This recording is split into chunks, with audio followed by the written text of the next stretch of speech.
This boy was already 45 kilograms at 5 years old, yet the doctor said he was perfectly normal, because his parents were both world champion sumo wrestlers. Moreover, he possessed a special constitution. Everything he ate was absorbed and converted into fat. Hearing this, his folks were overjoyed because their son took after his dad and not the neighbor. The doctor even declared that he shouldn't expect to ever be thin in this lifetime.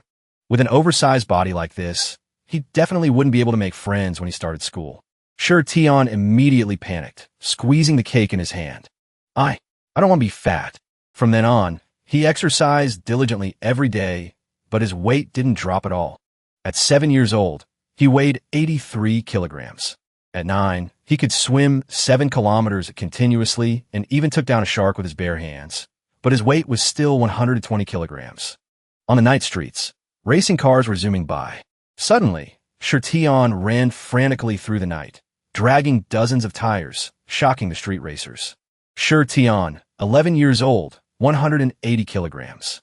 In the spring, Shirtion struggled to climb cliffs. When summer came, he did handstand push-ups with one hand. Come autumn, Shirtion used just one hand to lift heavy weights. In the freezing winter, when snow covered every path, he still trained without rest. Scene changed to an extremely modern school. A person was seen plugging a cable into a charging port. On the desk were piles of different game discs. At the same time, a boy was furiously mashing buttons on a game controller. He was humming his favorite song while playing. Right at this moment, a ball of paper was suddenly thrown straight at his head. Under the bewildered gaze of the teenager, a female student whispered through her teeth, "Study. Aren't you afraid of getting caught by the teacher playing games in class?" Hearing this, he smirked. "Confiscate it. You gotta be kidding. The teacher is all bark and no bite. How would she know? I'm sitting in a spot, protected by the guardian deity of the whole class. Behind me is Shirtion.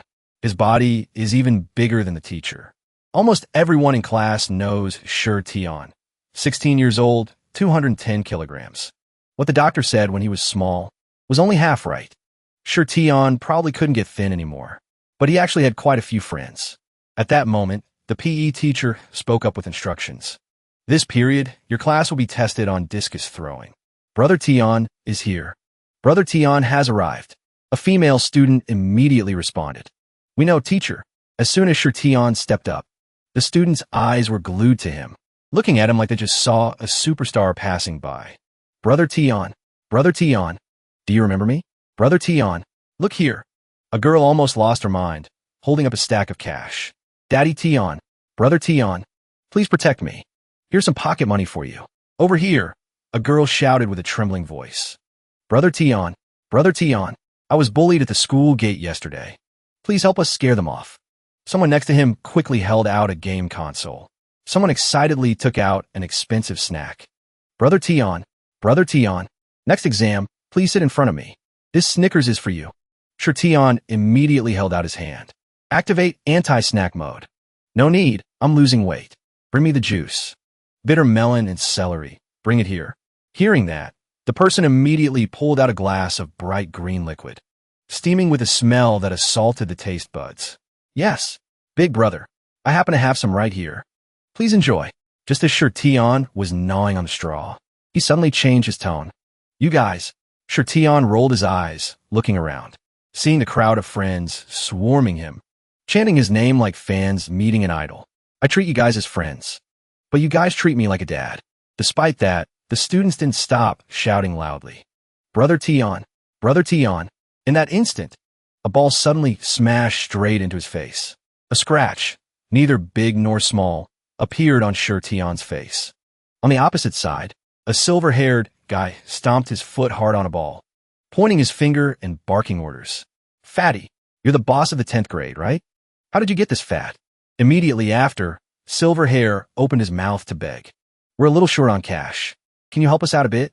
Hearing this, Shirtion stared at him with a look of disdain. Why? Silver Hair, you remember this? Hand over the money to us. Don't know why you're acting tough. What?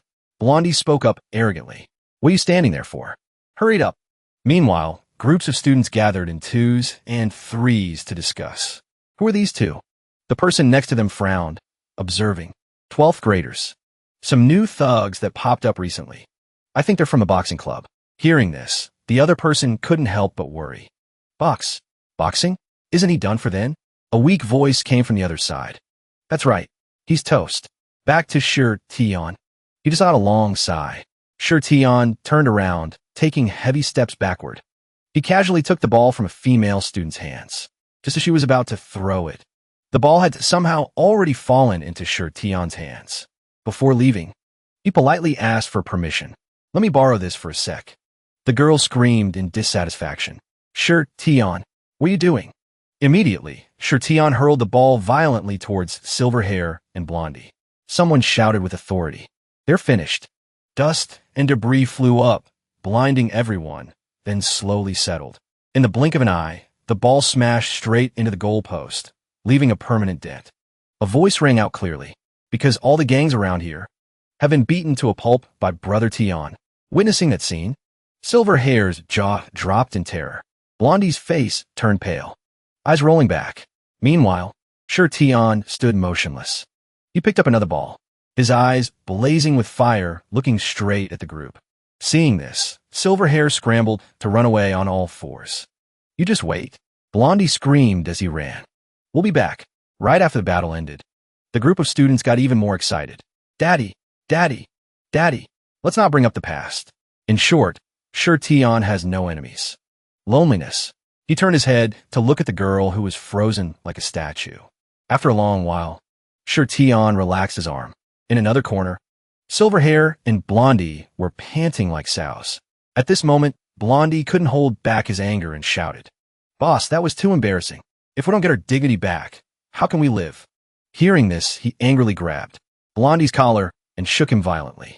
Get it back how? You tell me, how do we get it back? Is that even a human? That's a tank. Facing his strange expression, Blondie became bewildered. What do we do then? Silverhair casually tossed the guy aside and dropped a hint. Revenge isn't exactly impossible. Night fell. Scene changed to a specific area. Extremely beautiful. It was a unique architectural structure. Strange sounds constantly echoed from inside. The basketball court began to shake violently. The spectator seats were also bouncing crazily. The goalpost shook more and more violently. After a long while, Shi Tian's whole body was seen bouncing nonstop. He was running while gripping two heavy weights in his hands. At the same time, Blondie was sneaking a peek at Shi Tian. He was stunned and confused. What is this guy doing? Right at this moment, Silverhair's voice echoed over. I've asked the observers here for a long time. He comes here to train every day, until the gym closes. Basically, there's no one else around at this time.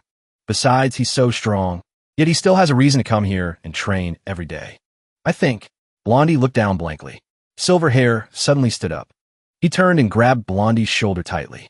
If this continues, if we keep provoking him, I'm afraid we won't be able to run away like today. Hearing this, the guy couldn't help but feel a bit panicked. But we can't keep this up outside either. We have to at least teach him a lesson. Boss, how can I back out now? Silverhair silently bent down to look for something while replying. No way. After a long while, he took out a padlock along with a tube of glue. Immediately, Silverhair approached the door and wrapped the chain tightly. Chain. He used force to jam the two sockets together. Then, Silverhair clamped the padlock across the door handle. He didn't miss a single door. To make sure it was secure, Silverhair continued to lock the door with a key. In a flash, the door was completely sealed by the lock. Finally, Silverhair frantically grabbed some wood and hammered it hard. Finally, every step was completed thoroughly. Moments later, Blondie helped out by smearing a line of superglue down the seal. Over here, Silverhair calmly took out a cigarette and lit it. He leisurely walked down the hallway, ignoring Shi Tian trapped inside. Immediately after, Silverhair casually tossed the half-smoked cigarette behind him. He smiled smugly. Blondie didn't forget to turn his head to check one last time. A few minutes later, Shi Tian was still running hard. After a while, he completed his final steps. Shi Tian rummaged through his bag, looking this way and that. He took out a large scale, along with a plastic basket filled with balls. Finally, a tray with something unclear inside. Right after, Shi Tian quickly took out an object from his bag. He suddenly took a deep breath. Shi Tian blew hard into the object. Shi Tian casually pulled out a kiddie pool. He marked the water level before and after he got in. Next, he dropped iron balls of fixed weight inside until the water reached the level he had marked earlier. Finally, he just needed to weigh the pile of iron balls to know his final weight. The needle on the display started to move. At the same time, he was silent for a very long time. His eyes were glued to the scale. In that moment, the needle suddenly moved fast. Finally, it stopped at a number. Tion immediately calculated mentally. 200 plus 200 plus 21 equals 421. Kage! He screamed helplessly. Right at this moment, the opposite side suddenly caught fire. Smoke immediately invaded the room, creeping to where Tion was standing. He turned around in bewilderment. The smoke hit him straight in the face. In that moment, he suddenly snapped out of it. Tion stood still as a statue, staring at the fire and smoke ahead. Without thinking, he immediately grabbed the pool next to him. Is this real fire? Tion quickly poured the water all over himself. Internally, he made a decision. Can't worry about much else now. Anyway, gotta find a way out first. Facing the critical situation, Tion reached for the door. But with a thud, the door wouldn't open. A few more sounds. From the outside, the door started to warp. In a flash, it deformed abnormally. The corner of the door suddenly cracked at the top two angles. Immediately after, the door was split in two. From the inside, Tion used all his strength to tear the door open. He pressed down hard on the metal sheet. His mind was almost in chaos. At this moment, Tion's face was pale. He breathed with difficulty. Tion reached into the void. Am I dead? The area where he stood began to burn violently. The next morning, sunlight shone down on the ruins. Tion reached up high through the layer of hard rubble. He pushed hard against the cement wall. Tion pushed himself up to a sitting position and let out a loud scream. At this moment, Tion looked around in shock. I'm still alive. He looked bewilderedly at the mirror opposite him. As soon as he saw himself in the mirror, Tion froze. His eyes widened.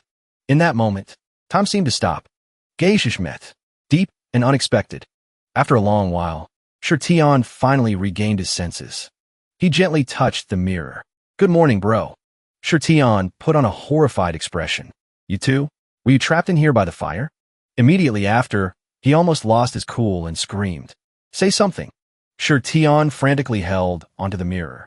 In that moment, his fingers gripped it so tight they bled. Tion slowly raised his hand. His palm was bleeding profusely. He began to touch the strange face. From inside Tion, a familiar voice echoed. Bro, you're so handsome. Right now, his heart was pounding. He was dumbfounded. Are you? The fat guy actually transformed from a duck into a swan, guys. In another scene, police cars, ambulances, fire trucks were rushing on the highway. Meanwhile, Tion slowly turned his head to look at the smoke. He suddenly felt a shiver. Crap, I almost forgot this is the scene of a fire, and I don't have a stitch of clothing on. If I get caught, I'm done for. Thinking this, Tion looked around searching. Critical moment, need to leave here fast. First, gotta find something to wear.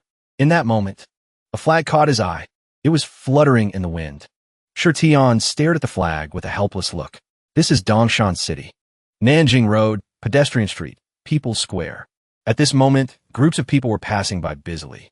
Suddenly, a figure dashed past two schoolgirls, knocking both their ice creams to the ground.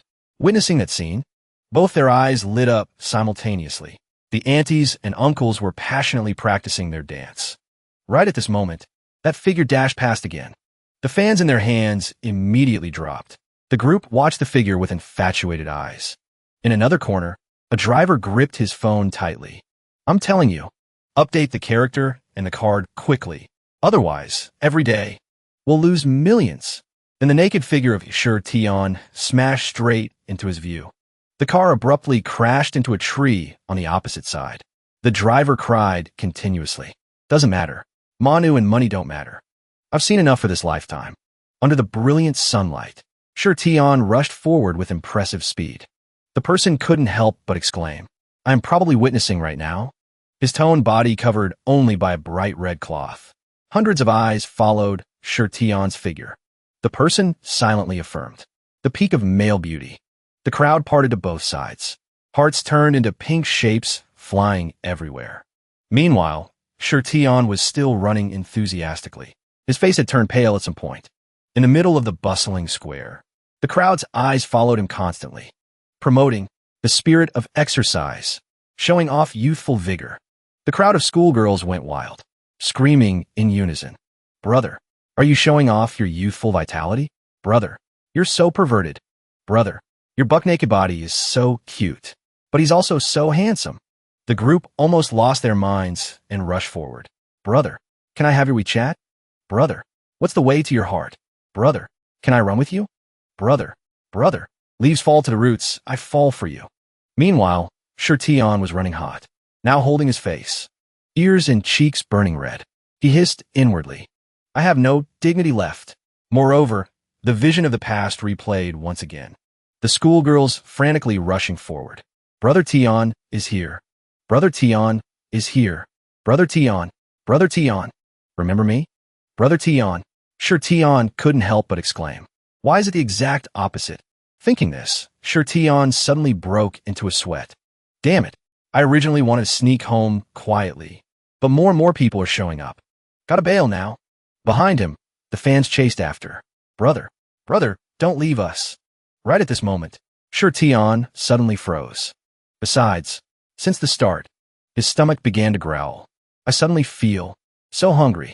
At the school teacher's office, the homeroom teacher picked up the phone in shock. "Shirtion? Taking leave?" He shouted loudly. "What? Sick?" The homeroom teacher couldn't help but feel a bit incredulous. How is that possible? In this world, is there even a virus that can make that heroic boy sick? In that moment, the homeroom teacher looked at the computer screen in horror. T-virus. Biohazard risk. A thought suddenly flashed through his mind. Humanity is about to go extinct. Scene changed to Shirtion's house. Inside, a computer was placed, neatly on the desk. The screen displayed dense lines of text. Rapid weight loss. Causes of rapid weight loss. Why rapid weight loss? Causes of rapid weight loss. Images of rapid weight loss. Right at this moment, the TV suddenly lit up. Idol producer. "Hello, everyone." The person greeted politely. "I am a trainee of this season. I like singing, dancing, basketball." Over here, Shirtion stared at the screen with a serious face. At the same time, the teenager started shaking his hips. The singing voice rang out accordingly. 2 seconds later, "Get closer to me." At the same time, he suddenly danced along, hips swaying gracefully. In that moment, the teenager turned to look at the fans. The dream is ready. Over here, Shirtion quickly mimicked the moves. Another teenager did a handstand. Let music going on. "Run, run." Seeing that, he happily joined in with the sound. Rose, the teenager on the other side, swayed the dance again. Let music going on. "Run, run." Immediately, Shirtion spun around, raised his hand. "Rose." Meanwhile, the teenager slowly raised his hand, hearing your cheers. Seeing that, he flipped up to follow. His face briefly broke into a sweat. After a long while, Shirtion breathed in rapid gasps. "Phew, just dancing along and I finished the whole song. It seems I can mimic any move. My body feels light. Skin is tight and glowing. And this appearance, compared to the people in that group, I seem to be not bad at all." He stared into the mirror. His hand unconsciously touched his cheek. "Is this the look I never had when I was thin?" Thinking this, Shirtion's eyes almost lit up. He unconsciously smirked. Is this a dream? But the clear physical contact tells me this is reality. Immediately after, Shirtion laughed comfortably. "That's right. This is me." Right at this moment, his stomach growled again. Shirtion looked down at the floor blankly. Hungry. He saw his foot stepping on a pile of trash. Shirtion quickly made a decision. Gotta find food. Immediately, he quickly approached the noodle cup. Internally, he suddenly realized, right, this is the 5th meal of the day, I think. At that time, Shirtion was immersed in happiness and hadn't realized how terrifying this matter was. Chapter 6. Scene changed to Dongshan City, 6 People's Hospital. At the internal medicine office labeled in English, Internal Medicine. Department Head's office. Physician's office. Inside, a plaque hung proudly on the wall. Presented to the department head's office. Talented healer, excellent medical skills. Hua Tuo, reincarnated, noble medical ethics. December 2018, sent by Mrs. Zhao. At the same time, the doctor slammed his hand on the computer screen. His other hand gripped his hair tight. After a long while, he spoke calmly. So, this is you from yesterday? Sure, Tion didn't hide it and affirmed. Yes. Saying this, the doctor suddenly pointed at him. And, this is you right now? Sure, Tion replied instinctively. Facing his serious answer, the doctor suddenly changed his tone. As soon as he saw the expression on the man's face, Sure Tion was momentarily bewildered. The doctor suddenly exploded with emotion. He shouted accusingly, "Did you go to training camp or something? What kind of bullshit day is this?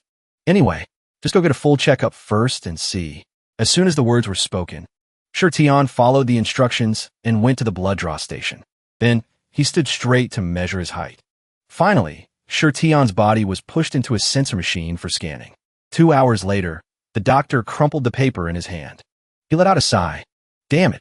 Before the doctor's eyes were dozens, hundreds of rows of numbers following each other. Immediately, he spewed out a series of empty phrases. Blood pressure, blood lipid concentration, various types of proteins. All your indicators. None are above or below the arrows. Hearing this, Sure Tion's eyes opened wide. The doctor suddenly concluded, all indicators are right in the middle. He scratched his ear frantically. If I hadn't seen you get tested with my own eyes, I would feel like you were deliberately pranking me. I can't help but admit. No illness. Facing his bewildered look, the doctor bluntly declared, your health is a bit fake. Right now, Sure Tion couldn't hide his dissatisfaction and jumped up. He screamed angrily. Is this good or bad after all? What are you saying? I lost weight rapidly here, but now I always want to eat something. I spent 38,000 yuan on tests, and all you found is that I'm healthy. The doctor also couldn't help but feel resentful. How should I know? You just denied my 40 years of medical experience in 2 hours. After a long while, he replied wearily, this is already in the realm of fantasy. I'll prescribe you some traditional medicine to take. Half an hour later, at 10th Street in front of the hospital gate, the flow of people passing by was quite busy. At the same time, Sure Tion silently cursed. Result, found nothing. Just spouting nonsense about health. Basically not true at all. Since the night of that fire, I felt, right at this moment, a nerve in his brain suddenly twitched. On a street corner over there, a schoolgirl stared at Sure Tion with infatuated eyes. Look at this. That guy over there is so handsome. The person next to her put on a shy expression. He's looking this way.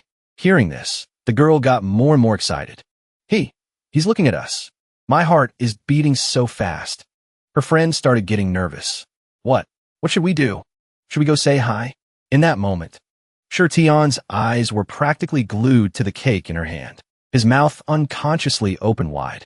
Drool flowed down endlessly. His stomach felt like it had a black hole. In Sure Tion's head, only 2 words existed. Food, food, food, food. He stared at the boy opposite him. Immediately after, Sure Tion shifted his attention to the lollipop. In a flash, he turned to look at a young teenager. This time, the soda cup hit Sure Tion's eyes like an invitation. Thinking this, he began to tear apart inside. Food, food, food, food. Sure Tion was seen running madly straight ahead. Scene shifts to a KFC stall, a place not for people losing weight. The restaurant staff smiled brightly. Welcome. May I ask what you? Before she could react, Sure Tion suddenly slammed his hand on the counter.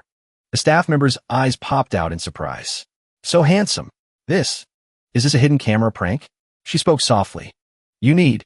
Meanwhile, Sure Tion's eyes gradually went blank. He used all his strength to reply. I need. Sure Tion paused for a beat, then began ordering like chanting a spell. Spicy chicken fillet porridge. French fries set. Roasted potato burger. Fried chicken thigh burger. Roasted chicken thigh burger. Tarokasterpie. Hash browns. Roasted chicken fillet. Hot wings. Chicken nuggets. And everything else on the menu. 2 portions each. In the blink of an eye, darkness began to cover the store. On the other side, Sure Tion was frantically stuffing food down his throat. He kept mumbling. French fries. Roasted potato burger. Chicken thigh burger. Hungry. Double portions. The staff looked at him in horror. Aren't you eating right now? Despite that, Sure Tion kept eating. Kept ordering. Hands didn't stop.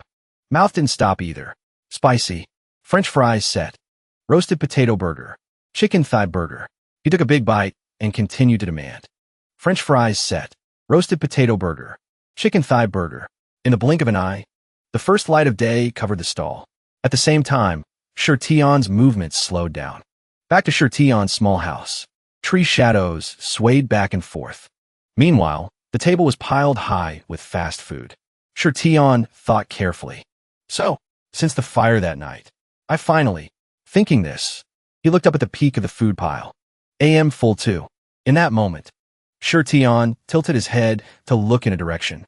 I remember, ever since I was small, he had a fierce passion for hamburgers. Shirtion excitedly took a big bite. He stared down at the food placed on grass. Mom, what is this? Looks so delicious. The mother smiled gently. As long as you're happy. Right at this moment, the father suddenly stood up. He stepped closer to Shirtion. The father gently patted his hair. Then you must remember the name of these foods. The name is... Suddenly, he raised his voice to emphasize. That is junk food. Back to reality. Shirtion cried painfully. From then on, never ate them again. From then on, to lose weight, he silently shed tears. His heart couldn't help but feel bitter. I was strictly vegetarian for 10 years. The true soul inside Shirtion began to awaken. His eyes widened. The corners of his mouth unconsciously curled up. Immediately after, Shirtion looked up. His eyes clearly lit up. I really missed them. At the same time, he used his hand to wipe the tears from his eyes. A long time later, Shirtion sat dazed on the floor. He kept thinking, I'm full. Moreover, I even brought leftovers home. Seems like I bought out all the fast food chains around here. Thinking this, Shirtion looked momentarily serious. So then, based on this amount of food, it might be enough to eat 4. He immediately raised both hands and counted on his fingers. After a long while, Shirtion suddenly froze. He shockingly concluded. One day, as soon as the thought passed, Shirtion put on a pathetic look. Truly ridiculous. He listlessly reached for the packet of diet pills. Immediately after, Shirtion poured it into a glass jar. Shirtion gripped the handle of the jar tightly and walked straight ahead. At this moment, he lowered his head. His mind stirred with complex thoughts. When I was fat, I didn't dare to eat anything. But now, I am thin, yet my food intake has increased 20 times. I can only use some traditional medicine that the doctor wasn't even sure about to try and mitigate it. Thinking this, Shirtion gripped the jar handle tighter and tighter. He questioned himself. Is this illness good? Or is it bad? In that moment, heat suddenly transferred straight to his hand. Shirtion immediately panicked. Mouth spewing curses. Too hot. Immediately, the tea jar shattered into pieces. Hot water splashed everywhere. Shirtion fell to the ground. He held his face, crying like a child. Suddenly, Shirtion opened his eyes wide. Wait, I only heard the boiling water warning sound, so I pulled my hand back. But me, even though the water splashed all over me, I don't feel hot. A beat passed. He suddenly felt a shiver. Even more wrong. I haven't boiled it yet. This water, how'd it boil? Chapter 8. Immediately after, Shirtion shifted his attention to his palm. It's only my hand. He hesitantly gripped the thermometer in his hand. Shirtion slowly placed it near the tip of his index finger. In a flash, the thermometer shattered into 100 pieces. Shirtion didn't think twice and switched to a meat thermometer. A robotic voice rang out instantly. Your grilling temperature is 230 degrees. At that time, Shirtion had taken 3 days off, doing countless health tests at home. Finally, he understood that his body had undergone a miraculous transformation. First, Shirtion's height decreased from 220 centimeters to 187 centimeters, and his weight dropped from 480 kilograms to 62 kilograms. Second, Shirtion's eating capacity increased 20 times compared to before. Third, his metabolism didn't change. But as long as he ate, then his hands would quickly increase in temperature, consuming food calories that way. And if Shirtion tried not to eat, hunger would occur. His hands would also uncontrollably radiate heat repeatedly. From there, his body would accelerate thinning again. Immediately, the egg in Shirtion's hand heated up and cracked. His whole body became fearless of burns. Touching fire with bare hands caused no injury. Facing the strange transformation of himself, Shirtion just put on an emotionless face. Right at this moment, The phone bell suddenly rang. He started and looked down, eyes glued to it. Also, Shirtion is now extremely high maintenance. Available balance, 0.03 yuan. Debt payable this month is 8,089.83 yuan. 1 week later, school scene appears. Students eagerly walked into school. In a corner of the hallway, girls and boys alike turned their infatuated gazes forward. At the same time, 2 male students gathered. A teenager suddenly announced, "Did you know? They found Brother Tion's clothes in the burnt gym." Brother Tion was injured by the fire. Then he was hospitalized for surgery. The person next to him couldn't help but feel skeptical. What? Didn't they say he was sick and took leave? Right at this moment, a voice hit the group's ears directly. A male student quietly looked down at the campus below, his eyes clearly showing contemplation. Shirtion hasn't been here for 8 days, 5 hours, and 32 minutes. Miss him. Suddenly he jumped. The water bottle in his hand loosened accordingly. Before the male student's eyes was the handsome figure of Shirtion. He waved continuously to say hello. The boy couldn't help but exclaim. Indeed, October 10th. When he's handsome, he becomes like this. A female student watched Shirtion's back. Her heart fluttered slightly. So handsome. The person next to her spoke with a trembling voice. I'm about to faint. The male student continued reciting poetry. Men are stunned. Women are ovulating. All humans. At this moment, Shirtion stopped. His eyes darted quickly towards the group.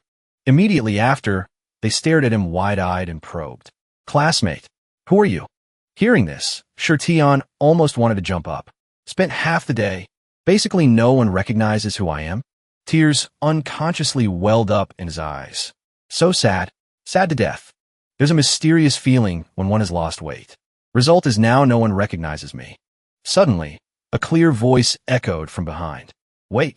As soon as he heard the sound, Shirtion slowly turned around. A female student looked up at him. Her mouth moved slightly. Could you be him? Are you?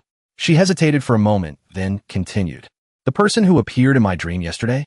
Facing the unexpected question, Shirtion almost stiffened.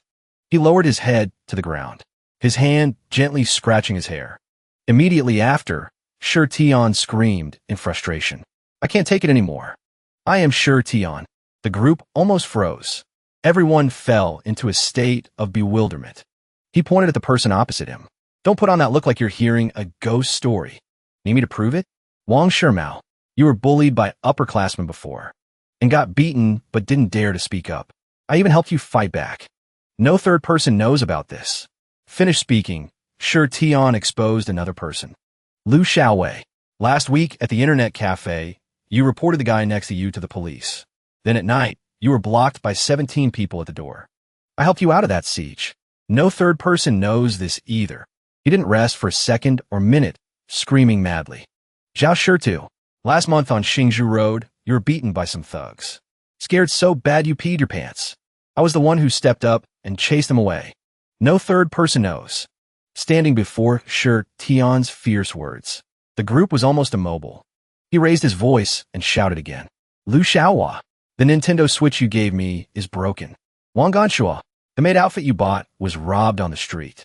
I helped you chase them and get it back. Li Xiaobang, you still owe me 3 cups of bitter melon juice. Stop talking. After a long while, the crowd started to bustle. It's Shirtion. Another person quietly agreed. Right? Shirtion, no doubt about it. In that moment, he couldn't help but wonder. But why? The group of girls almost lost their minds cheering. Oh my God, that's Shirtion. The person next to her was immersed in fantasy. He got injured, then conveniently went for liposuction. So handsome. Shorter but still handsome. A female student pretended to fall backward. Catch me quickly. I am fainting. The group of girls looked up at Shirtion. Hearts couldn't help but flutter. Different again. Daddy. The group of boys turned around one by one. Everyone shed tears. No more little sisters. From now on, only mothers. Girlfriends. So then, while everyone was slightly surprised, the homeroom teacher patted his butt gently. Classmate Shirtion was injured in the fire last week, so he went for liposuction, had surgery to remove excess skin. Now he's back. As soon as they saw Shirtion, the group of students almost lost their minds cheering. Daddy, Daddy, Daddy. At this moment, He sat down leisurely. I'm back at school. After a long while, the homeroom teacher took out a textbook. His voice rang out steadily. Now we will start the lesson. At the same time, Mao snorted coldly, his face clearly showing malice. He lifted the computer on the desk. Immediately after, Mao quickly took out a game controller. In a flash, he excitedly tapped hard on the controller. A heel suddenly appeared on the table. Suddenly, a woman jumped onto the table, breaking the quiet atmosphere. She began to spread her arms wide, legs slightly curled to the music. In a small corner, a female student secretly hid her pet cat inside the desk drawer. Meanwhile, a male student openly fell asleep in class. Contrary to him, a teenager excitedly used his hand to control a wooden puppet. In another development, a male student lowered his head, teeth grinding loudly. In a flash, the classroom became lively. Everyone was focused on their own business. Over here, Mao skillfully controlled the game console. Right at this moment, a piece of paper was suddenly thrown straight at his head. A female student questioned in a low voice. Study, aren't you afraid of being discovered by the teacher? Mao replied with a dissatisfied look. What are you doing? He didn't flinch and smirked. Are you kidding? Just a teacher. How could he possibly find out? The guy like an elephant has returned, and I sit behind the protector of the whole school's students. Immediately after, Mao openly called out loud. Daddy Tian. Hearing this, the homeroom teacher looked up straight at him. Facing his cold gaze, Mao suddenly felt a chill down his spine. He quickly lifted the computer. Immediately after, Mao hurriedly hid it in the desk drawer. Over here, the female student immediately jumped down. On the other hand, the young girl nervously hid the pet cat inside. At the end of the room, the male student had somehow retreated back. Meanwhile, the teenager immediately sat up straight. Witnessing that scene, the male student was stunned and confused. In the blink of an eye, the classroom returned to its original quiet appearance. The female student held her face, her whole body trembling. Why? Back to the female student. She was so frustrated she burst into tears. Not allowed to practice dancing at home. This is clearly the last place where I can pursue my dream. Despite that, the group of students remained silent, attentively watching the homeroom teacher's back. At the same time, Tian focused on listening to the homeroom teacher's teachings. He suddenly turned around. His eyes shifted to the back. Immediately after, Tian waved his hand and smiled brightly. That appearance of his struck the female student's eyes directly. Her inner self screamed silently. Damn it, he's so handsome. Is it break time yet? Groups of students walked back and forth in the hallway. At the same time, Silverhair looked pensively into the distance. Suddenly a voice rang out. Boss! Blondie screamed in panic. Boss! Heard that Tian returned to school. Will he beat us to death? He cried while gripping Blondie's collar tight. How would I know? You ask me, who do I ask? I didn't even know about the gym burning down that day. The guy was almost about to cry. But boss, what do we do now? Right now, Blondie's body was trembling. He spoke in a tiny voice. Our luck is still with him. Sooner or later, we'll be discovered. Didn't you say before that he was always training to hunt us down? Hearing this, Silverhair suddenly relaxed his arm. He gritted his teeth. If that's the case, in for a penny, in for a pound. Seeing this, Blondie hurriedly tried to dissuade him. Boss, don't think so negatively. Compared to seeing you beaten half to death by him, I'd rather see you jump off a building. Silverhair replied irritably. Please have some faith in me. Don't worry. I prepared early on. The guy suddenly whispered in the wind. Can I not participate this time? I'm afraid of dying. He smirked maliciously. Depends on you, right? Do you want to die? Blondie answered honestly. No. Immediately, Silverhair turned and squeezed his shoulder.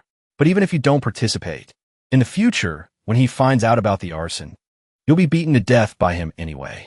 Hearing that, Blondie couldn't hide his terror and burst into tears. He shrank into a corner of a statue, mouth mumbling constantly. I was wrong. If I could do it all over again, I would be a good person from the start. Clenching his palm, he raised his voice to remind. Stop crying. I said I prepared early on. Silverhair turned his head back with calculating eyes. Don't you know that since he returned to school, he's gotten thinner? Heard he went for liposuction. This is the opportunity. Blondie was momentarily bewildered. He stared at him with confused eyes. Moments later, Silver Hair explained seriously. That weight, theoretically, in a fight, weight is very important, especially since he was a guy weighing up to 400 kilos. He stopped and used his hand to slash across his neck as a signal. Him right now is probably at his weakest. As soon as the words were spoken, Silver Hair quickly turned around. Follow me, on a certain street, at a certain dilapidated garage. Scene changed to a bustling building. The outside was stained with age. At the same time, Blondie crept behind. He looked around. Boss, this is... Silver Hair didn't explain. He smirked confidently. Look, Blondie instinctively looked in the indicated direction. Before his eyes was Ming Wong, a person with a robust body and terrifying tattoos.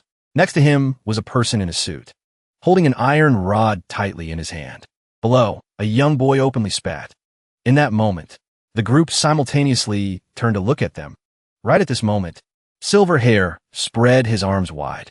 The notorious gangsters from around 20 streets nearby are not in jail, but are all here. Ming Wong suddenly interrupted. Kid, his whole body was covered in a black aura. Ming Wong glared at him. Voice Source, you called us here. Is it really because of that? The leader of Willow Lake Road, immovable Ming Wong. At the same time, Qing Long laughed maniacally. Since you had the guts to call us here, if you can't interest us. Speaking of this, he licked the blade. There will be blood. The leader of Bamboo Star Road, Qing Long. Hearing that, Silver Hair inhaled a deep breath and replied, How would I dare disturb you without a reason? I sought you big brothers out. It really is an urgent matter. He loudly affirmed without hesitation. I called you here to gang up on Shi Tian. In that moment, Ming Wong's body suddenly swayed. Immediately after, he collapsed to the ground below. Ming Wong slammed his bare hand on the ground. What the hell? Isn't living good enough? Silver Hair hesitantly spoke up. Big brother, he screamed without caring. Didn't you say you called us here to eat hot pot? You bastard. Qing Long turned to look at him with eyes full of wariness. No, wasn't it eating crabs? I even brought the sauce. Silver Hair's face turned pale. His hands waved wildly. Big brothers. No, it's not like that. Silver Hair quickly replied. We will eat. After beating Shi Tian, I'll treat you guys. Ming Wong screamed unreasonably. I'm not going. I'm not going. I'm not going. I'm not going. Immediately after, he turned furiously to Silver Hair. You scammer. After beating him, I want you to eat for the rest of my life. It was because I met him while bullying some students before. Met Shi Tian. The scene of the past replayed once again. Ming Wong stepped closer to the teenager. Right at this moment, Shi Tian immediately noticed him. He approached and placed his hand on Ming Wong's neck. Shi Tian didn't say a word and rushed to punch him hard in the stomach. Speaking of this, Ming Wong clutched his arm in pain. My whole arm was broken by him. At the same time, Qing Long also lost his mind. He screamed frantically. Don't let me hear that name again. Don't let me hear that name again. Don't let me hear that name again. Don't let me hear that name again. Seeing this, Ming Wong looked at Qing Long dumbfounded. Qing Long, he screamed again. Why couldn't you think straight? Going and messing with him. Suddenly, Qing Long tore off the cloth covering his body. Do you know? The green dragon tattooed on my body is because I was pressed against the wall by Shi Tian last time. The image of Shi Tian smashing his head into the wall with bare hands felt like it just happened yesterday. Qing Long thrust his belly forward and shouted loudly. And it got rubbed off. Terrifyingly tragic. Facing his appearance, Ming Wong cried miserably. Don't mess with him. Qing Long writhed on the ground. Why? Why?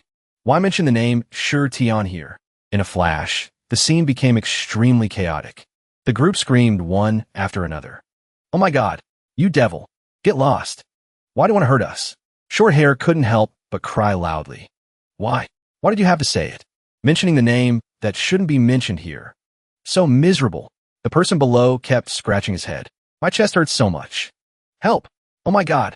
Right at this moment, Silver Hair let out a scream. All right, I know you guys can't beat him. But, immediately after, he threw the photos high up. The crowd looked on in bewilderment. Silver Hair announced at this moment. Look, this is the current Shi Tian. At the same time, one of the photos hit Ming Wong straight in the face. As soon as he saw him, he screamed like he'd seen a ghost. I'm not looking. I'm not looking. Silver Hair immediately persuaded. Just look a bit. Just a bit. Ming Wang refused repeatedly. I'm not looking. I'm not looking. After a long while, he looked at the photo with bewildered eyes. Ming Wang pointed at the teenager inside in horror. This is sure Tian? Isn't this an angel? Seeing this, Silver Hair quickly confirmed. It is him. It's him right now. After we set the fire, he went for surgery, then got thin. Facing his confession, the crowd fell silent. Everyone fell into immobility. At this moment, Qing Long spoke up to break the tense atmosphere. Hey, Wang Ming. Old Wang, what do you think? Don't know. Decide quickly. I still have to go home and do homework. Ming Wang spoke with a hesitant tone. Don't know. Can we try? In a flash, he restored his image. Voice rang out powerfully. So, what is your plan? Silver Hair put forward an idea neither fast nor slow. Very simple. Gang up on him. First, I want to use the most vicious trap. Trick him into appearing. At the same time, the dismissal bell rang continuously. At this moment, Blondie poked his head to look into the classroom. Inside, most of the students had gone out. He nervously walked to Shirt Tian's desk. Turns out the vicious trap in the hearts of boys is writing a love letter to trick him into appearing. Moreover, I have to be the one to deliver it. I clearly want to be a good person. Blondie quickly pushed the letter into the desk drawer. Anyway, just put it in quickly. As soon as he put his hand inside, a series of letters fell out. They just kept falling to the ground, with no sign of stopping. Witnessing that scene, Blondie almost turned to stone. He quickly gathered them into a bag. A thought suddenly flashed. Take them and burn them all. I'm not playing the good guy anymore. 10 minutes later, Shirtian entered from outside. He leisurely walked to his seat. Screech. At this moment, Shirtian quickly pulled the chair back. He suddenly noticed the letter. His hand unconsciously pulled it out. Shirtian read intently. Every line in it. The letter started with a full name. To Shirtian, you've been pretty good lately. Making me very fond of you, so after school, get your ass over here. To 20th Street, District 20, Alley 20. We gather here to confess to you. Don't bring weapons. If you dare bring one, we will too. Not coming means you're a coward. As soon as he read the last sentence, Shirtian fell into a static state. Moments later, he switched to an angry expression. 2 hours later, sunlight was gradually replaced by sunset. At the same time, 2 male students happily walked through an alley. In another development, the thugs began to surround Shirtian. Naturally, he just looked up at them with emotionless eyes. Meanwhile, the group gave Shirtian malicious looks. Right now, Silver Hair suddenly shouted to attract his attention. Shirtian, aggressively taking a step forward. You didn't expect this, did you? Probably still immersed in delusions with the girls, right? Silver Hair slapped his chest hard. Today is the day you die. As soon as he saw him, Shirtian remained silent. After a long while, he spoke in a low voice. No wonder. There's someone writing a love letter with content like an ultimatum. Truly a face both familiar and lovely. Saying this, Shirtian stomped his foot hard on the ground. You guys, he gave the group a loving look. Itching for a beating, right? Hearing this, Silver Hair craned his neck and shouted. You insolent brat. We are all people who kill without blinking. You bastard. He immediately turned around to the back. You dare look down on us. Meanwhile, the thugs had obediently crossed their arms at some point. Ming Wang trembled all over. Brother Tian. Good morning. We were just passing by. Qing Long quickly chimed in. Don't misunderstand, Brother Tian. We were just taking a walk. Facing the group's dizzying change, Silver Hair questioned furiously. Huh? Didn't we come to beat him up? Before Silver Hair could finish speaking, Ming Wang quickly grabbed his mouth. Qing Long didn't rest either and covered his mouth. At this moment, Ming Wang cursed angrily. All right, shut up. Are you tired of living? Don't seek death yourself and drag us along. Qing Long hurriedly explained. Shirtian, you bastard. Don't think too much. We were just going to eat hot pot. No, right? It's crabs. Silver Hair struggled frantically. Bastards. Let me go. Over here, Shirtian put on a motionless face. So that's how it is. Indeed, still itching for a beating. He slowly raised his arm, eyes becoming sharp. Shirtian clenched his palm tight. Immediately after, he rotated his arm with force, internally calculating silently. Need to threaten a bit. Witnessing that scene, the group was almost stunned. Right at this moment, the sound of bones cracking rang out. Pain immediately transferred over. Shirtion's eyes opened wide. He slowly lowered his arm. Then, Shirtion quietly hid it behind his back. His face slightly tense. Mind screaming madly. Pain. Painful enough to break bones. No. Shouldn't be like this. Could it be the shape of this body conversely made me weaker? Shirtion's face turned pale. What is this? This is a dire situation. Handsome? What's the use of being handsome?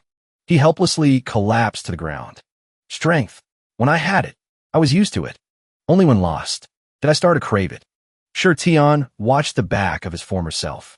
I crave strength. He reached out trying to touch his own chubby figure. Wait. At this moment, Shirtion almost fell into an immobile state. The group stared at him in astonishment. Shirtion. What's wrong with him? Why did he freeze after throwing one punch? The guy next to him replied hesitantly. Who knows? But the sound of that punch was really loud. Another person moved quickly. Too strong. The remaining person whispered in the wind. Should we run? Right at this moment, Ming Wang ordered loudly. Wait, something's wrong. The crowd looked at him bewildered. Wang Ming, old Wang. Ming Wang looked up observing. Voice rang out slowly. If it was the Shirtion from before, this wall would have broken long ago.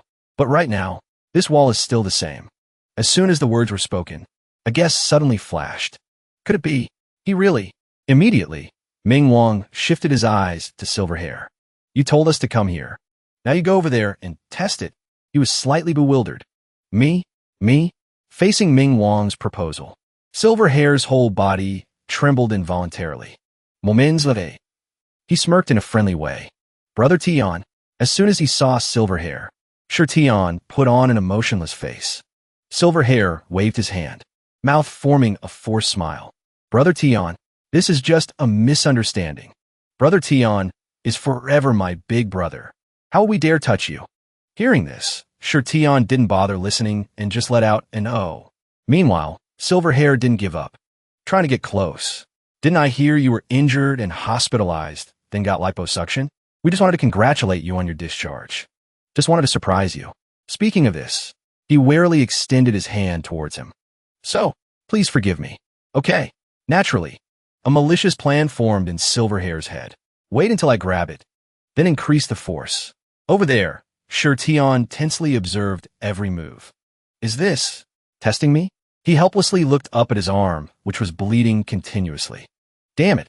In that moment, Shirtion's eyes lit up. His palm began to radiate heat. Immediately, Shirtion reached out towards Silver Hair. He unconsciously smirked. Since you want it, then don't blame me. Shirtion quickly grabbed his hand tightly. The temperature immediately transferred to Silver Hair's hand. He collapsed to the ground in pain. Silver Hair screamed madly, body struggling continuously. At the same time, Shirtion gritted his teeth with a look of tension. Back to Silver Hair, he screamed miserably. Witnessing that scene, Ming Wang's group's jaws dropped. They scrambled to run away. Screams echoed throughout the alley. Shirtion is still Shirtion. That devil. Help! Before leaving, the man threatened loudly. Trick me. We came here just to die. I'll beat you to death another day. In a flash, the group had fled to the other side. At the same time, Silver Hair's whole body collapsed to the ground. Shirtion finally regained his composure. He looked down at his palm, radiating heat. Immediately after, Shirtion's body unconsciously retreated backward. He breathed out difficult breaths. Inner thoughts extremely complex. Just teaching him a lesson made me almost unable to hold my hand.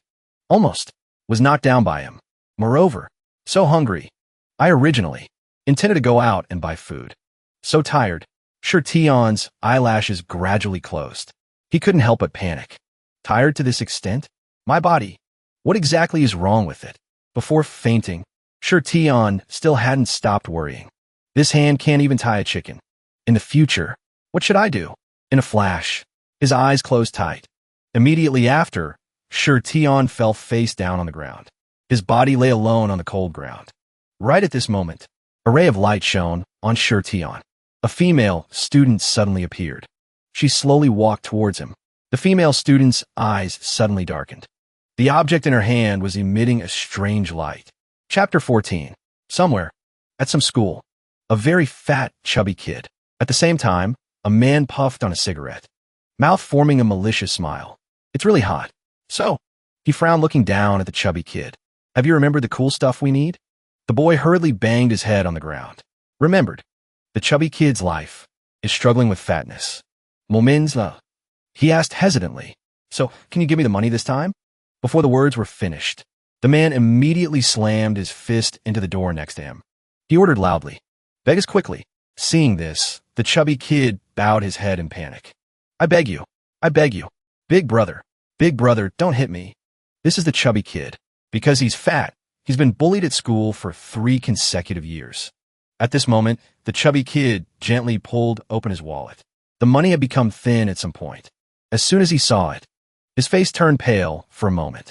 The chubby kid looked helplessly at the remaining coin.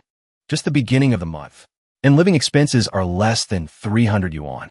He calculated miserably. This month will probably be very difficult to live through too. Right at this moment, a teenager suddenly held a knife to the chubby kid. Hand over the money. The chubby kid panicked internally. No, not good. He begged earnestly. Don't. This is the little bit I have left. He gave the kid a cold look. Who cares? I need to go eat crabs. Be good and hand it over. Speaking of this, he moved closer and closer to the chubby kid. Or else. A few minutes later, Tian swung his arm hard. The teenager's whole body flew into the sky. He mercilessly helped him stretch his limbs. Moments later, Tian calmly threw the teenager to the ground. At the last minute, he smashed the guy's head into the wall with his bare hands. At the same time, the chubby kid's eyes lit up, face full of admiration. A few minutes later, Tian sat motionless. The chubby kid kept fidgeting. After a long while, he spoke in a weak voice. Big brother, thank you for saving my life. Tian replied indifferently. Just passing by. Besides, I also need to thank you. You solved a burden in my heart. Immediately after, he poured out a stream of thoughts. The manga I'm reading has a main character who is very fat and gets bullied by others. I completely couldn't understand. Couldn't empathize. Speaking of this, Tian suddenly turned to the chubby kid. But you allowed me to successfully witness an example of someone both fat and bullied. Thank you. The boy screamed helplessly. I don't want to be bullied either. Moments latte. The chubby kid spoke with a choked voice. So what should I do? To be like you, boss? Not be bullied? I was bullied so much that I have no food money left for this month. Facing the unexpected question, Tian didn't respond at all. The space fell into silence. After a long while, he spoke up to break the silence. I've thought about it too. Combined with what I've experienced, I think, Tian suddenly concluded. Because you aren't fat enough. Hearing this, the chubby kid's jaw dropped. The boss's body weight and combat power, under the sunset, became even more persuasive. Just with one sentence. I've been conquered. This is indeed the truth. Tian solemnly proposed. So, this month's food money. I'll help you pay. Based on my diet plan, you can get fatter and stronger. The chubby kid's eyes welled up, deeply moved. Oh, not fat enough. My whole life. Must try to be fat like the boss. The next month, the chubby kid ate delicacies he couldn't enjoy before because of being robbed. But the strange point is, every time we eat, together with the boss only eats green vegetables. 1 month later, his weight didn't change at all. As the boss said again, you've become stronger. Go make an appointment with those who bullied you to come here. The chubby kid agreed. He quickly regained his momentum. He stood opposite the group of thugs, voice trembling but eyes determined. That's it. I've been bullied by you guys to the point of having no rice to eat. From now on, I won't give you another penny. The man screamed angrily. You pig, call us out here just for this. I see your face is rosy this month. Basically doesn't look like someone with no rice to eat. Not giving money anymore. Itching for a beating, right? The subordinates panicked and stopped him. Boss, wait. The other person hurriedly grabbed his arm. Boss, don't be impulsive. Look at the person behind him. The group immediately shifted their attention to Tian. As soon as they saw him, the man felt afraid involuntarily. Half of the person appearing behind the wall is who? That physique is Tian. The person next to him whispered in his ear. It's Tian. Last week, that gangster Qinglong was beaten by him until he fainted and stiffened on the ground. The week before, Boss Ming Wang also had his arm broken by him and was hospitalized. Shouldn't provoke him now. Everyone calls him Immovable Ming Wang. Just then, the other guy didn't forget to add fuel to the fire. Recently, people always see him asking this fatty out to eat. Now he follows him to a fight too. He is the one protecting this fatty. Speaking of this, he turned to look at him. We can't see. His eyes looking at the fatty, like a mother tiger protecting her cub. Back to Shi Tian. His body began to move. Immediately after, Shi Tian signaled with his hand. Get lost. He smirked maliciously, hand hooking in a direction. For me. In a flash, the group fled in unison. That day, the chubby kid successfully scared off the enemy. Moreover, from then on, the gangsters in school also always avoided him. The chubby kid felt he had truly become stronger. The only regret was, when the chubby kid happily turned his head, he discovered the boss who went to eat with him this month had disappeared. Since that day, the chubby kid never met him again, but he felt the two would meet again. The chubby kid felt he must be an angel sent by God to protect fat people like him. Chapter 15. In the moment Shi Tian sank into a coma, a voice kept echoing in his ear. Wake up. As soon as the sound hit, Shi Tian immediately opened his eyes. He sat up in panic, eyes darting around quickly. Zom li whispered. I am the person coming from within your soul. Also, the person who has lived with you for 1,000 years. Hearing this, Shi Tian was dumbfounded for a moment. Immediately after, he gave him a look of disdain. Zhongli almost screamed. Your eyes have revealed the thoughts in your heart. Don't look at me with those retarded eyes. Don't ruin the atmosphere. Anyway, this is the first conversation after 1,000 years of separation. Then, he lowered his voice to add, but now is not the time to talk. I called you because you are at a life and death stage. If I don't remind you, you will be drowned. Shi Tian repeated in confusion. Drowned? Drowned by what the hell? Zhongli didn't bother explaining. He reminded seriously. Anyway, wake up from the coma quickly. Later, when you are alone, I will tell you more clearly about everything between us. As soon as the words were spoken, the Shi Tian of reality opened his eyes wide. At the same time, the female student frantically shoved a Coke bottle down his throat. Shi Tian sat up abruptly. Water continuously spewed from his mouth. A few minutes later, the female student clasped her hands as if summoning a spirit. Classmate Shi Tian, you woke up. Sorry, because only when mentioning food does your body react. I thought, that way I could wake you up. Shi Tian looked at her bewildered. Wait, what's the situation now? Who are you? The female student suddenly pointed at herself. Classmate Shi Tian, do you remember? I'm the person from the hallway who said I dreamed of you yesterday. We just talked this morning. She explained confusedly. When I found you, you were in an alley. At that time, I intended to call 120. Right then, the female student suddenly noticed his stomach, but discovered your stomach suddenly made an extremely loud sound. Recounting this, she still couldn't help but be shocked. I immediately panicked and helped you to the KFC nearby. Then, no matter how I called you, you didn't react. The flashback recounted by the female student. It was just when someone next to him ordered, then his body would tremble immediately. So, she leaned down and whispered in his ear, Classmate Shi Tian, Hamburger. As soon as the word was spoken, the female student almost woke up. Eyes lit up. Immediately after, she shouted, Salad. Shi Tian's whole body trembled. Seeing this, the female student slowly approached him. Fried chicken. Speaking of this, she couldn't hide her joyful expression. Finally, I thought classmate Shi Tian fainted from hunger. So I bought 2 bottles of Coke and poured them into your mouth. Result, halfway through, you woke up. He looked at the female student blankly. Playing around was fun. Huh? Playing with my body, is that fun? After a long while, Shi Tian replied seriously. Anyway, thank you. I'll pay the bill. Later, if anyone comes to bother you, just say my name. As soon as he left, the female student suddenly called out, Wait, classmate Shi Tian. She raised her voice to remind, Please eat properly. Please eat properly. Don't faint from hunger again. No matter what, you must pay attention to your health. Hearing this, Shi Tian's cheeks and ears unconsciously turned red. Moments later, the female student couldn't suppress her excitement and held her phone towards him. Also, my WeChat. Just like that, at night, Tian finally arrived home. At the same time, didn't forget to bring a large amount of late-night snacks. He kept remembering the dream before waking up. He felt, this matter isn't over yet. Suddenly, his chest burned. Immediately, Tian's whole body burst into fierce flames. In the thick smoke, Zhongli suddenly appeared. Zhongli gave Tian a cold look.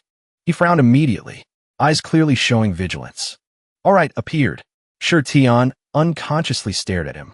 Moreover, in this situation, truly like some classic scene on the internet. Even the hair color is the same. Thinking this, he bit his lip in anger. Playing tricks. Immediately after, Tian reached out and gripped a stick. He pointed the wooden stick at Zhongli in frustration. What the hell are you doing? Within 3 sentences, spit it all out. I've beaten everyone up already. Besides, I don't mind beating up some strange things to gain experience now. Hearing this, he pointed at himself in bewilderment. Who am I? Then, Zhongli quietly watched Tian with deep eyes. Born from fire, awakened from fire. Before my eyes, I am by your side again. My name is Zhongli, also known as Zhuro. Sleeping deep in your soul. I am your partner from 1,000 years ago. Tian almost lost his mind at this moment. He furiously gripped the wooden stick. 3 sentences are up, but you still haven't explained what the hell you are. Facing Tian's unusual expression, Zhongli was stunned. He suddenly sighed. No paciencia. This point is very similar to your past life. Let me get to the point. I am a soul fragment. A small piece of your entire soul. So, those days when you stood in front of the mirror dancing, I saw it all. At the same time, Tian's eyes widened in surprise. His body started to burn. Zhongli smiled slightly. Hand making a sign. 2. The change in your body right now is caused by me. Tian felt more and more annoyed inside. At the last minute, Zhongli emphasized each word. I am indeed your partner. But not in this life. But when I was alive. Speaking of this, he suddenly leaned close to him. In the past life, you were my woman. Young man. Immediately, Tian swung the wooden stick hard at Zhongli's face. Outside, the house shook violently. The sound rang out extremely piercingly. In a flash, Zhongli appeared with a bruised face. He hurriedly spoke up. What are you doing? Stop. Talk slowly if you have something to say. At the same time, Tian suddenly looked down at his palm. He looked up at Zhongli and smiled maliciously. Indeed, hearing such blunt words, suffered a bit of a big shock. So involuntarily, Tian said with a calm tone, turns out now I can hit through walls too? He quickly advised, calm down. You've turned dark. At this moment, Zhongli couldn't hide his annoyance. He emphasized each word. I also suffered a big shock. Just woke up and discovered your boy.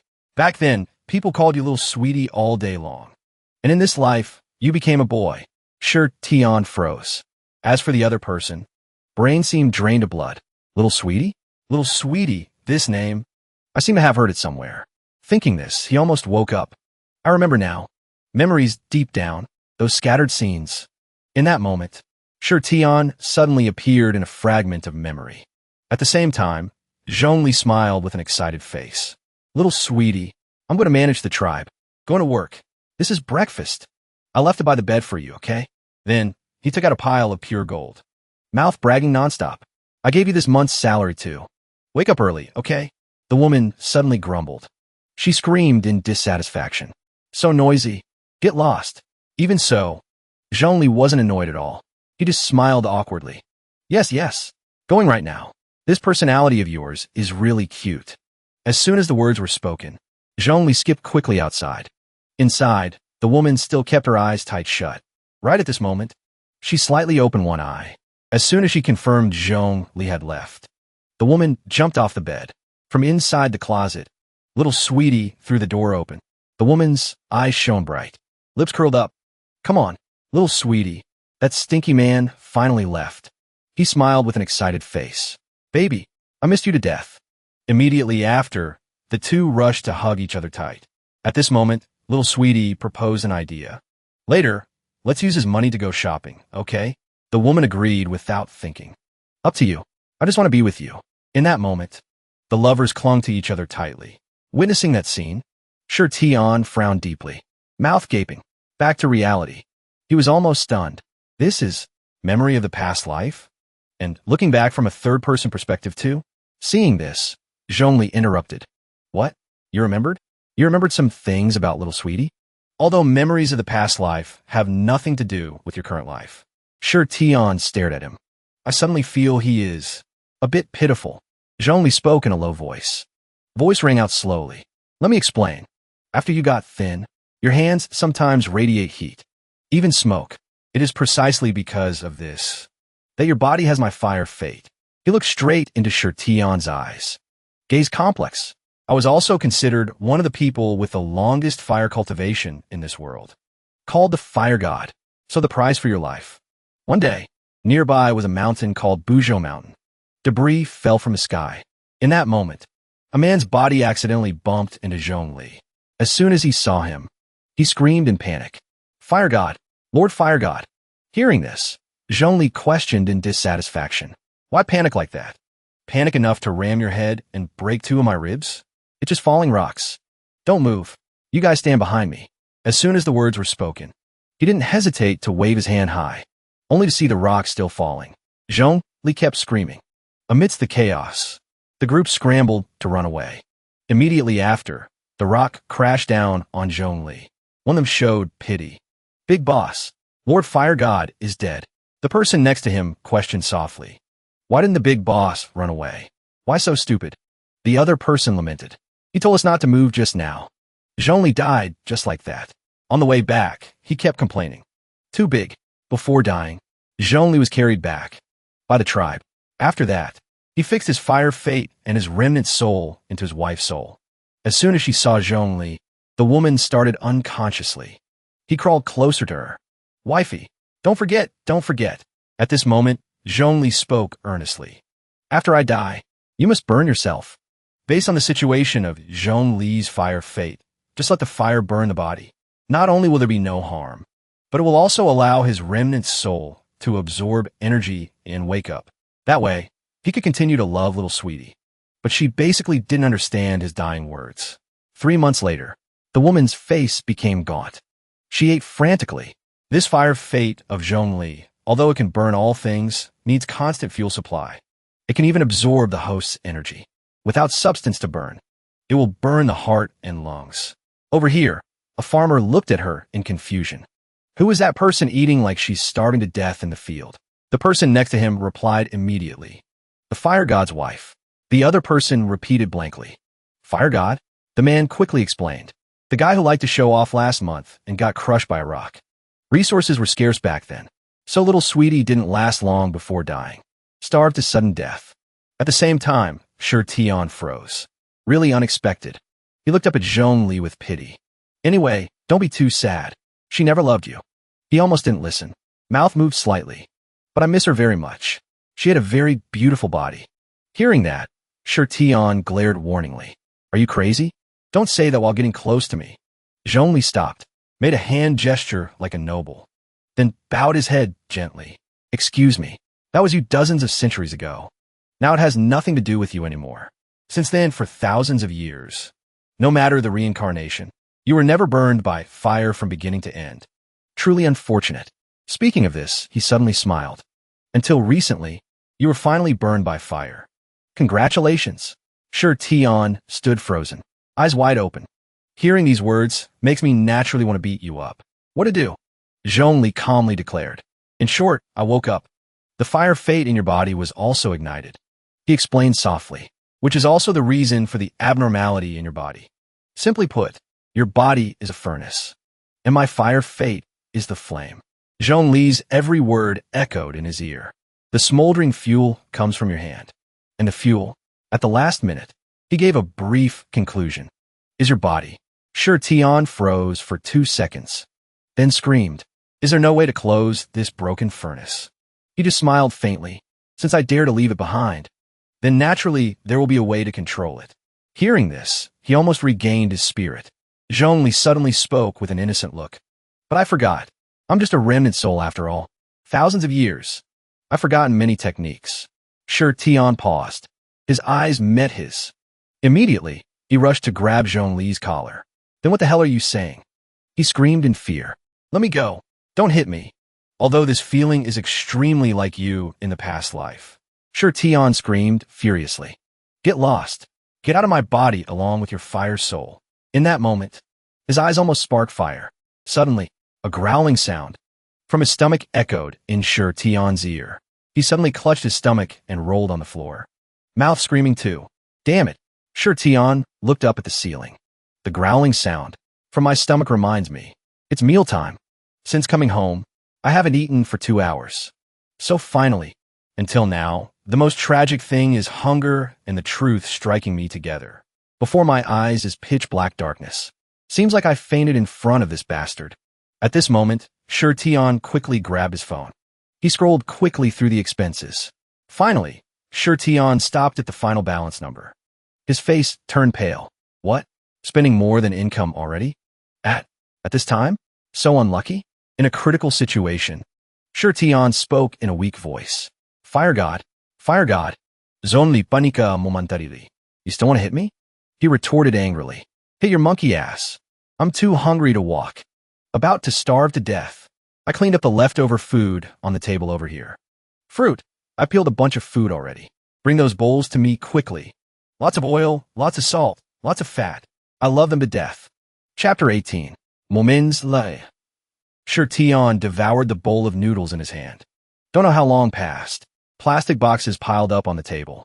At the last bowl of noodles, Sure Tion excitedly slammed his hand on the table. He threw his head back and let out a spicy breath, laughing heartily. Alive, truly poisonous. Spicy soup is unexpectedly so delicious. Plus lots of oil, lots of salt, lots of calories. Truly a direct path to my stomach. Zhongli stood aside watching intently. Expression indescribable. You look very engrossed. Very delicious? Sure Tion patted his stomach hard and declared loudly. This life of mine was saved by spicy soup. Also, if I starved to death, then this life of mine was killed by you. He started. Flustered, hands waving like he was wrongly accused. Sweetie, I didn't mean to. Hearing this, he angrily screamed, an earth-shattering scream. Don't call me by that terrifying title anymore. Sure Tion began to negotiate. Consider me begging you. In this life, we aren't husband and wife. Can we just be brothers? Or father and son is fine too. Don't call me little sweetie anymore. I am daddy. Call you dog. You call once. I call once. Hearing that, Zhongli was silent and didn't reply. He nodded seriously, raised his hand to swear brotherhood. Good brothers. After that, Sure Tion spent an hour squatting in the corner to digest this massive amount of information. Zhongli yapruaka. You. He helplessly shooed him away. You're annoying. Stay away from me. Sure Tion's appetite is 20 times that of a normal person. Each meal, even if only 7 yuan. But at this rate, food money will exceed 10,000. And Sure Tion's dad is a sumo wrestler, currently abroad. They strictly manage my financial expenses. The reason for asking for this food money basically won't be believed. Thinking this, he burst into tears like child. Money, rice, money, future food money. Afraid I can only rely on myself. Sure Tion suddenly had an idea. Being a food blogger might work. But before embarking on this path, he regained composure for a moment. I don't know how to handle the next meal.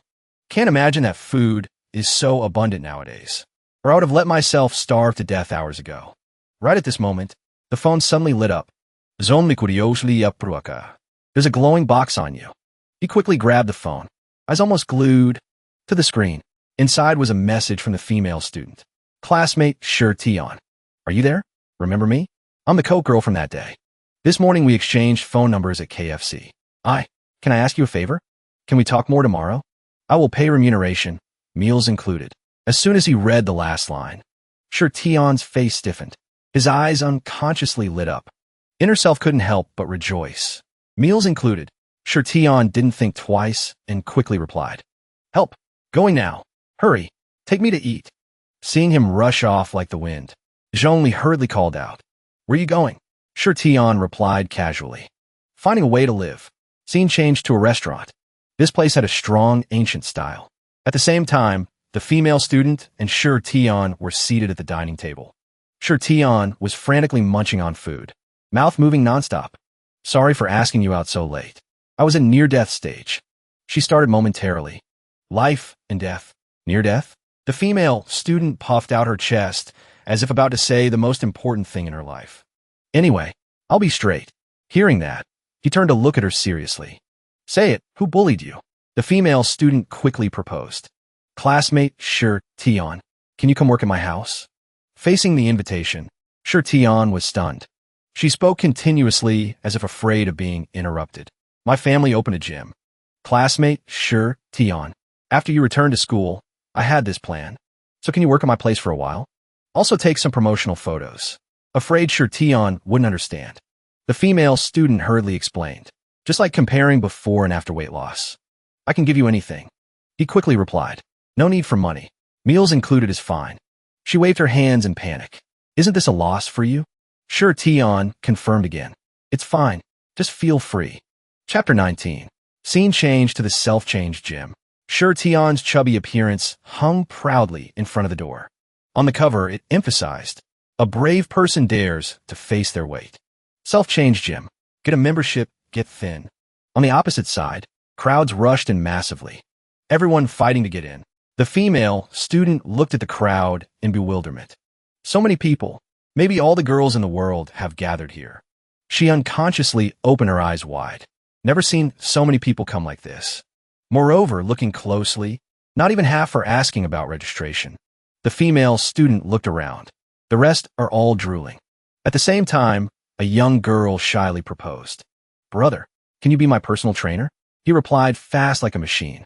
I haven't reached the level to be a trainer yet. But if you register, I will try to help. Bam! As soon as she got the answer, she quickly rushed towards the female student. The young girl slammed down on the counter. Register for a 3-year membership. Back to Sure Tion. A woman suddenly cut in. Can I touch your chest? She explained shyly. Just want to understand the effect after gym training a bit. Sure Tion looked down, observing the woman's every gesture. Immediately after, he bluntly took her hand and placed it on his chest. Facing the unexpected action, the woman's cheeks flushed red. Meanwhile, Sure Tion put on an emotionless face. In his head, sounds echoed like memories. Such a familiar feeling, experienced many times already. Like the boys in school rushing over calling me daddy. Sure Tion thought silently. Except for being a bit lighter, there's no difference. At the same time, the woman ran frantically to the female student. 5 years. Premium membership for 5 years. Previous session. At the Brave Club. Lao Tokawa. The female student excitedly stood up. Boss, what do you want to eat? Just one morning and over 300 members already. We can even eat gold. Hearing that, Sure Tion carefully flipped through the menu. Immediately after, he spoke with a calm tone. Then, 5 portions of every dish. Her eyes widened. Eating that much? Do you want to get fat again? The female student painfully pulled out her wallet. But, anyway, still have to work hard to cultivate this money tree. Although it hurts a bit. I pay. Sure Tion's mind prayed silently. If I could go back, that would be great. He lowered his voice to explain. Lots to pack home. Moments later, Sure Tion set a condition. Also, I hope for dinner when there are fewest people. I can be in the gym alone. I have to train a bit. For my body. Speaking of this, he stared again at his hand radiating heat. Solve the first survival problem. Next is how to become strong. I must take the initiative to attack. Sure Tion High School. Heard that in terms of fighting, there are 2 schools of thought. First, the human Sure Tion. Fat to the point no one can beat him.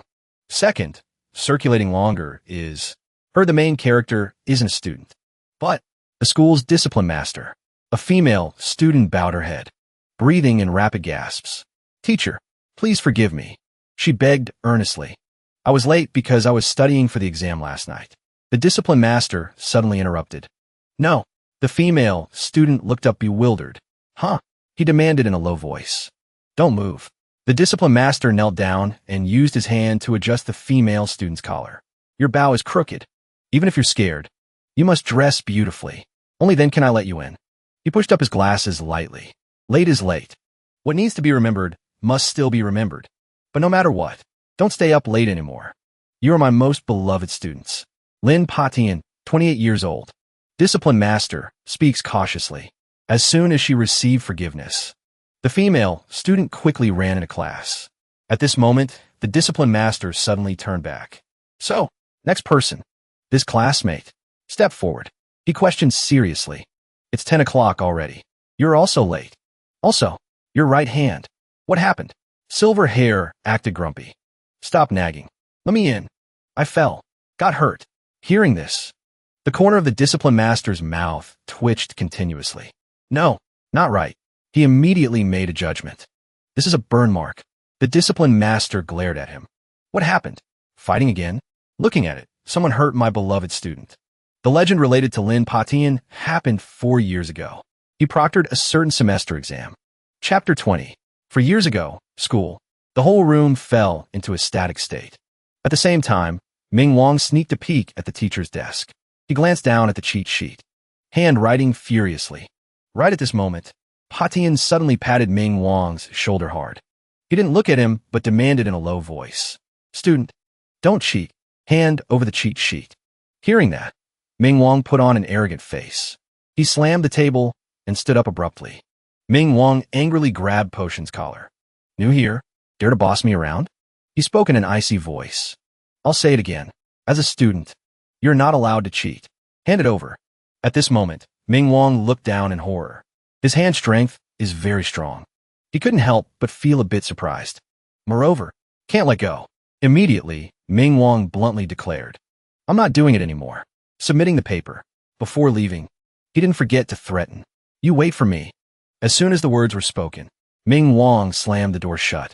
Meanwhile, Patian pushed up his glasses lightly, gaze glued to him. A student cheating in an exam acting so arrogant. There's a reason for it.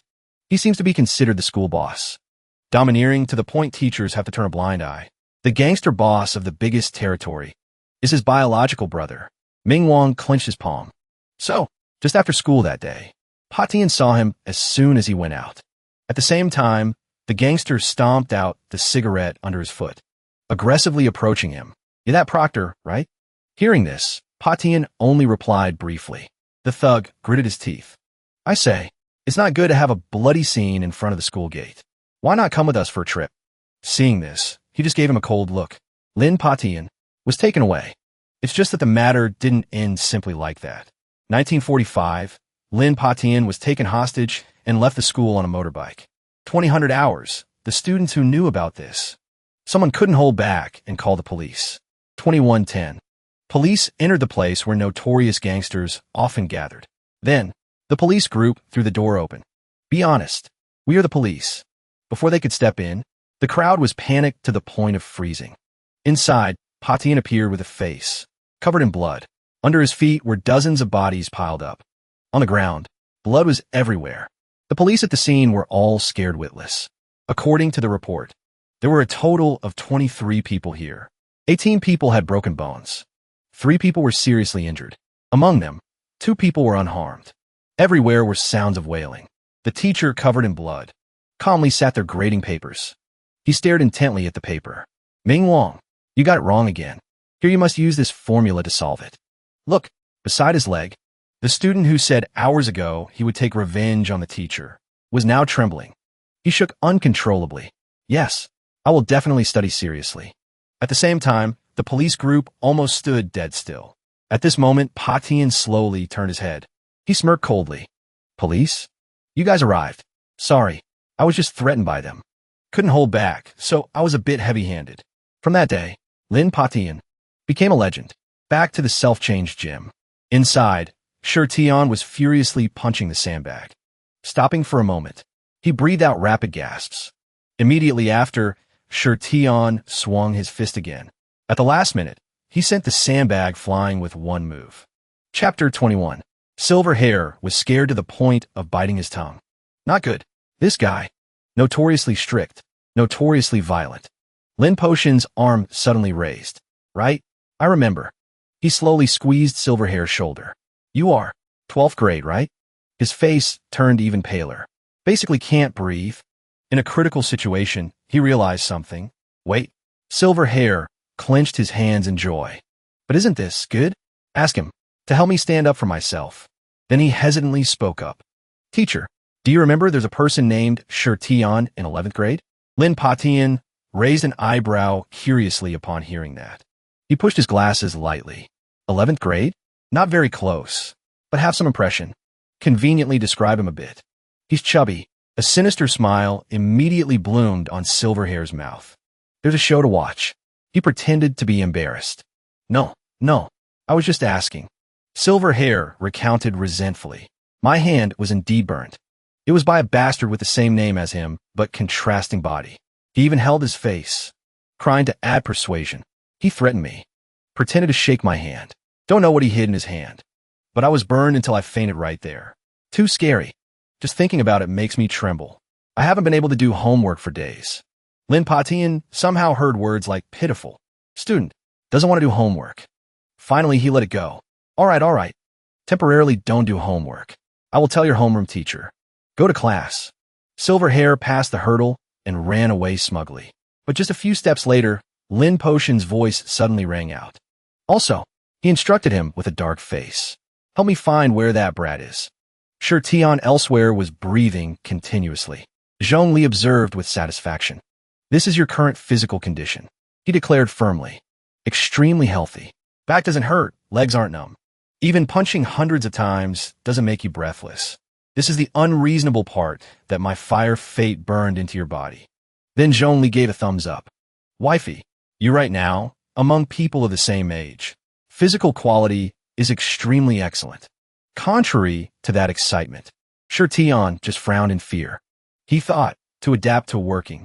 I took a week off, conveniently used everything in the gym. Then, no matter what testing method used, it all made me realize one thing. Nearly half that face darkened. I'm done for. He missed his former self.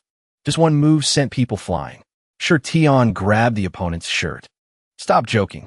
Originally this sandbag, I could tear it with one punch. Zhongli was pinned down and beaten up. Calm down, wifey. Good brother. But when you're weak, you become handsome. That afternoon, Patian stood in front of the building named Self-Change Gym. He placed his hand on the glass door and pushed lightly. Sure Tian inside still didn't know. From now on, can only rely on non-stop training to get stronger. With difficulty, he placed the dumbbell on the rack. His palms slowly relaxed and turned to another dumbbell. With all his strength, he tried to lift it with just one hand. Even so, he couldn't hold it for too long.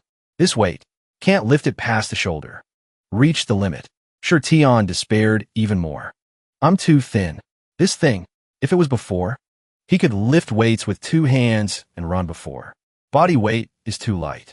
Even if the appearance is handsome, Patian gently lifted it up to his surprise.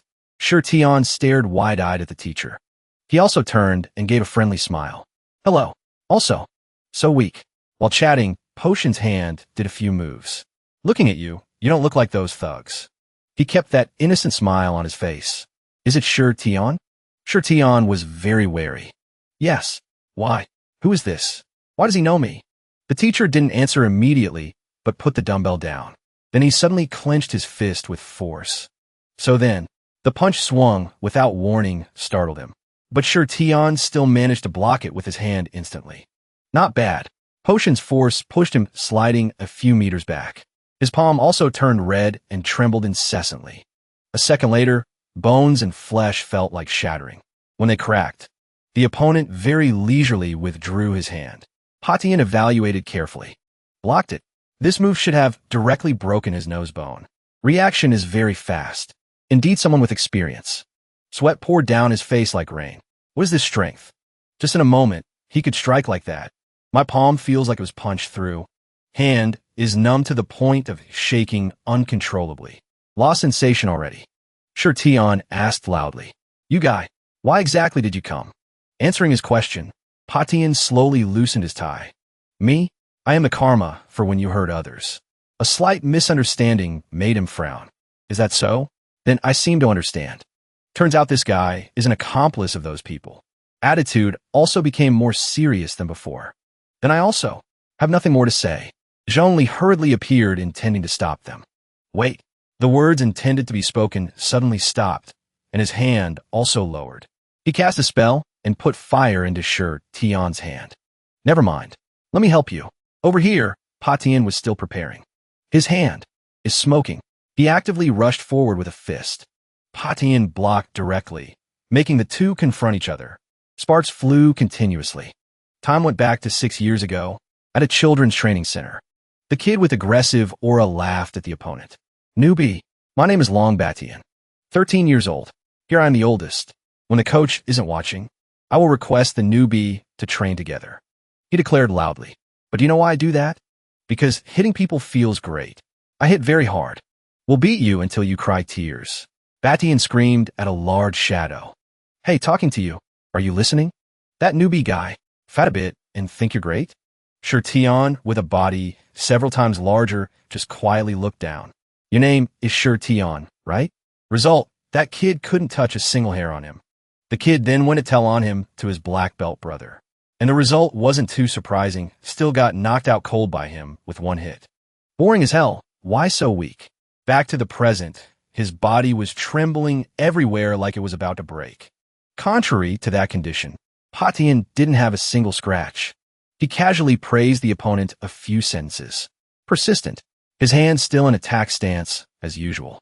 Been 10 minutes, right? Still standing firm. Patian continued. I'm starting to admire you. But he grumpily interrupted. Shut up. Sure Tion frowned in annoyance. Being chased and beaten by a nameless person. Beaten bored then praised. You want to provoke me, but I know how to keep calm. The first hit you threw was very strong. Before that, you exchanged a few punches with me. You also responded, but not fast enough. But after that, just as my fist got close, you immediately retreated back to dodge.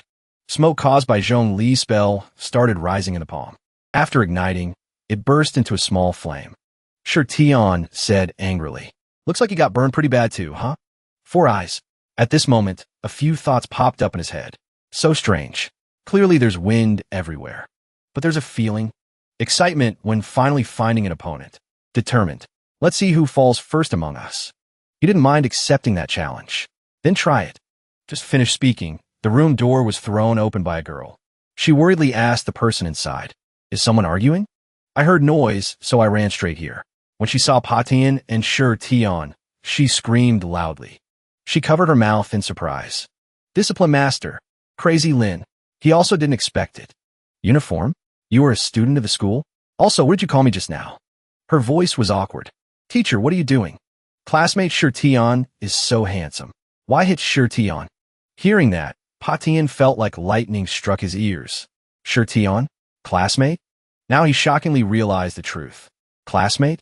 Half an hour later at a family restaurant. 2 students sat while the teacher stood. Patian bowed his head solemnly and uttered. Sorry. He directly apologized to them. It's all my fault. Too easily trusting others. Is my fault. She scolded resentfully. That's right. Reflect on it. And Sure Tion suddenly called out. He asked seriously. Teacher hit me 26 times. Now, can I hit back? She didn't expect that question, so she screamed loudly. Patian sighed and nodded in agreement. His hand quickly poured the pepper shaker and stirred it well. Then pushed the bowl of food in front of the opponent. Sure Tion smiled mischievously. Eat it. I specially prepared this masterpiece for you. Eat it all for me. Not a bit left. Even so, he didn't hold a grudge too long. Forget it. I suddenly got thin recently. Almost everyone doesn't recognize me. Teacher misunderstood. Not recognizing is also unavoidable. I forgive you. Patian actually eating that made her panic and want to stop him. Teacher, in his heart, rose a certain emotion. Actually, this is the first time I met such an evenly matched opponent. Grown so big, this experience is very magical. Don't know if it's joy or anger. But in the moment of being hit, heart beat faster. That night, Sure Tion brought the bag of food and closed the door. He waved his hand to shoo Zhongli away. Good night. Dare to come sleep together, and I'll beat you. You can choose to sleep in the kitchen. But he suddenly pulled Sure Tion back. Wait. Zhongli looked very serious. I have something important to say. A bit of curiosity made him turn to listen. The afternoon story was recounted. Your 2 hands ignited fire while fighting, right? This is the first time in 10,000 years I felt that sensation. Zhongli affirmat. From that, I knew I could recover a bit of ability and memory. I realized 2 things. His finger raised to number 1. First, I remembered how to restore your body to its original state. Difficult to execute, but better than nothing. Next, he also warned, Second, that teacher and girlfriend. Sure, Tion's eyes opened wide and mouth gaped in surprise. They both have problems. Zhongli rubbed his temples to recall. That female friend, on her, has something mortals shouldn't have. And that teacher, his aura. I remember now. Just now while eating, I accidentally heard his whispered words. At that time indeed, Patian mumbled something very quietly. He was next to him and accidentally noticed that suspicious action. Patian blamed himself. Lin Patian, you're still hot-tempered like that. Still impulsive like that. You basically don't deserve to be human. Also from that, Zhongli concluded, the aura on him basically isn't human. Sure, Tian still didn't understand. What do you mean? And Zhongli smirked mysteriously. Interested, right? Do you know, in this world, there is a shocking secret? He uttered each word in surprise. Shocking secret? The opponent replied seriously. Right? The ancient past of Zhongli was recalled.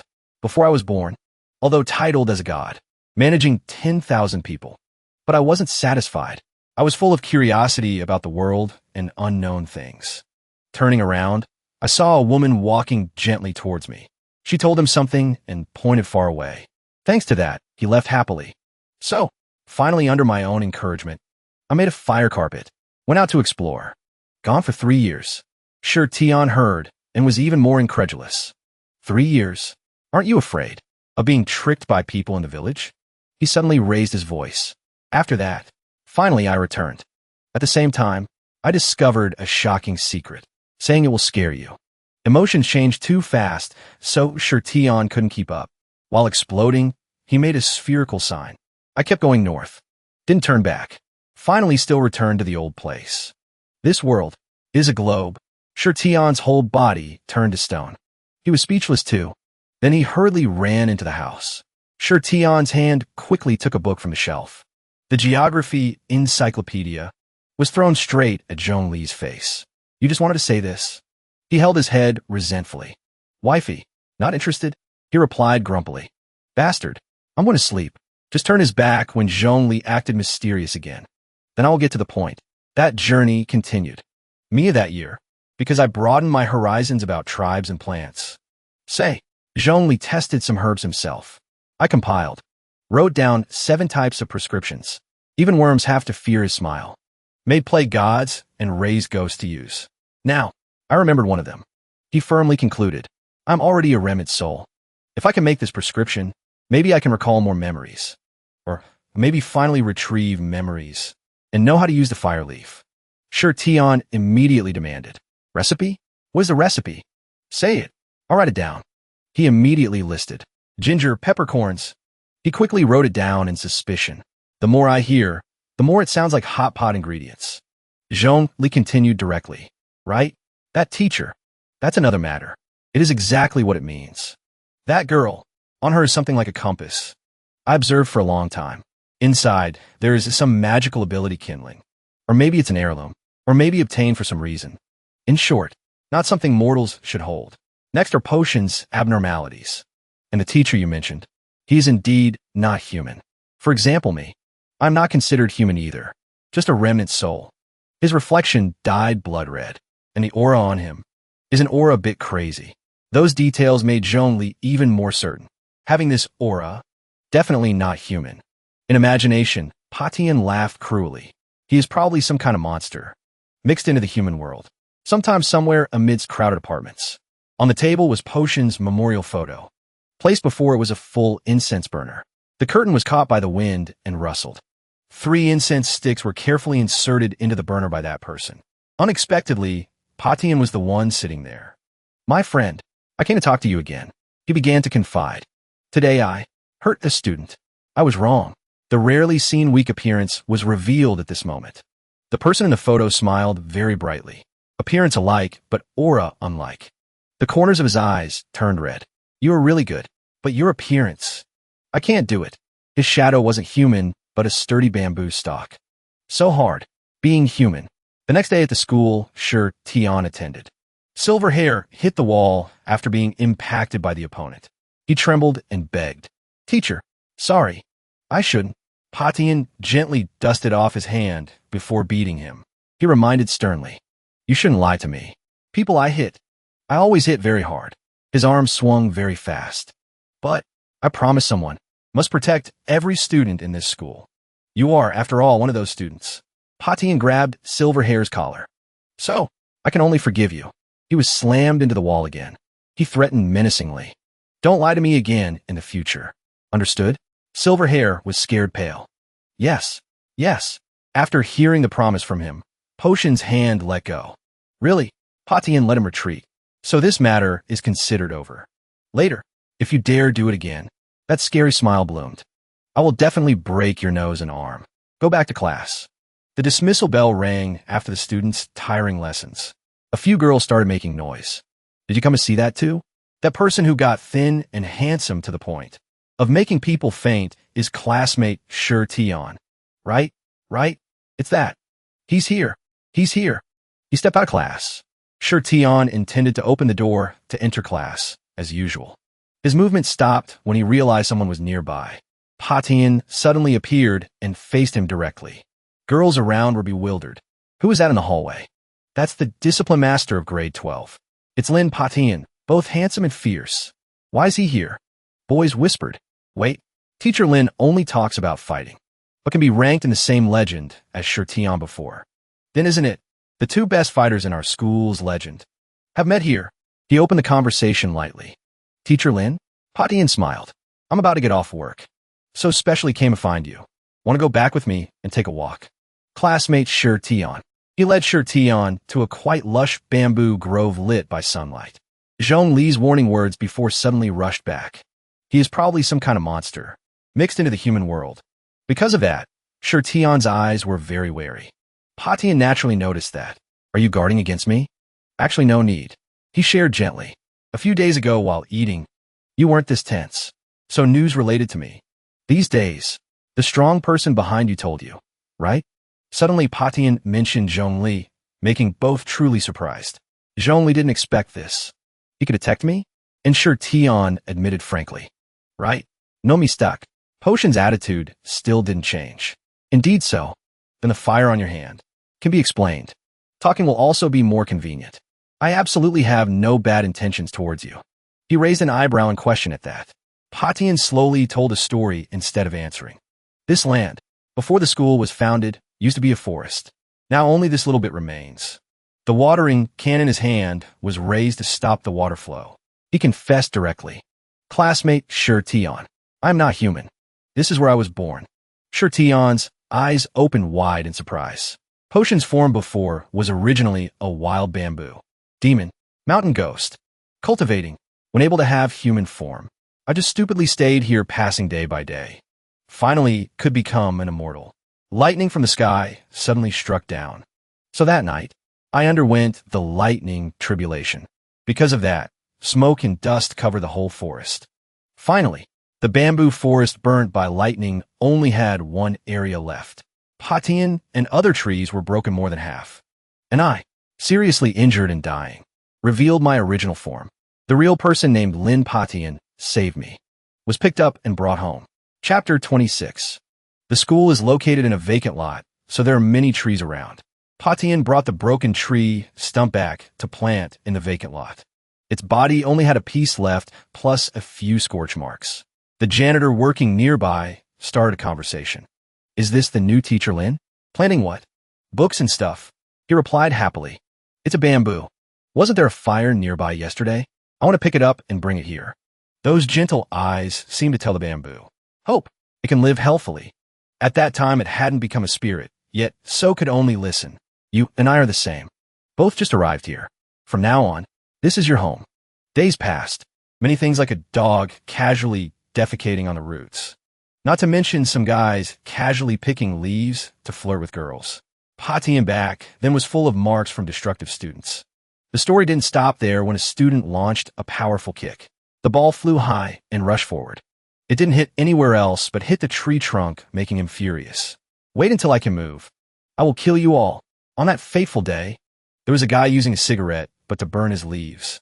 It then fell straight to the ground with the smoke not yet extinguished. Brother Long and his gang all looked grumpy. There was a young man accidentally running past. Isn't this Brother Long of grade 12? What's wrong?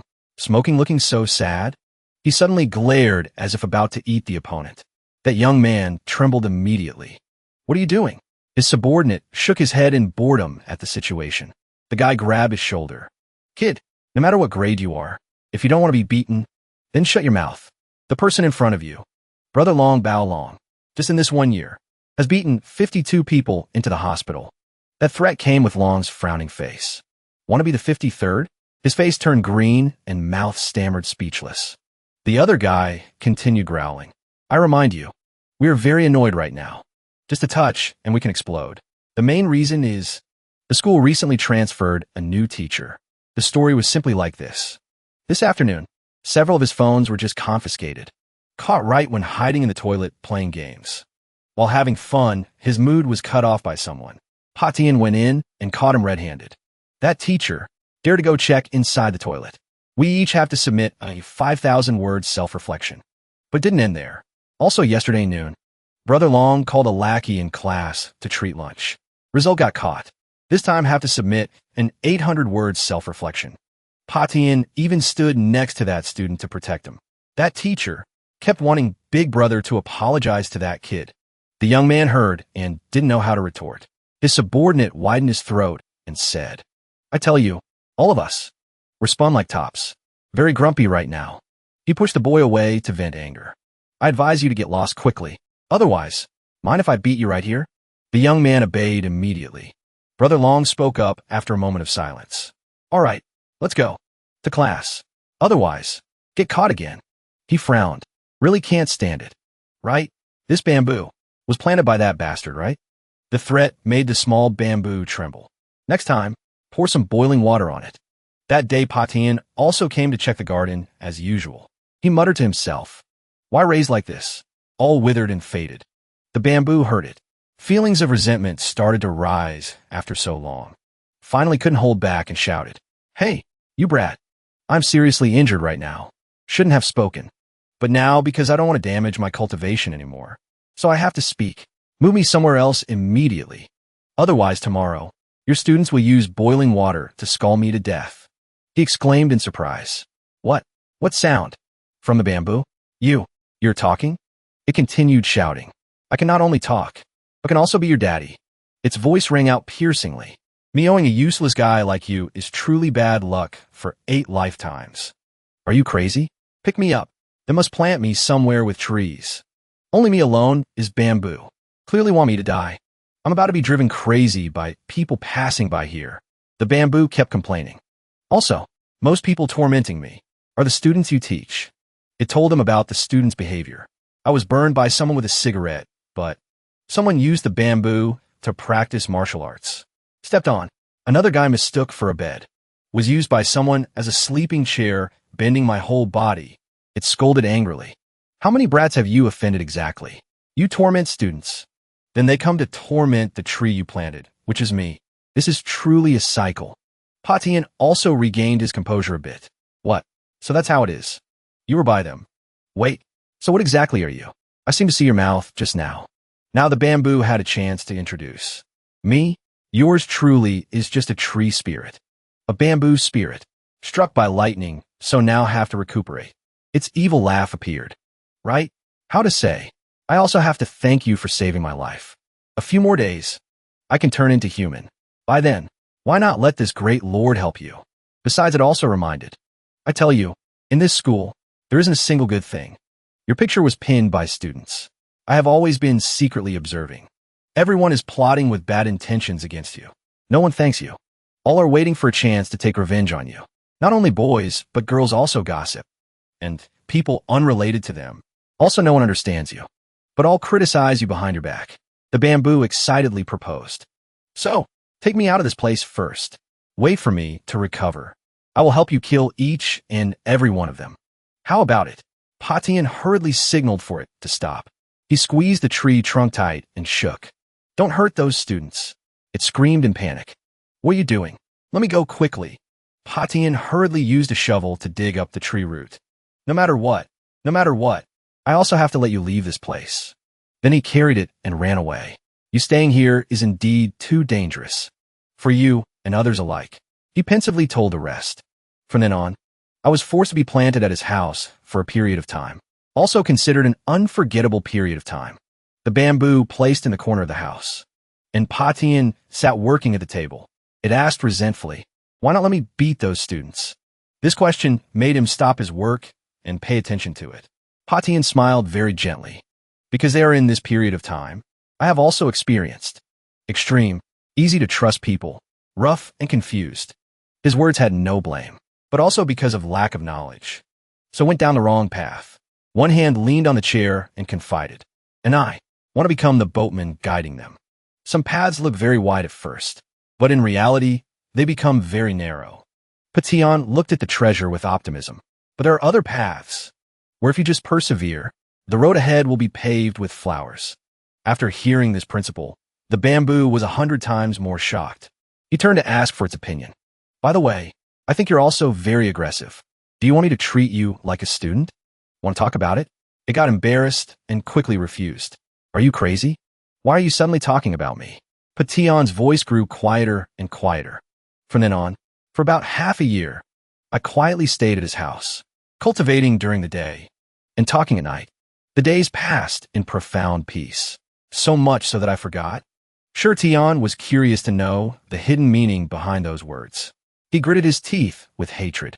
I forgot that I was still alive.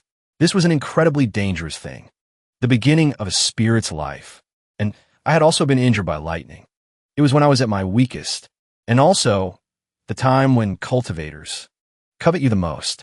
He covered half his face with his hand, trying to calm himself. I shouldn't have stayed at his house. On a beautiful morning, the sun shone down gently from above. The bamboo was placed opposite the dining table. On it was a plate of delicious watermelon. It vaguely requested of him, "Let me put it this way. If you water me with watermelon juice, I'll be able to taste things just like a human. So, please save some watermelon for me." Patian smiled and agreed immediately. Suddenly, there was an urgent knock on the door. He reluctantly put down the watermelon and went to open it. Coming. Outside, waiting for Patian, were Longu and his two underlings. The guy smirked and said, "Teacher, good morning." He was frightened by their appearance. "What's wrong with you guys?" Before he could finish, the noise outside caught the bamboo's attention. "What happened to your eyes?" Without a word, they violently shoved Patian into the house. Chapter 28. The student's eyes were filled with killing intent. His fists were raised. Rewind to a little while ago. Anyone who wanted to use the restroom was locked out. Longu had taken it over to smoke inside with his lackeys. He grumbled, "I'm about to lose it. This semester alone. That damn teacher has caught me for all sorts of things. And I've been written up 3 times. If this keeps up, I'm afraid I won't be able to graduate next year. I'll have to stay here again." The guy next to him was no different. "Same here. The worst part is I'm so scared of getting caught now that I don't even dare to have my little bro take the test for me anymore. I still have thousands of words to write." The last one shouted loudly, "That damn teacher. How dare he let us get away with this crap? We have to wait until he's in a meeting just to have a smoke." The restroom door was pushed open without any hesitation. The 3 inside jumped, a normal person's reflex. The young man was wearing the school uniform and had a mysterious smile. Longu silently sized up the newcomer. "I've never seen this face before." His underling spoke up loudly. "Who are you? A freshman? Don't you know the rules of this school? When we're smoking in the bathroom, no one else is allowed in." But the other person wasn't scared at all. The corner of his mouth even lifted into a smirk. He got even more annoyed. "Our big brother is furious right now. You little punk." In a fit of rage, he charged forward. "Are you looking for a beating?" The other student stopped him with just one finger. That light as a feather touch made him freeze. Sweat poured down his cheeks. His entire arm went numb.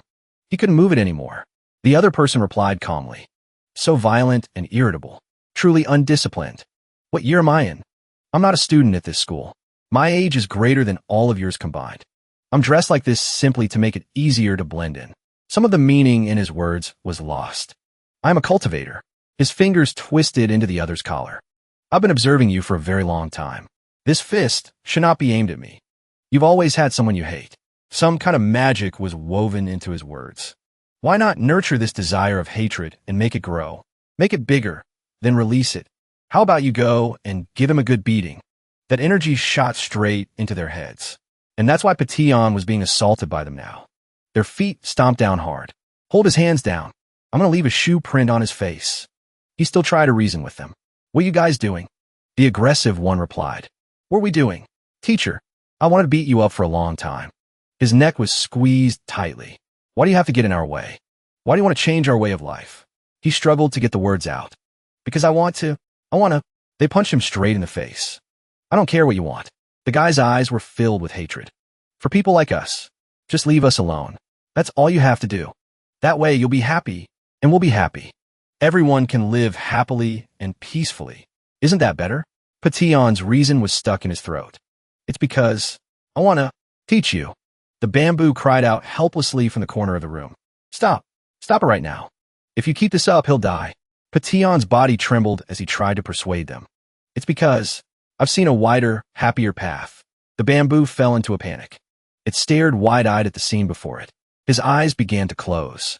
I have to show you, just like I did with that potted plant before. Before he could finish his last wish, his arm went limp. A brilliant light suddenly erupted in the room, shattering the glass windows. The 3 students were thrown straight out of the building, getting what they deserved. The loud noise woke Pation from his unconscious state. A familiar voice rang out. Are you awake yet? You can lie down for a little longer. You're fine. Also, I threw your students down from the 3rd floor. They're fine too. The bamboo had transformed into a person and was sitting beside him. I guess you could say, I saved your life. He was so shocked he shot upright. Who are you? The bamboo still had a few leaves stuck in its hair. I'm the bamboo you raised. To protect you, I transformed into a human earlier than planned. It smiled. So, now that I have a human body, I want to experience that path you're always talking about. Will you teach me how? Chapter 29. And so, the story comes to an end here. After that? There was no after that. Tion frowned, dissatisfied. What do you mean? Zhou only held a piece of watermelon, not yet taking a bite. The villain just appeared. Shouldn't there be a big battle? I haven't even bought my melon seeds yet. He adjusted his glasses. Because after that, the villain never appeared again. From then on, I explained the situation to him afterwards. I've been protecting him ever since. Actually, we came to a bit of an agreement back then. Now, I'll be honest about our situation. It's extremely dangerous. Those students who beat you, they were being controlled. Because there's a cultivator hiding in the school. He's after my body. Pation didn't care about that and blushed slightly. The way you said that sounds a little perverted. The bamboo immediately pushed him away. Shut up, you old fool. Anyway, I can't run away anymore. Although I've healed. If I leave now, it might not be long before all your beloved students are turned into butchers. One by one, their souls will be extracted to refine ghosts, and then they'll be used to force me out. He asked the other worriedly. Then what should we do? The bamboo immediately affirmed. What to do? Of course, we stick together like shadows. Not a single step apart. I have to be by your side at all times to protect you. Also, we can't attract the attention of others. If that's the case, there's only one way. It came up with a brilliant idea. How about this? I can conveniently protect you and also experience the path you mentioned. Want to try teaching me? In the end, what it became was a pointer for the blackboard. The word desire. Joe means hoping to obtain something that shouldn't be obtained. Have you all memorized it? This is a key point for this test. The students in the class had strange expressions on their faces as they studied. Pation pushed up his glasses as usual. The people below whispered secretly. See that? The ruler in the teacher's hand. That's the bamboo he brought back from the mountain behind the school to plant. Then he dug it up and took it home. And finally, he made it into a ruler. He just brazenly dug it up from the school grounds. Before, when he was chasing us away, I thought he was some kind of tree-loving environmentalist. The bamboo also reminded him. Hey, be gentle. But Pation immediately cut it off. Shut up. Rulers can't talk. He hesitantly concluded the arduous story. That was 36 years ago. From then on, I became a teaching ruler. Pation added casually. But it really did work to always be on guard and prevent anything from happening. He dejectedly refused. All right. Don't say anymore. The more I hear, the stupider it sounds. He suddenly flew into a rage. But this plan also had a flaw. I was used for a full 36 years. I broke 5 blackboards by tapping on them. In the end, because the precautions were too strict, there were no loopholes left. I protected him until he retired, and the villain still never showed his face. Tion silently judged. This guy is probably a drama queen. Zhongli, beside him, also grimaced. This kind of story sounds like it's building up to a decisive battle the night before, but then it suddenly feels anticlimactic. Damn, this is so frustrating. A gentle breeze blew by, carrying a few bamboo leaves with it. In the end, everything happened very peacefully. Later on, a few years ago, that teacher passed away from illness. All in all, it was a peaceful end. Since it was afternoon, the sky turned a golden yellow. In the end, he hoped that he gently took off the glasses, would continue to follow in his footsteps here. The real Petion, on his sickbed, encouraged him. Brother Zhu, you will indeed live longer than me. I probably can't be with you anymore. Would you like to try being a teacher? He looked at the memento with nostalgia. And so, I finally became a teacher. That's right. The glasses I'm wearing now were left to me by him. You could say that I, together with him, protected him, and at the same time, continued to write his life story. After sharing, Petion put them back on. I've told you all my memories. I'm still here now. 1. To fulfill the last wish of the deceased. A few years ago, I submitted a fake resume to the school. But since I've been listening to lectures for 36 years, I had no problem teaching. The topic then shifted to something else. 2. Thinking about the culprit from back then, after so many years, my intuition tells me he's still somewhere out there, watching me. Student Sure, Tion, I called you out here just to tell you everything. And also to ask you, the fact that I'm not human, please don't tell the other students. Okay? Sure, Tion fell silent for a few minutes. Then he suddenly broke into a bright smile. Let's put it this way. The fact that the Dean of Discipline is a demon and that I've gained 5 kilograms this month both surprised me quite a bit. This is nothing worth mentioning. I won't tell anyone. Petion's face showed clear joy. He thought all these words to himself. To be honest, hearing your story, I wasn't scared at all. On the contrary, I felt a sense of warmth. His experience is no different from a human's. There were tears and laughter. In that case, nothing is impossible. The two below continued their exchange. Also, teacher, could you help me with something? If you're type of plant, then can you tell me the ingredients for this prescription? Where can I find them? Let me see. The view gradually narrowed in someone's eyes. The cultivator from years ago was actually watching them from above, always waiting for an opportunity. The following days passed peacefully. So, after talking with the teacher for a while, my life went back to normal. Sure, Tion sat in a restaurant, devouring bowl after bowl. Next, he went to the gym, making all the girls swoon, helping out at the gym. He also got noticed at school, noticed by the boys. I heard Dad Tion beat up another group of thugs. Your dad is truly my dad. The young man aggressively offered him a drink. Dad, have some bitter melon juice, Dad. He immediately refused them. I don't want bitter melon juice. I want Netflix and chill. When he got to class, his desk was already full of love letters of every color. He idly opened them to take a look, noticed by the girls. As night fell, Sure Tion sat intently at his computer. But there was also a strange new development. Petion looked surprised during their previous conversation. So you have only just come into contact with cultivation? He nodded in response. That's right. He suddenly took out a pen and paper to write something. Then I absolutely have to send you this website. Sure Tion frowned, confused. He handed over the piece of paper. Right? This website has a lot of essential stuff. Anyway, find some time to register. Call me when you're done. Sure Tion was now typing in the address from the note. He pressed the button to enter the mysterious website. The very first thing he saw made Sure Tion gasp in surprise. The blue light from the screen reflected in his wide eyes. The site's title was printed in a bold line of text. Traditional Craftsmanship Protection Website. Below it was a slogan. Long-term coexistence. Mutual illumination. Mutual support. Shared glory and shame. Not only that, there were also many sections. Serving the people. Alchemy research. Medical treatment. Home insurance. Cultivation has become. Social security. Transportation search. Even the search bar had suggested topics. Welcome to China. Cultivation. Realm breakthrough. Convenient for the people. Greetings. Sure Tion immediately slammed the table and shouted. What the hell? He quickly picked up the phone to call. Hello. What kind of state do cultivators in this era even live in? Petion on the other end of the line said cheerfully. You open the website? Well then, there are about 1,200,000 of us. The phone almost slipped from his hand. The voice from the phone continued. In this world, people with extraordinary abilities, including me, he explained further to Shirtion. Hypnosis, control of water and fire, poison making, monsters becoming spirits, soul burning and body possession, all kinds of cultivation. But people like us, there are probably about 1,200,000 of us.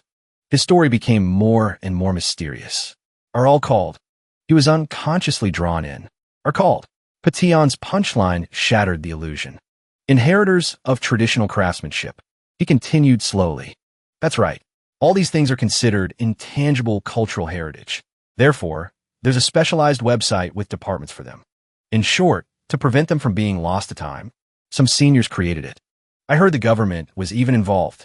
Shirtion couldn't believe it anymore and yelled. Lost to time? What the hell? Pation gave an example. Look, the muzzle velocity of sniper rifle nowadays is 1,000 meters per second, and most cultivators can't dodge it. A single shot from Mortal's gun can take them down. Those renegades who use their special abilities for illegal activities. A good number of them get shot and killed every year. Besides, anyone who does something against the rules will be reported.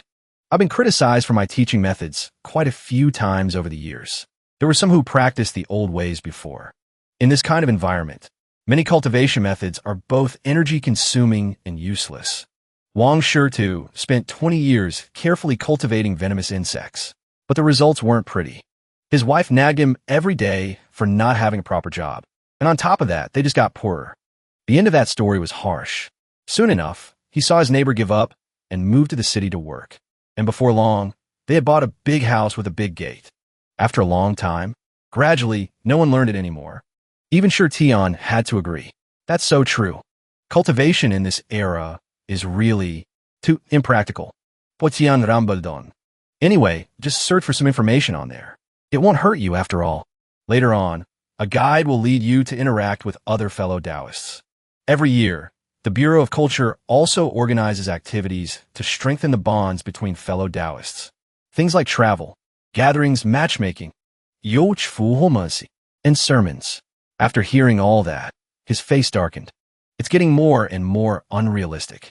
Pation suddenly mentioned something. Oh, right. You can also receive supplies every month. Things like cooking oil and rice. Shirtion's attention was immediately caught. Wait, how much can you get? I'm asking you, teacher, how much can you get? Following the teacher's guidance, he created a profile. Type, transmigrator. Special ability, awakened. Below that was a question. Describe your special ability. Please refer to a literary work that most closely corresponds to your state and fill it in the appendix. Both hands generate heat daily. There's a vengeful spirit next to me who calls himself the fire god. He just woke up after sleeping for several thousand years. He immediately turned to ask Zhongli, haven't you started learning how to read web novels these past few days? There's a novel about some kid who has a ring, and inside that ring, there's some old guy. What's it called? I need to fill out a form. Hurry up. I can get free food. How nice. A few more days passed. And so, after filling out the form, for a long time after that, I didn't receive any response. However, on another front, something big did happen. Shirtion arrived at school with an even more dazzling aura than usual. He pushed his chair back and gently sat down in his seat. His eyes glanced under his desk out of habit. His rummaging hand seemed to have found something. When he opened it, the object in the box was so dazzling he had to shout. The object was clearly a very valuable silver ring. This is... Shirtion immediately shot to his feet. Who the heck gave me this? Leaving letters in my desk every day is one thing. But now you're giving me gifts too? This person must be loaded. This is way too extravagant. The students in the class all had the same 3 words on their faces. Completely bewildered. The silver ring even had exquisite English lettering engraved on it. Then, the very next day, Shirtion pulled out another new item. On the 3rd day, it was a huge heart-shaped box of chocolates. On the 4th day, that person gave Shirtion a whole 3 trillion. The 5th day shocked him even more because the gift was from an expensive luxury brand. To sum it up, after 5 days, his desk was so full there was no empty space. Sweat poured down his face like a waterfall. This is way too over the top. He immediately thought of a civil servant. This is all so random. It's like they're trying to figure out what I like. Also, the gift giver didn't sign their name. I can't even return it. This is like wanting to serve the people without leaving a name. That day, he brought the box of letters home and dumped them out. Zhongli asked curiously, "What are you doing?" He replied as he sifted through them. "I'm looking through every single letter." They were all filled with sweet words. "Dearest Tian, when you read this letter, you already owe me a hug. If you don't throw it away, then you'll owe me a kiss. If you keep it, you owe me a date." Sure, Tian seriously came to a conclusion. "These are all the love letters I've received since I lost weight. I've kept every single one. Everyone was so serious, I couldn't just throw them away after reading them." By the way, summarizing the purpose of these letters, they could be divided into 3 types. He pointed out the key points one by one. They want to know my weight loss experience. They want me to be their dad. Or they simply lust after my body. Especially the last type. Their emotions are so passionate. It's like they want to reach out from the letter and touch my face. This was beyond Zhong Li's imagination, so he just silently questioned it. The box in his hand was about to be thrown away in anger. And no matter which type it is, I've read every single one 3 times. And I haven't found a single one from the person who keeps giving me these precious gifts. Is there Santa Claus or something? Zhong Li immediately chimed in. "Yeah, I'm getting jealous too." Sure, Tian immediately slapped him across the face, a stinging blow. Later, he had to hold his cheek and say, "Think about it. They want to remain anonymous because they don't want you to return the gifts." Sure, Tian was suddenly stunned for a moment. Maybe they think that if these items can make you happy, and also make you feel a sense of burden, like leveling up an idol. He tiredly slumped into the chair. "I can't take it anymore."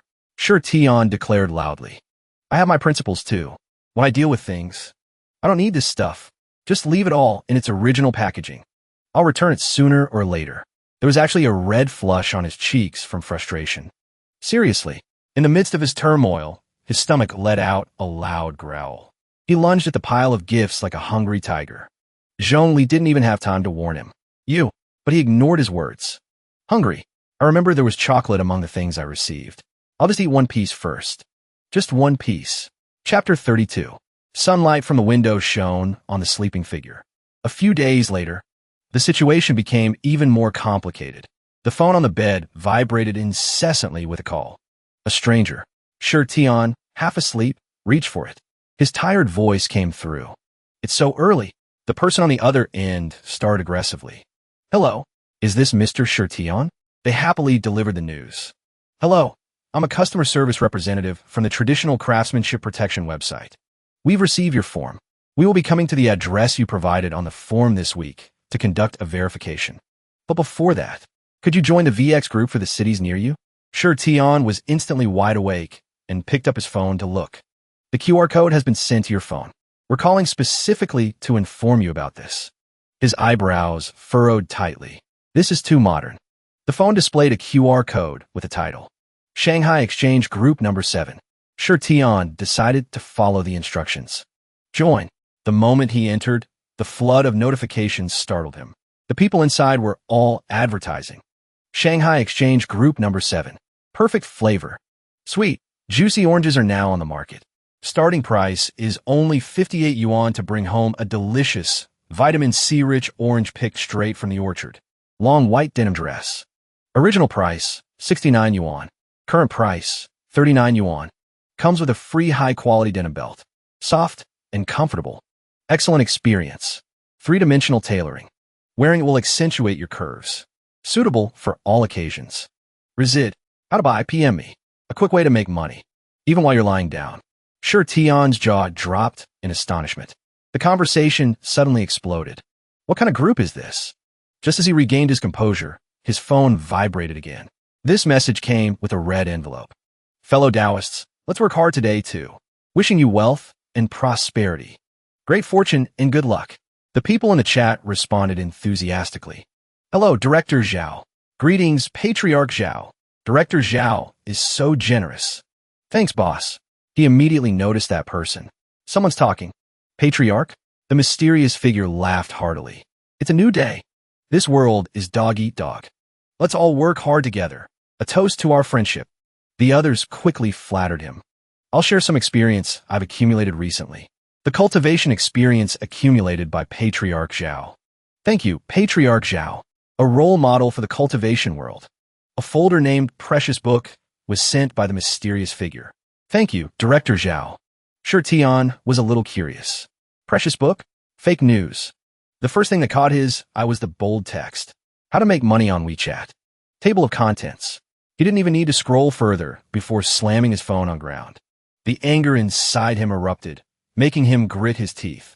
Nevertheless, Sure Tian still politely sent a few messages. Amazing, amazing. I'm leaving the group. The person named Director Zhao turned their attention to him. Wait, a new person? After firmly leaving, Sure Tian continued to receive notifications. The mysterious figure initiated a conversation. Director Zhao knows you from the Shanghai Special Abilities Group number 7. Newcomer? Are you from the same city as me? I'm in SH City. Do you want to make money together? I've already made over 10,000 this month. I'll give you 3% of the profits. His face scrunched up. That person friend him. He bluntly tried to shoo them away. Wait, isn't this a cultivation group? The mysterious figure calmly admitted it. Of course it is. He typed another message. Before he could finish asking, the other side explained. But the cultivators are all so poor they're about to starve. So gradually, they all went to find ways to make a living. Sure Tian silently guessed. This is toxic. His messaging tone softened. So you are indeed some kind of patriarch? The person said cheerfully. What patriarch? I'm just a nobody. I'm only called that because I make a lot of money. Then, Director Zhao reminded him. Listen up, newcomer. The richer you are, the more people will respect you. This is the unwritten rule of the cultivation world. The anger inside him was about to explode, and he didn't want to get involved any further. He decisively refused. I think I should still leave the group. Leave? Director Zhao hurriedly tried to keep him. Wait, right, newcomer. What do you do? He immediately set a boundary with the person. Stop trying to recruit me. I'm not changing careers.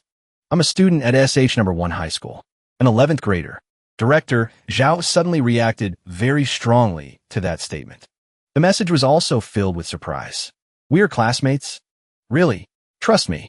Look, in our class, there's a student named Sure Tian. Do you know him? Director Zhao affirmed. I am the leader of the Tian Dian Temple Support Group. This time, it was Sure Tian's turn to be so shocked that his hands and feet went numb. The other person continued to brag. It's true. I've always been following student Sure Tian. I even take secret photos of him sometimes. Let me send you one. His mouth couldn't close from the shock of those words. Director Zhao was even very proud. Moreover, I've been giving him gifts recently. I've been secretly giving them every day for a week now. I like him a lot. I'm so thoughtful and caring. Do you think we could become friends? Newcomer? Sure Tian's whole body trembled. His limbs were stiff, and he couldn't reply.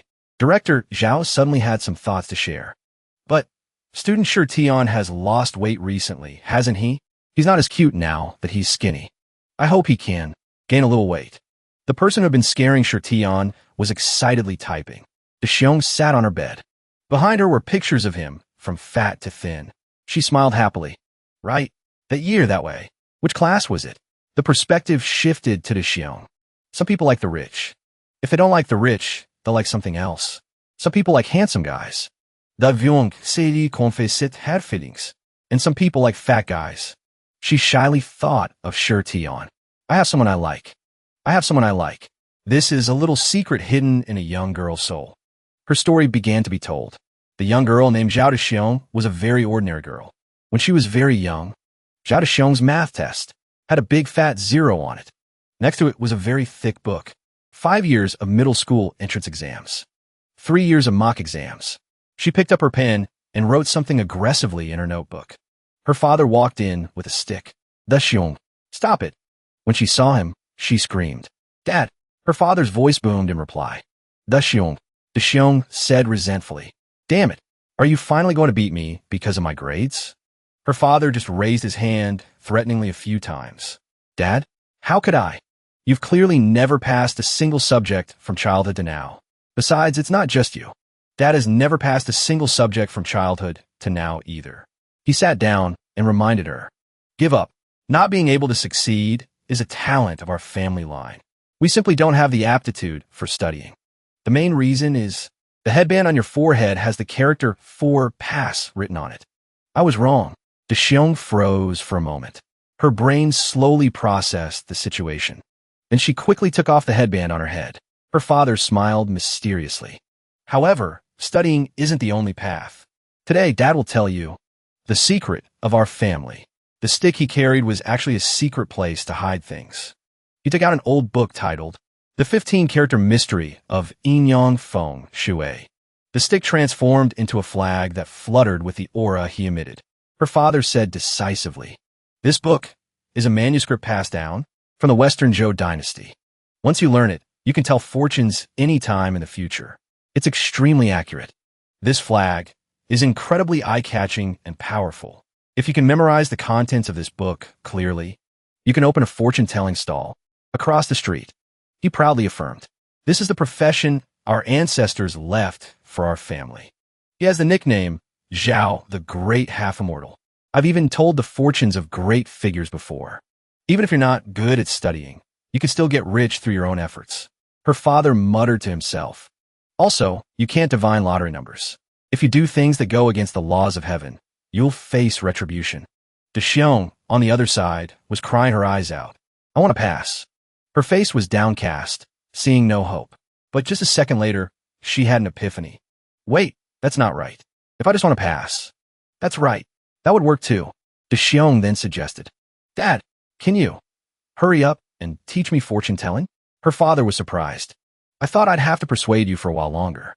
On the day of the regular test, a few coins fell onto Dexiong's desk. She began to chant. "First, look at the life chart. Second, look at the major fate. Third, look at prosperity and decline. Fourth, look at how to advance, retreat, and die. Fifth, see if the gods are auspicious or inauspicious. Sixth, see the position of the lines. Seventh, see how to escape from bondage. Eighth, see the shedding of tears. Ninth, see the evaluation from the outside." The coins clinked repeatedly and then gradually came to a rest. She peeked open one eye to check. 3 heads. Notas. Still young. Dexiong focused on the question and made a decision. This question is C. Another time, she even used tarot cards. It made the whole class gasp in amazement. The cards swirled in her hands like some kind of magic. She focused and called out to it. "Tarot cards, oh tarot cards. Please tell me." At that very moment, Dexiong's eyes flew open. She drew a card from the previously shuffled deck. The card was held tightly between 2 fingers. The sun, reversed. Yes or no? Dexiong quickly filled in the answer. "All right, this question is A." The teacher at the front reminded them. 15 minutes left. "Everyone, please check your papers." The blackboard clearly stated, "Final exam." The whole class was captivated by her actions. Dexiong held her pen and wrote with exquisite strokes. She used both hands in concert, pouring her emotions into that pen. Soon, the magic circle was successfully drawn. The final step was to push the pen into the circle. It rolled to the side of the paper that already had the reading written on it. Dexiong thought excitedly. "I got the answer." She was no longer afraid of the test paper before her. Simple. Too simple. This isn't even cheating. I'm using my own abilities to do this. A bright smile bloomed for the first time in the exam room. I can do this. After so much effort, Dexiong obtained a red certificate. H City Junior High School. Graduation diploma. The scores on the paper were all 60. And so, the young girl made it through junior high. Finally, she moved up a grade. Her grades were considered SOSO when she got into the same school as Shi Tian. In a room with a sign that read, Grade 2 Office. A teacher sat at a desk. He held a few papers in his hand with a tired expression. Patian suddenly pushed the door open and walked in. He started the conversation. "What's wrong? Why the long face?" The person was startled. "Dean Lin," he shared with difficulty. "It's nothing. Just a new student who's giving me a headache." The teacher held up the test paper. The multiple choice questions are almost all correct, but the complex ones are almost all wrong. The Chinese and English essays, argumentative essays, are full of mistakes. For math, physics, and chemistry, she can only write the final answer. What kind of bizarre answers are these? He covered his face and sighed.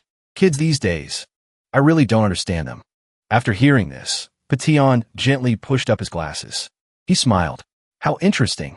The other person was even more confused. Interesting? Patian's face twisted into a frightening expression. If that's the case, then we must think of some countermeasures. How about this? Let me set the questions for the 11th grade literature final this semester.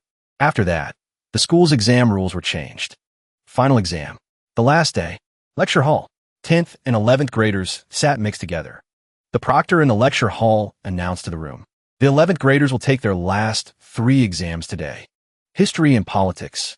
Please pass the test papers down. Deshiong took the test paper, as usual. Immediately after, she noticed something unusual. Her worldview fell into an awkward silence. The paper was filled with text. This is, why are there only essay questions? Deshiong thought worriedly. The questions are so hard. Fortune-telling can't figure this out at all. Tears began to stream down her face. I clearly relied on fortune-telling to stabilize my grades this semester. Moreover, they're all essay questions. I can't just guess the answers. I can't stand getting a 0. But do I have to turn in a blank paper? Streams of tears flowed down her cheeks from fear. Will I be seen as a weirdo? Previously, Deshiong had been scolded by the teacher in front of the class. What did you write for your answer? Is the answer invisible? The classmates also whispered among themselves. My high school life, which had just started to look up, is now completely ruined. But she still tried to calm herself. No, at least I have to copy a few sentences from the book. I can't turn in a blank paper. Deshiong's eyes darted up and down repeatedly. Unfortunately for her, the proctor's sharp eyes had noticed. Only now did she realize. And so, under the proctor's piercing gaze, the young girl understood. I am doomed. I don't even know how to cheat. Her father's previous whispers came flooding back. If you do things that go against the laws of heaven, you will face retribution. Deshiong shed tears and nearly accepted the truth. This is my retribution? Her hands clenched together. Gods, anyone will do. Anyone at all. I'll pay any price. Someone, please come help me. Time ticked by. The clock's hands kept turning. After a while, Shirtion burst through the door. His large body brushed past her. Sorry, teacher. I'm late. Deshiong, who was sobbing quietly, was drawn by the voice. Her eyes suddenly flew open in surprise. Shirtion transformed into a winged angel who had just descended to earth. Deshiong had to use the most exquisite words to describe it. That moment, when the person in front of me sat down nearby, all around the young girl, the entire room became dim. It was a silhouette like a mountain. She was stunned for a moment. Reflected in her eyes was a broad back shielding her. Deshiong tearfully raised a hand. It made it hard for one to resist the urge to touch. Her finger gently touched Shirtion's back. When she let go, the fat on his back bounced on its own. A surge of emotion washed over her after she confirmed this was real. Deshiong's eyes glistened even more. Just like a real father, a sense of security. So reassuring. At that moment, a warm ray of sunshine shone into her soul. The young girl thought, as she copied the cheat sheet with all her might. Deshiong's life also changed. From then on, the young girl's grades were no longer at the bottom. However, she vowed to study seriously and not cheat anymore. But besides that, the unexpected encounter that day, the figure that shielded her, was forever etched in the young girl's mind. That broad back made her feel happy. The young girl began to develop feelings for him. The young girl began to investigate him. The young girl had someone she liked. Chapter 35. That was the story Deshiong had just shared. So, that was our unexpected encounter. The encounter between me and student Shirtu. Her every message seemed to bloom with flowers. From that day on, I started to have feelings for him. He was truly like an angel sent from above. A fat prince who came to rescue me. Shirtion's face on the other side was scrunched up in an ugly expression. From now on, he silently vowed to himself, if I'm ever late for an exam again, I'm a dog. Deshiong actually hadn't finished her story. Moreover, after that, no matter where, she stood nearby, watching him struggle to get on the bus. No matter where. Not only that, he also often led the running team at school. 1-2, 1-2. In the cafeteria, countless students surrounded him and called out, Dad! Dad! Deshiong looked at him with admiring eyes. She recorded that thought as a message. Anywhere in the school, I always saw him. His figure stood out among tens of thousands of people. He always caught my eye. Shirtion silently pursed his lips. That's not right. It's just because I was too fat. The previous question was suddenly brought up again. Oh, right. What's your name? Which class are you in? This question made him freeze awkwardly. Sweat also poured down his cheek. What is happening? Sure, Tion decisively typed out a line. I am him. His body trembled uncontrollably. In the end, he still gave up. I can't go on like this. The message sent to Xiong also changed. I'm just a passerby from the 11th grade. Not anyone important. However, I'm in the same class as student Sure Tion. We're friends. Her jaw dropped in amazement. Her whole body shot upright as well. He used that as an excuse to urge her. Listen to me. Why don't you try to stop giving gifts? Just meet him in person and talk. He quickly made up another reason. After he received the gifts, he told me that he's always hoped to get to know you. Hoping is not the way. Instead of being all secretive, it's better to just become friends. Finally, he said decisively, Go meet him. No matter what difficulties we face, don't be afraid. Just smile and face it. The best way to face your fear is to face it head on. Go for it. After that long speech, Sure Tion let out a sigh of relief and put down his phone. Zhongli beside him was very curious. What's up? He didn't answer and just thought to himself. For now, let's just say this first. She had just finished reading his advice and her eyes lit up. Xiong shyly covered her face. This idea is way too bold. It seemed like the matter was settled, but Sure Tion still couldn't smile. After the conversation a few days ago, there was an even bigger gift box on his desk. As usual, the next day was a pile of food and packaging that sparkled like starlight. The third day was a meticulously packaged skewer grill. The next week, it had turned into a nutritious fast food map. Sure Tion quietly observed the pile of stuff. Talking didn't work. Moreover, it's gradually turning into food. He wasn't happy, but he still ate it. This person is definitely secretly observing how I use it. Damn it, eating this stuff. I can't maintain my figure at all. A box of chicken, but Sure Tion easily poured all in. So I can only... Very quickly, his stomach was completely full. Amazing. I ate it all. Just show up and sponsor me already. The classroom door was suddenly pushed open by someone's arm. His classmate called out urgently. Brother Tion, is Dad Tion here? He quickly delivered the news. Brother Tion, there's a 10th grade girl in the hallway. None of us know her. She's been waiting here for a while. She says she wants to see you. This was unexpected for Sure Tion, so he let out a huh. Finally, the two met, creating a pink-hued scene. Chapter 36. Sure Tion looked at the scene before him in disbelief. Is it really her? It's really her. Xiong kept stammering, not daring to speak. Student Sure Tion. After mustering all her courage, she smiled and asked him, I want to take pictures of student Sure Tion. Seeing their conversation, the crowd started buzzing. Look, another girl is here to ask Brother Tion out. This is the third time this month, right? Xiong smiled and placed her hand on her chest, announcing to everyone, Isn't student Sure Tion working part-time at the gym? I've contacted the student manager there. We decided to take pictures while you're working out. We'll use them for promotional poster. And it's also a convenient way for me to keep. Her face became filled with anticipation. I said it. If I say it like this, it should be okay. I can use this opportunity to get to know him. She even asked herself, will he agree? An image of Sure Tion seriously working out appeared. Come on, let's do this together. He even proudly showed off his 8-pack abs, making everyone extremely excited. Student Sure Tion, show us more. Everything seemed to explode in front of the camera. Flex your big pecs. Exaggerate your expression a little more. Sure Tion was quite tired, constantly taking large gulps of water. Show us more. Seeing his friend had arrived, he asked in surprise. You know her? What's she like anyway? Her face became extremely excited as she recounted. Student Zhao Xiong? She's known me for a long time, although she's a bit mysterious. She's very cute.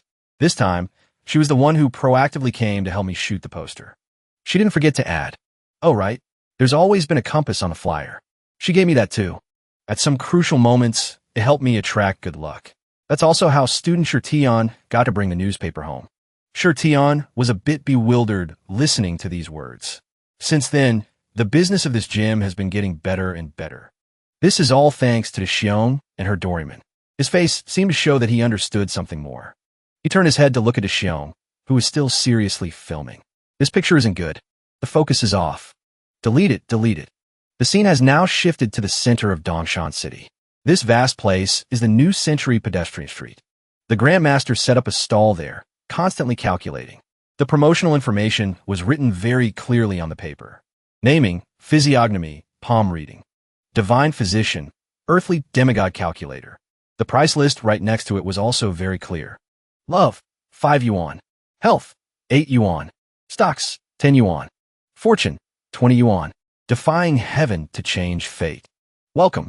The Grandmaster seriously waited to see if he would have any luck today. Passers-by saw him and started discussing loudly among themselves. Fortune-telling in this day and age? How absurd. Look, there's a fortune-teller here. Suddenly, a large footstep approached, startling everyone on the street. This person walked towards the Grandmaster, who was still sitting there calculating, catching his attention. Her face was extremely serious as she asked, "Hey, old man, how much for a love reading?" Although a bit surprised, the Grandmaster still announced the price. 250. Seeing this, the woman generously pulled out a bill. "I believe you. They don't believe you, but I still want to believe you." She didn't forget to place her hand on her chest and introduce herself proudly. "I am a leader of the largest square dancing troupe in this area. The captain of the Hua Ji troupe. I'm here for a love reading. Read my fortune. Between me and my love rival, Lady Yi, the captain of the Yi Ji troupe, who will be able to win over the newly retired Professor Wong from nearby this year." Although a bit bewildered, the Grandmaster slowly extended his hand forward. "Give me your hand." He gripped the woman's hand tightly to read her fortune, which startled her a bit. She quickly pulled her hand back and scolded him loudly. "Ouch! What are you doing?" The Grandmaster was about to explain something. Bone. But the woman had become extremely angry and cursed. "Gently. Are you trying to crush my hand?" "A little. What's the result?" Seeing this woman causing trouble, the Grandmaster quickly explained. "Bone reading can't be done like that. I'm very professional. I don't do things half-heartedly. Also, from the results I just saw, your love life is a bit troubled this year. At this stage, it's not looking good." He didn't forget to add his own speculation. "Perhaps this year when you go home, you'll be at the entrance of the residential complex and see your rival kissing that professor." As soon as the Grandmaster finished speaking, the woman kicked him and turned to leave. He clutched his body in pain and slowly sat up. Ouch, ouch. Thinking about what had happened made him extremely angry. Strange. Just as the Grandmaster was still bewildered, the mole rat slowly approached. "It's not that she's strange. She's just a mortal. She simply doesn't understand." Seeing him suddenly appear here made the Grandmaster very confused. "Who are you? Are you here for a reading too?" The mole rat just smiled and gently replied. "Not just that. I hope to form an alliance with you, Grandmaster. Mortals don't recognize Mount Tai. To think they would let you fall to this state. It truly breaks one's heart." His face had a somewhat wicked look as he continued to judge. "That woman doesn't understand anything. But I know. You're a master. Considered a top-ranking figure among fortune-telling cultivators." On this side, after hearing the Grandmaster's words, the woman was furious. But the scene before her made her freeze on the spot. The fortune was accurate. All calculations were correct. The professor was bewildered, not knowing where to start. "Lidaye, I can't take it anymore. They bullshit see. Professor Wong. Me too." And so, the two of them shared a sweet kiss right in front of this woman. Returning to the mole rat's side, he smiled and praised the Grandmaster. "You are someone who has been hidden in the martial world for a long time. A high-level patriarch, right?" The Grandmaster smiled smugly and slowly peeled off his fake beard. "Unexpected. Truly unexpected. I hid so well. For so long. And in the end, I was still recognized." He laughed loudly as he packed up his things. He felt he couldn't stay here any longer. The Grandmaster quickly packed all his belongings into his familiar truck. While the mole rat wasn't looking, the Grandmaster quickly got in the truck and sped off. Seeing that the situation was not good, he quickly chased after him. The mole rat's face became desperate as he continuously chased him. "What are you doing? Don't run, Grandmaster." But the Grandmaster didn't care about his words and continued to speed forward. "Let's talk. As long as I run fast enough, you guys won't be able to catch me. I bet you've never seen the speed of this vehicle. This time, I definitely won't fall into your hand again." This series of actions by the Grandmaster made him extremely angry. "I can't take it anymore." The mole rat used all his strength to lift the Grandmaster's truck into the air with one hand. "Stop for me." Seeing that the situation was not good, he quickly shouted, "Damn it, I clearly read the hexagrams this morning. There weren't supposed to be any accidents." The mole rat immediately added a few words. "I already said, I'm here to form an alliance. Grandmaster. His face had become extremely displeased. First, I'm not a city official. Second, I'm not from the traditional arts protection website. You can rest assured, because I myself am currently wanted by them. Hearing this, the Grandmaster's eyes lit up. Really? He nodded with great certainty. Really? Look into my sincere eyes. A while later, the two of them walked into a restaurant to enjoy a meal. After hearing the story, the Grandmaster had to nod in agreement. That's right. You're not wrong. After saying that, he buried his head in the food on the table. The Grandmaster's eyes were extremely determined as he declared, I was indeed once the leader of the community.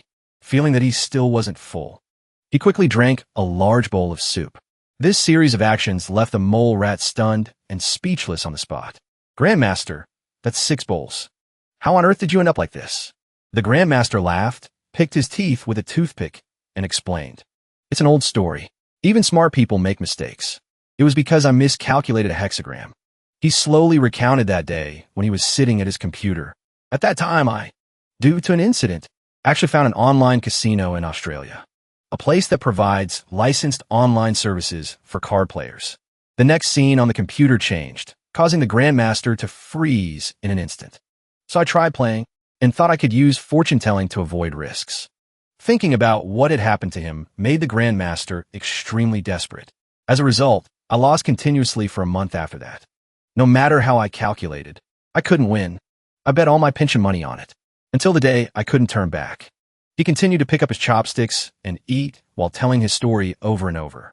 After that, I became poor. This story tells us that you really can't use fortune-telling for things related to money. The mole rat was a bit speechless hearing this and thought to himself, that's not it at all, okay? Remembering something, the Grandmaster looked up at him. So then, young man, what exactly do you want from me? Tell me your story. Hearing him ask, he also slowly recounted everything. Me? My problem is a bit more complicated. Grandmaster, I won't hide it from you. I'm not human. I'm a demon who cultivated into a spirit. After speaking, the mole rat didn't forget to transform right in front of the Grandmaster. In an instant, he returned to his original form, and my body is just a mole rat. Seeing this scene made the Grandmaster bewildered. Wait, you're revealing your true form like this. Aren't you afraid someone will see? The mole rat laughed reassuringly. It's fine. I've cast an illusion spell. At that moment, 2 hooligans walked in from outside. They quickly called out, Boss, a plate of stir-fried mole rat with tomatoes. The boss heard and nodded in agreement. Seeing this, the mole rat became even more smug. See? They can't see me. He immediately coughed a few times and continued his story. I got off topic. The truth is, I'm also in a miserable state right now. Mainly because I eat bamboo. Before, over here, there was a mountain nearby. On a mountain, there was bamboo. Among them, there was one that was the biggest. It had a lot of nutrients. I was saving it to eat for my 1000th birthday. The more he spoke, the stranger he became. Then one day, that plant suddenly became a spirit. The food that was right in my mouth was lost. Moreover, it even survived the lightning tribulation. All the bamboo on the mountain was burned to a crisp. The mole rat turned to look at the Grandmaster, who was still listening silently. The scariest thing is, I realized afterwards that I couldn't beat him. He quickly recounted everything. I disguised myself as a student and observed that plant for 40 years. Not a single flaw. He had seen the image of Patillon being friendly with humans. I've been watching him all along, from an ordinary teacher to being promoted to Dean of Academic Affairs. The mole rat even saw him make many other friends. I saw that he recently even made friends with a cultivator. The more he spoke, the angrier he became. Tell me, a mole rat wants to eat bamboo. What's wrong with that? I am in the right. Seeing this, the Grandmaster quickly calmed him down. I understand. Don't bang the table. And stop drooling so much. The mole rat lowered his head and continued to state his wish. Therefore, I want to invite you, Grandmaster, to come out of seclusion and help me. There's a lot of news on the cultivation website. I've seen it all. As long as you pay, anything can be done, right? He smugly pointed at himself. For a meal, I can even pay several thousand yuan. After thinking for a short while, the Grandmaster gave a number. 60,000. The mole rat's attitude completely changed after hearing these words. Why don't you just go rob someone? Chapter 38. The thought of the amount he had to spend made the mole rat furious. That's too expensive. I spend all day following that bamboo plant. I have no time to earn money. He recalled the scene when he used a weapon to intimidate weaker students. I only saved up a little money through some tricks. That is 365 days a year.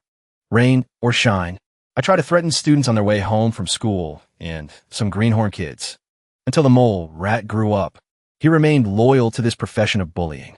He had a stable income of 5 yuan a year. At this point, the mole rat was crying miserably. Just like that, I haven't had a single lazy day. I don't dare to rest for a single day.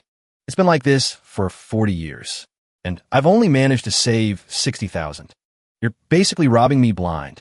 But the Grandmaster was no pushover. He immediately slammed the table and scolded. Cut the crap. I'm very poor too. Who in this entire cultivation world isn't poor? What's there to talk about? Getting a wife. You think about it carefully yourself. Which is more important, food or a female mole rat? The mole rat helplessly slammed the table and declared, a female mole rat. After thinking for a short while, he quickly made a decision. Damn it, there's no other way. In that case, let me clarify the details of what I want you to do. He continued to draw different images on a piece of paper. That bamboo plant made friends with a teenager. It seems he also has the ability to make both his hands generate heat. And that teenager has caught the eye of a female fortune-telling cultivator. The mole rat's voice rang out. At this stage, this school has 3 cultivators. They will probably form a group together. He immediately handed the paper to the Grandmaster. According to my observations, the Grandmaster slowly unfolded the paper in his hand to examine it. While he was still thinking, the mole rat seriously and continuously spoke loudly. And I hope he can hold back those 2 students.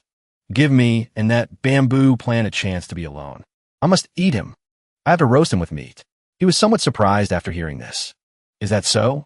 He nodded with great certainty. Yes, you'll be interested, because that young girl who is proficient in fortune-telling. Her surname is Zhao. The mole rat had probably researched this information very thoroughly.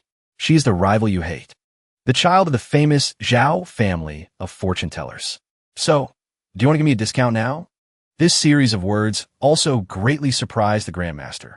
A look of anticipation appeared on the Grandmaster's lips. Interesting. So it's the Zhao family. This is truly karma. Without much thought, he quickly gestured with his hand. Seeing this symbol made the mole rat somewhat surprised.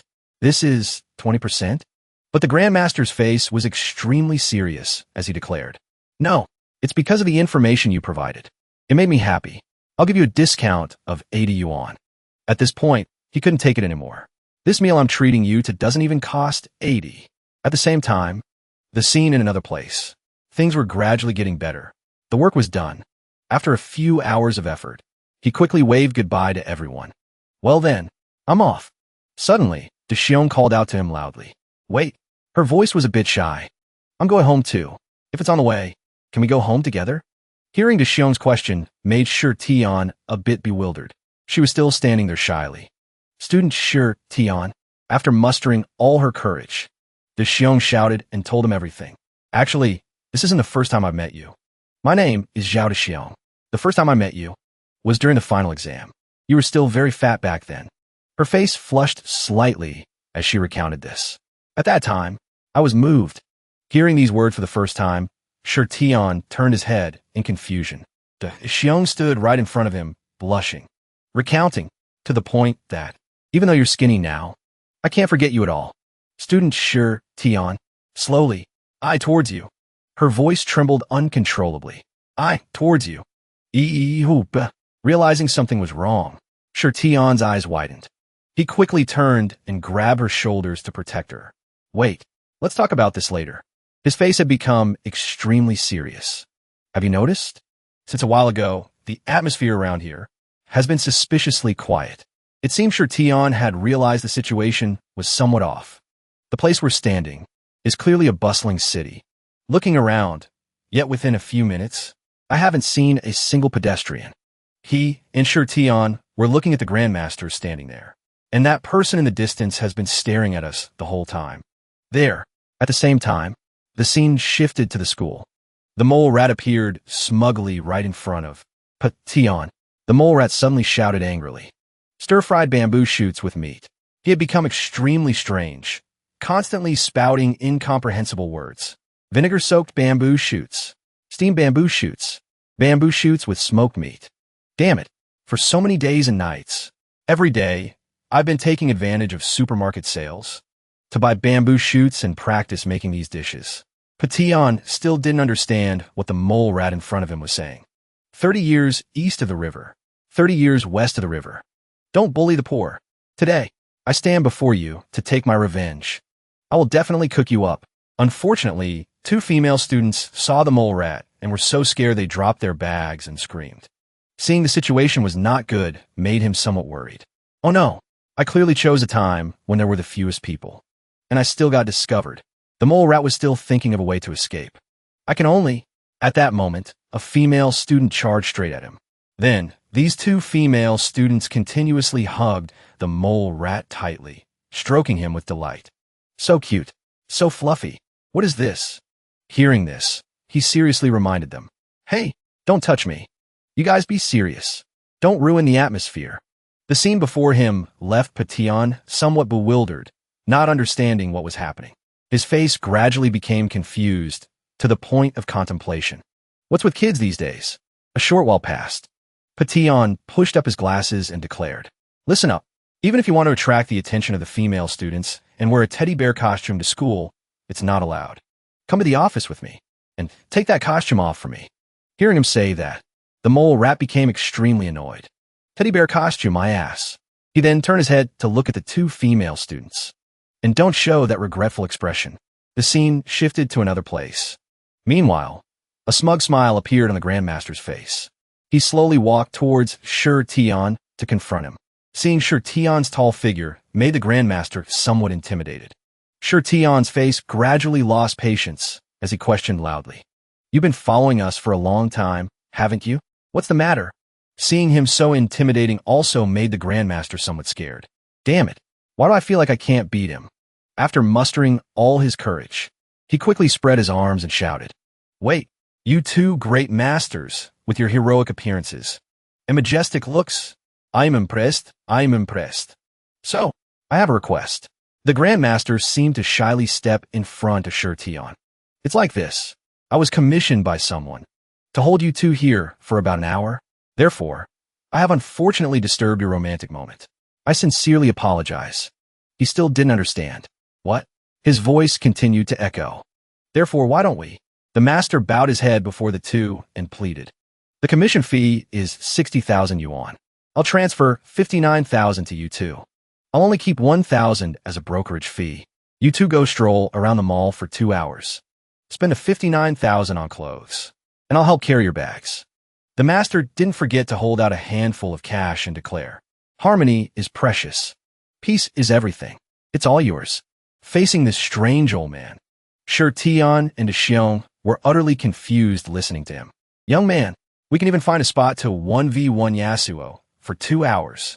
I can even tell you who ordered me to do this. Once the time is up, you can go beat him up if you want.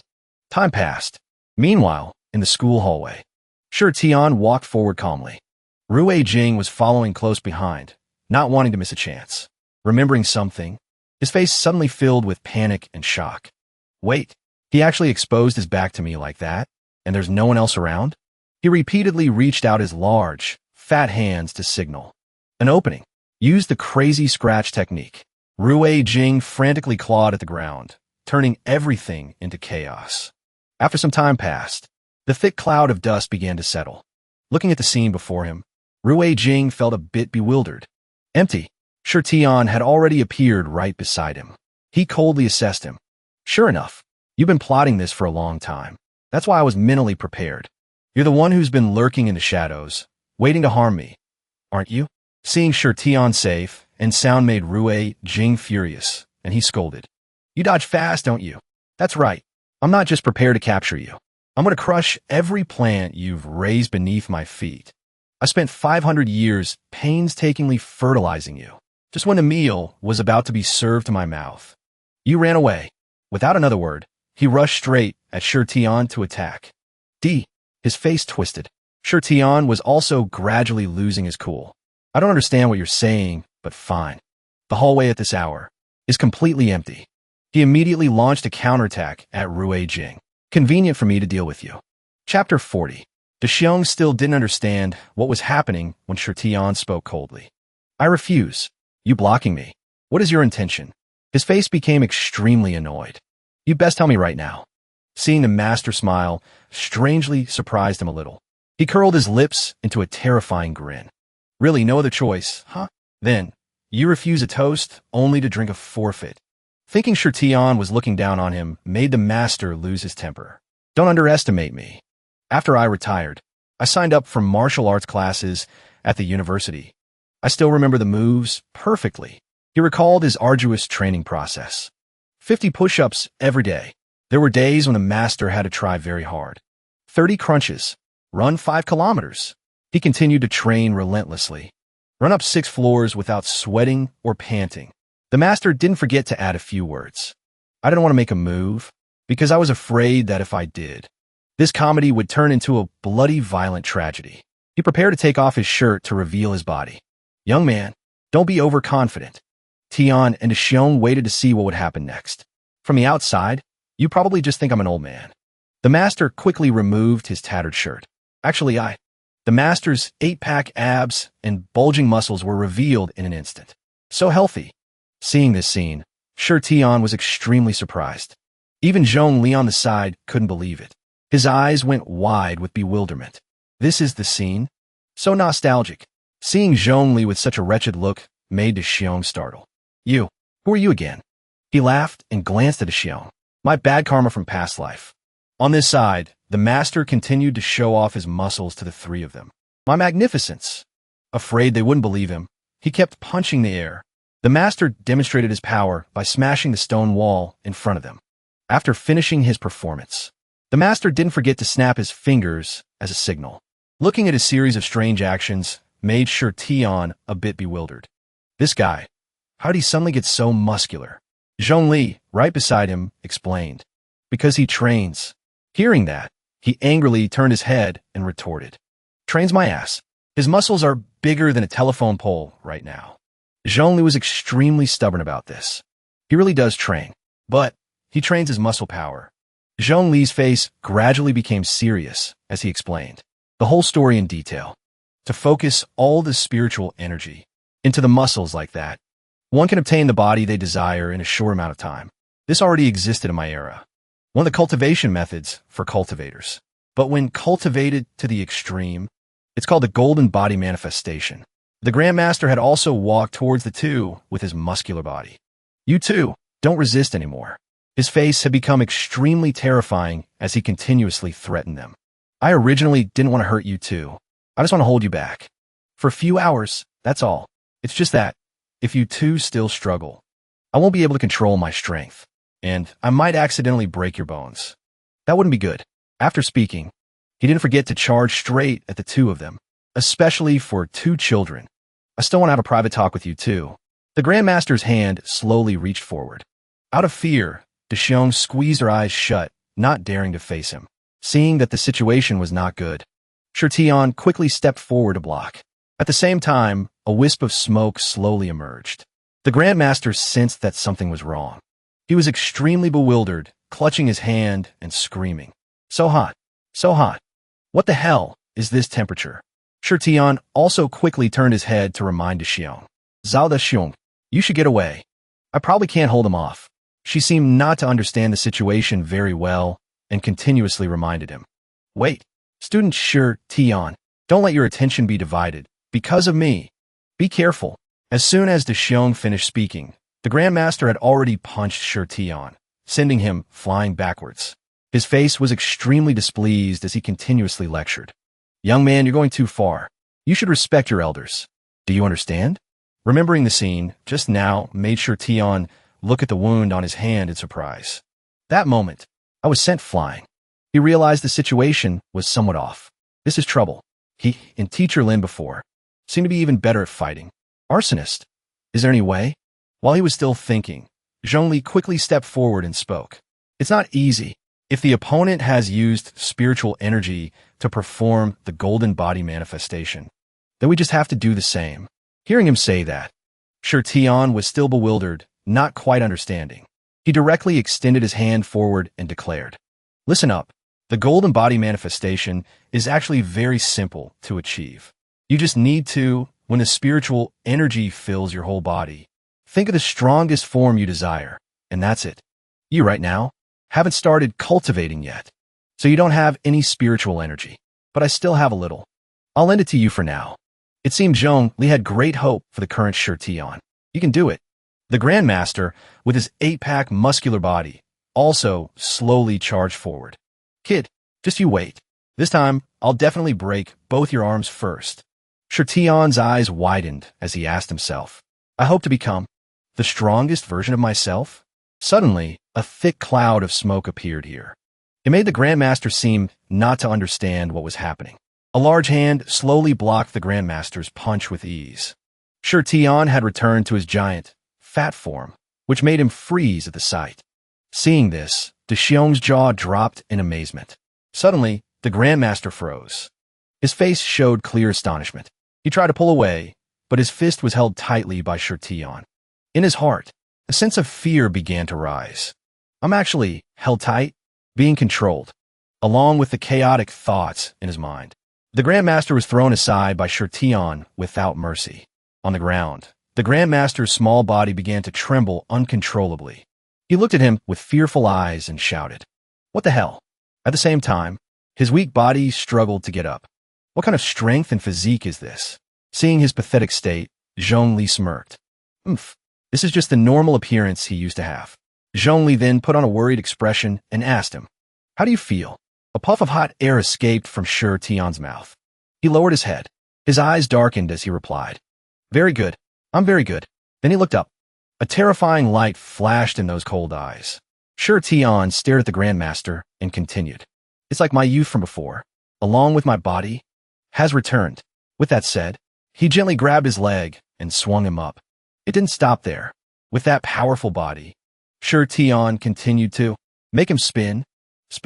After a few rounds, he decisively threw the Grandmaster into the sky without any mercy. The scene made Xiong's eyes widen in amazement. Her small cheeks flushed slightly. At this point, she slowly closed her eyes. 2 streams of moved tears rolled down her cheeks. "He's back. I've met him again." Imagining Shirtion's giant body, she felt a thrill. The safety in my heart. That broad figure. While she was lost in her daydream, Zhong Li approached and cut off her train of thought. "Seeing your fair and plump appearance, I'm very happy, but this appearance of ours actually can't be maintained for long." Shirtion immediately turned to look at him with darkened eyes. Seeing that, Zhong Li shouted, "Your fire is frantically burning my spiritual energy as a substitute for burning fat, and I'm already a remnant soul.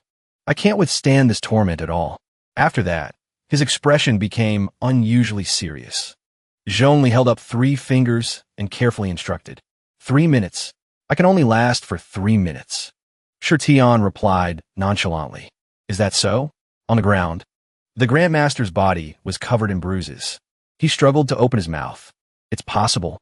The difference in strength before and after is too great. How could it be like this?"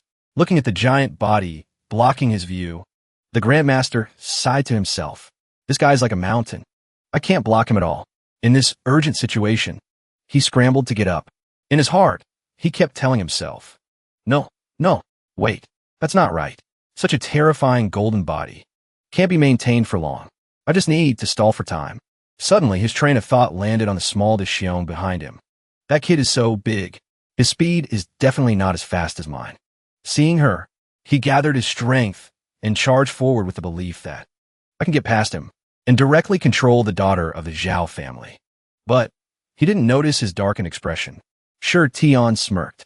He bluntly criticized, "Only a few minutes left? If that's the case." Just as the Grandmaster charged forward, Shirtion beside him also quickly turned around. At this moment, his hand was about to touch the Xiong's face, but suddenly a strong force made his body freeze. When he was pulled back by Shirtion, the Grandmaster cried out in fear in his heart. It's over. With a physique like this, he doesn't need speed at all. When he was lifted high into the air, he could only struggle helplessly and realize he just had to turn around to catch me. At that moment, The Grandmaster suddenly screamed in pain. My back! I have a herniated disc. Below, Shirtion threw him a disgusted look and scolded. Stop your whining. I control my strength well. With your body, it won't even damage your bones. Standing to the side, Zhongli sighed in relief. Finally, I made it before all the spiritual energy was used up. Under the scorching sun, the Grandmaster was held high by Shirtion. All struggles were now futile. In short, this move was enough to win. Chapter 42. After being miserably tortured for a while, the Grandmaster was tied tightly by him to a nearby pole. He cried continuously. Faced with that miserable appearance, Shirtion casually dusted off his hands and looked at him with a cold gaze. In front of the Grandmaster, all three of them stared mockingly. When he heard Zhongli's laughter, Shirtion asked with some curiosity, What's wrong with you? He still lowered his head, chuckled, and replied, Nothing. It's just that seeing your current appearance reminds me of you from your past life. It's a bit sentimental, that's all. After thinking for a while, Zhongli expressed himself frankly. The you from your past life, although warm, was very ugly, but I really didn't expect that you would be so beautiful in this life. Faced with his bewildered expression, Zomni Shota. It's moving. Shirtion's eyes widened in surprise as he looked at him and exclaimed, Well, your taste is certainly special. Seeing his attitude, Zhongli became a little angry and spoke loudly. That's right. What's with that expression? Prosperous is beautiful. Very prosperous is even more beautiful. This was our aesthetic sense back in the old days. After that, he didn't spare any praise. If you were in the tribe before I was born, you would probably be considered a peerless beauty. Hearing those words, Shirtion was a bit incredulous. He thought to himself, well, the taste of you people back then were all really special. At this point, Zhongli suddenly became serious. He cleared his throat and said, However, your beauty is only temporary. Continuing in the golden body form requires consuming a large amount of spiritual energy. But I'm just a remnant soul. I don't have the ability to replenish it. Shirtion was once again bewildered. He asked, What do you mean by that? Zhongli immediately replied, Therefore, I need to enter a deep sleep. Before leaving, Zhongli instructed him clearly. This is a sleep from which I cannot wake up on my own. I need you to wake me. The method is very simple. I left in your study. 5th book, 3rd shelf. Suddenly, hot flames began to engulf his body. Zhongli emphasized in a serious tone. You must wake me up quickly. You must wake me up quickly. Before disappearing, he added another instruction. This life, don't make me wait too long. In a flash, the flame gradually died down in Shirtion's palm. His body also immediately transformed back. In that state of bewilderment, wisps of yellow smoke swirled in his palm. Shirtion realized, I've changed back. Moreover, Zhu Rong disappeared. Suddenly, Shirtion shouted loudly. He clenched his fists with determination and exclaimed, Finally, some peace and quiet. I'll enjoy the quiet for a few days and then think about waking him up later. While he was deep in thought, Deshion behind him mustered her courage and spoke loudly, catching his attention. Please listen to me. Student Shirtion. She looked up with a shy face and stammered on. Just now, I was almost captured. Thank you for saving me. Shirtion was a little surprised. He replied softly, It's nothing. At this point, Deshion lowered her head. Her eyes flickered with emotion. Also, student Shirtion, I have something to tell you. Her hands unconsciously touched each other lightly. Deshion confessed nervously. This is what I wanted to say before. Just now, when I saw you, your safe, plump figure, it made me even more unable to hold back. After beating around the bush for a while, she squeezed her eyes shut and shouted, Student Shirtion. Actually, faced with his bewildered expression, Deshion emphasized, towards you. In the tense atmosphere, Deshion mustered all her courage to confess her feelings. I've always longed for a father like you. As soon as the words were out, her face immediately became light and bright. She screamed in her heart. I said it. I finally said it. Before Shirtion could say anything, she explained with some embarrassment. Actually, my dad at home has always been lazy. So in my heart, since I was little, I've always wanted to experience the sense of security of having a strong father. Recalling that memory, she recounted, Last time, my heart pounded during literature class when I was reading the work, the view from the back up. The book she was reading was Yuval Chinese literature. Da Xiong Slavlihikotit. It was the part where the fat father climbs over the wall to buy tangerines. Remembering the large figure that shielded her, her voice carried admiration and excitement. After that, my heart pounded again. It was during the exam, when I met you. As if afraid he wouldn't understand what she had just said, she repeatedly emphasized, "You're truly the ideal model of a father." It really gives a sense of security. I've always been very moved. Until just now, when I saw your past appearance. I couldn't hold it in any longer. Faced with Sher Tion's incredulous gaze, she shouted, "Student Sher Tion, you're already the father of all the male students in the school. So, can you add me to the list?" This barrage of information she threw at him left Sher Tion not knowing how to respond. After careful consideration, Sher Tion took a deep breath and replied, "I was so worried. What's the big deal? Looks like I was overthinking it.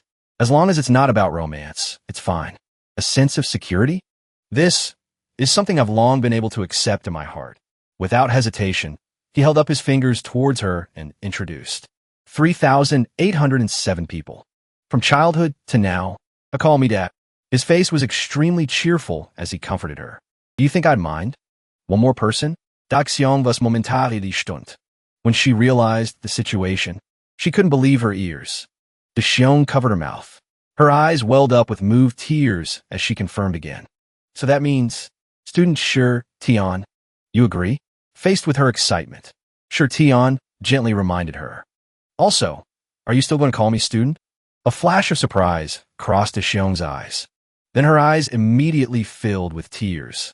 She threw herself into his arms and burst into tears. "Dad!" Sher Tion also played along perfectly. He stroked her head and gently comforted her. There. Dad loves you. Dad loves all of you." After a touching embrace, Sher Tion turned to the main issue. "Anyway, let's take this guy back to school first. We need to ask Teacher Lin how to deal with this cultivator." The Xiong agreed without hesitation. Dad Sher Tion. Their act made the Grandmaster exclaim in his heart. Young people these days are too strange. I don't understand them at all. Chapter 43. Scene change. At the same time, in another place, the battle had been going on for 39 minutes and 27 seconds. The mole rat lowered his head, panting heavily. Utter shock was written all over his face. In the mole rat's mind, a stream of thoughts flowed without rest. "No, it shouldn't be. My attacks seem to be completely ineffective. If this continues, I'll lose." In his desperation, he cursed himself. "Damn it, this is too embarrassing. I'm just a mole rat." Thinking of this, a flame of passion ignited in his eyes. Under this self-motivation, how can I give up? How can I give up? Is there a mole rat in this world that can't eat bamboo? Immediately after, he charged forward with burning determination. Seeing this, Petion gently pushed up his glasses. His voice rang out, full of contempt.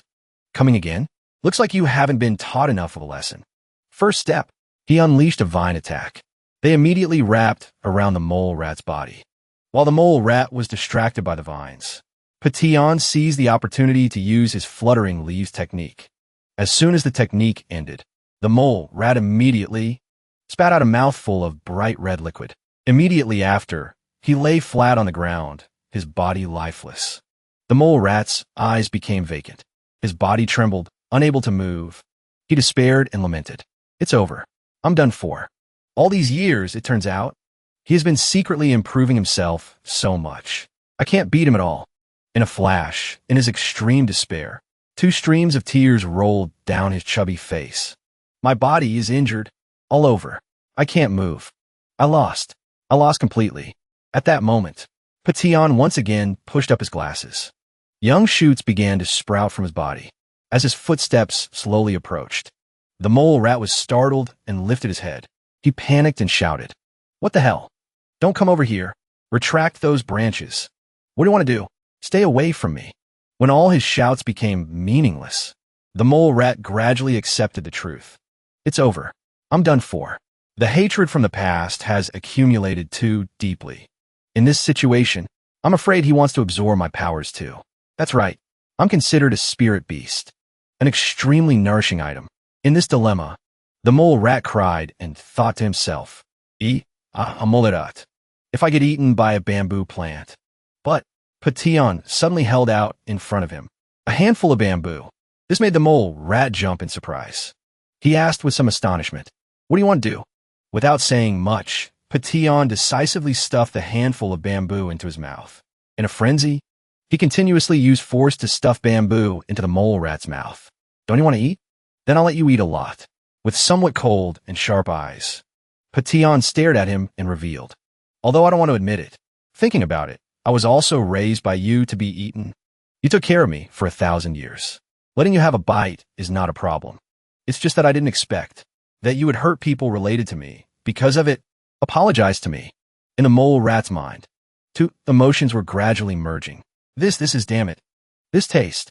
Even though I'm being force-fed so roughly, I'm still satisfied with the feeling I've waited for so many years. I finally ate it. The leaves are being chewed in my mouth. I can't think anymore.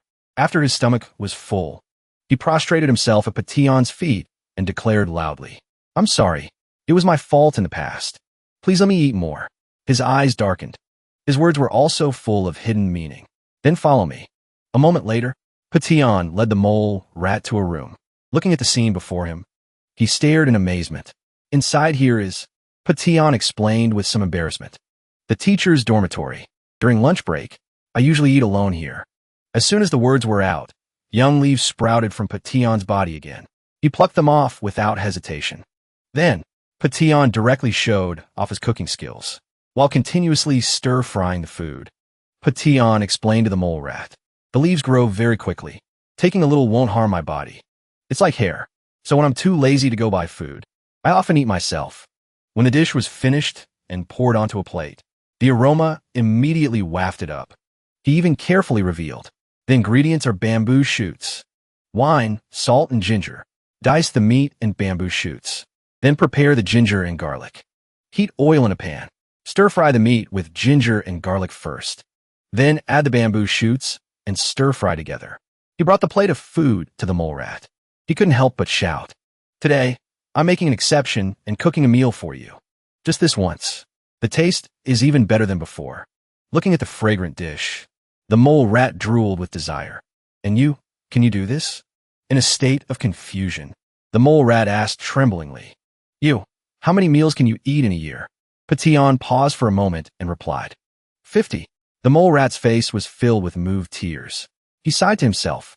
"A year can have 50 meals like this? It's truly like treating delicacies as daily meals. And me, all these years, I haven't been able to eat a single bite. I can't beat him." Thinking of this, the mole rat felt a little disappointed. In the future, I probably won't be able to eat it either. After a series of thoughts in his head, finally, the mole rat had to surrender to its aroma. He directly snatched the plate from his hand, crying while stuffing food into his mouth. "Damn it, I surrender. Great master. In the future, if you need help in a fight, just call me and I'll be there. Just please feed me. Just give me a little food like this, and it'll be fine." Finally, all the battles were over. Just then, Tion and Shion walked in with the Grandmaster. Potien exclaimed in surprise. Tion. Seeing him, Tion was also startled. "Teacher Lin, I encountered a cultivator with bad intentions. I just caught him and was about to ask you how the cultivation world deals with this." When he saw the mole rat behind him, his gaze suddenly froze. "A little. What's this round thing?" Patillon thought for a moment and replied, "It's a new pet I'm raising." At this moment, the mole rat approached the Grandmaster and asked, "You lost?" He lowered his head and replied, "So that's how it is. You lost too. So weak." His words directly angered the mole rat. He shouted, "Cut the crap. What are you mocking? You're so useless, and you call yourself a patriarch? You can't even stop a high school student. Give me back the money I've saved up for years." The Grandmaster also refused to back down. He stuck his neck out and argued back. "Stop talking nonsense. My specialty is fortune-telling, not fighting.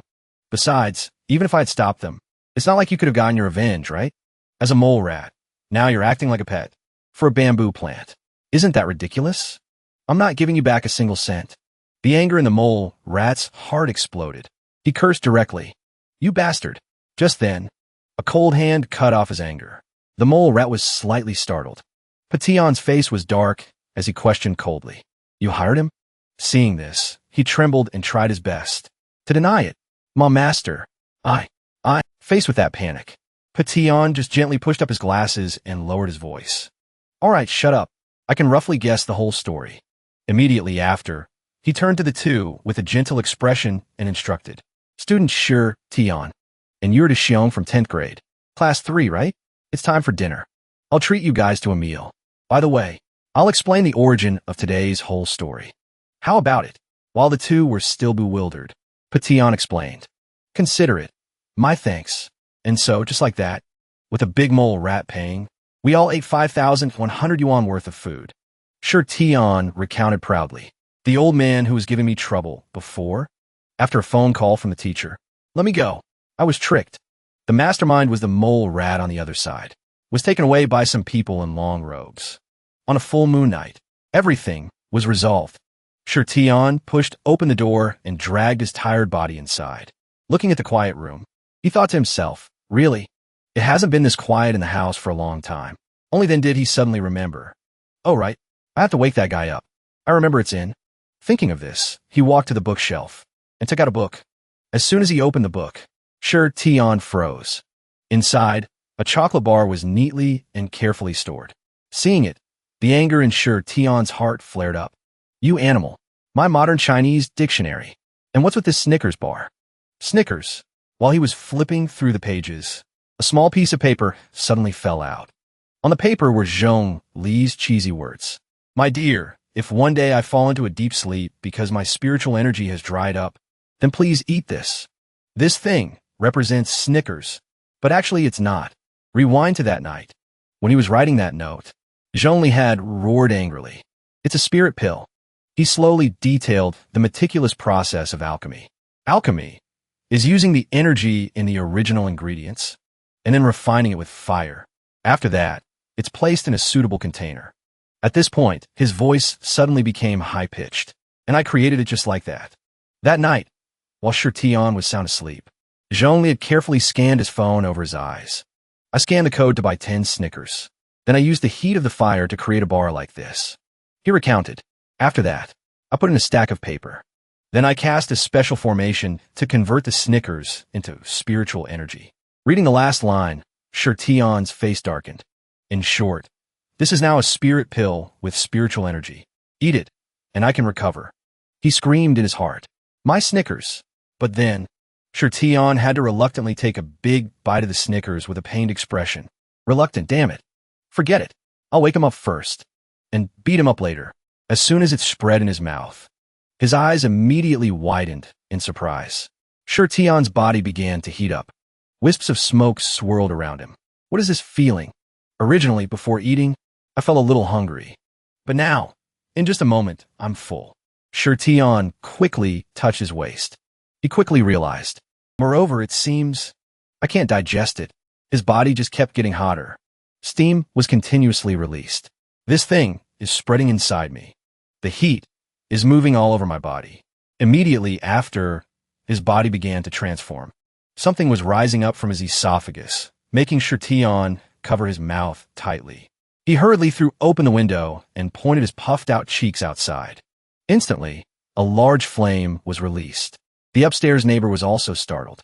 The flame, with its immense power, shot out into the quiet night. As night covered the sky, the flame from his mouth became even redder and more prominent. From it, Zhong Li's body gradually appeared. A moment later, his face had completely materialized. Standing by the window, Shi Tian was still in shock.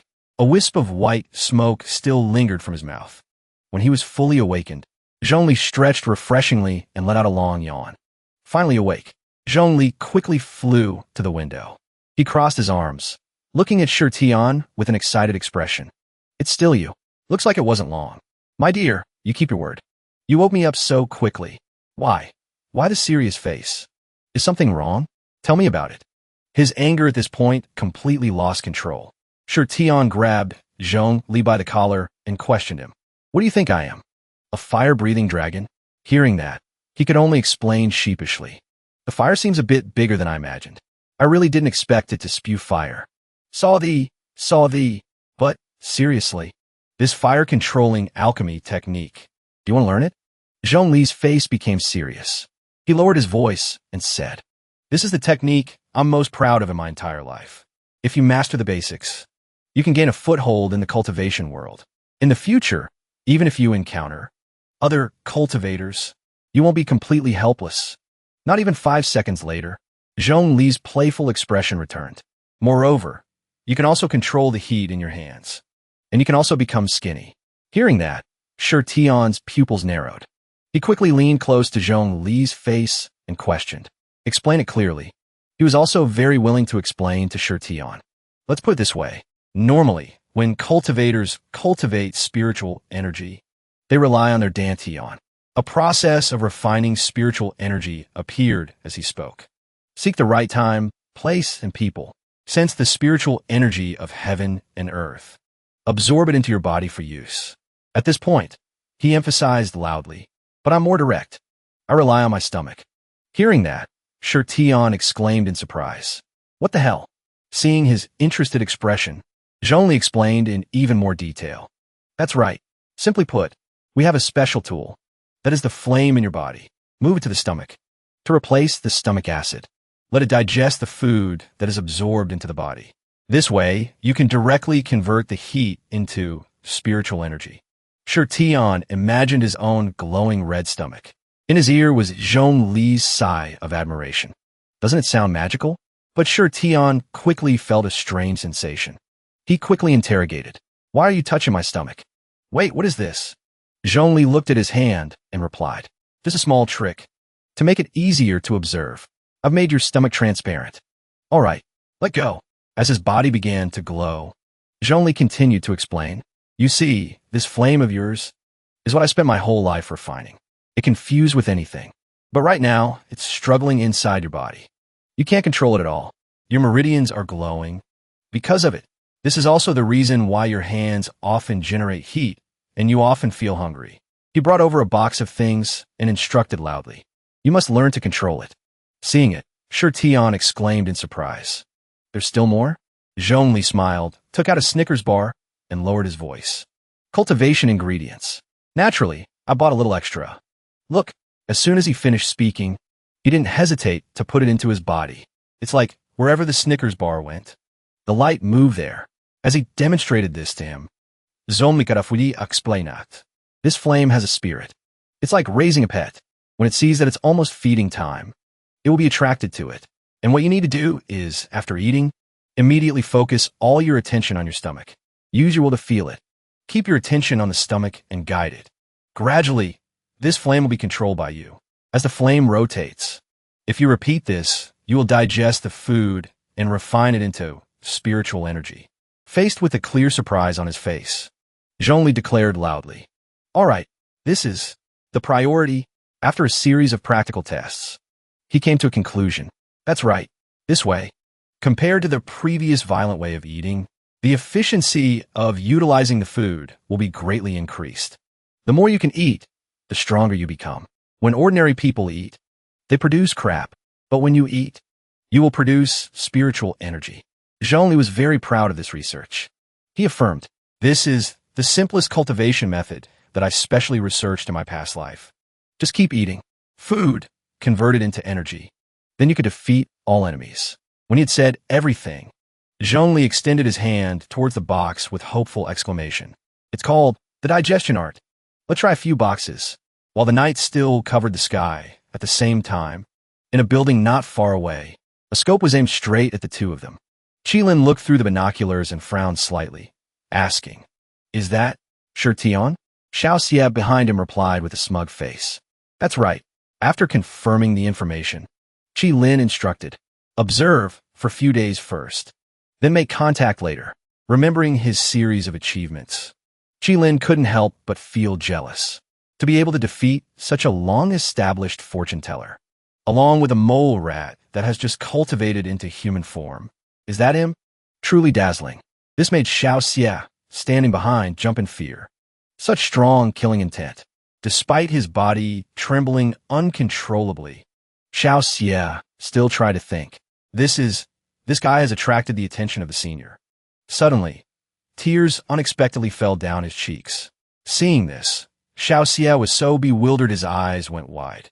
As his face was covered in tears, Qi Lin resentfully complained. I mean, he's so handsome, in such a big room. And in front of him, there's such a pile of food. It's so dazzling. It's so unfair. Standing by the window in the bathroom, he resentfully lamented. The future path of that kid's life can truly be predicted. It makes others die of jealousy. Every word he uttered made the man who had just used the restroom scratch his head in confusion. Unlike me, 30 years old and still no girlfriend. Working overtime every day. I can only eat instant noodles for work. Even to follow someone, I can only run into a nearby men's restroom to do it. Chapter 46. Although he really didn't want to, Shi Tian could only bite the thing in his hand. In the next second, his face became extremely contorted. He tried to cover his mouth with his hand to keep from vomiting, but he couldn't hold it in any longer. Shi Tian quickly ran forward, causing Zhongli to notice with a start. He continuously urged, "Quick, use the fire-breathing move."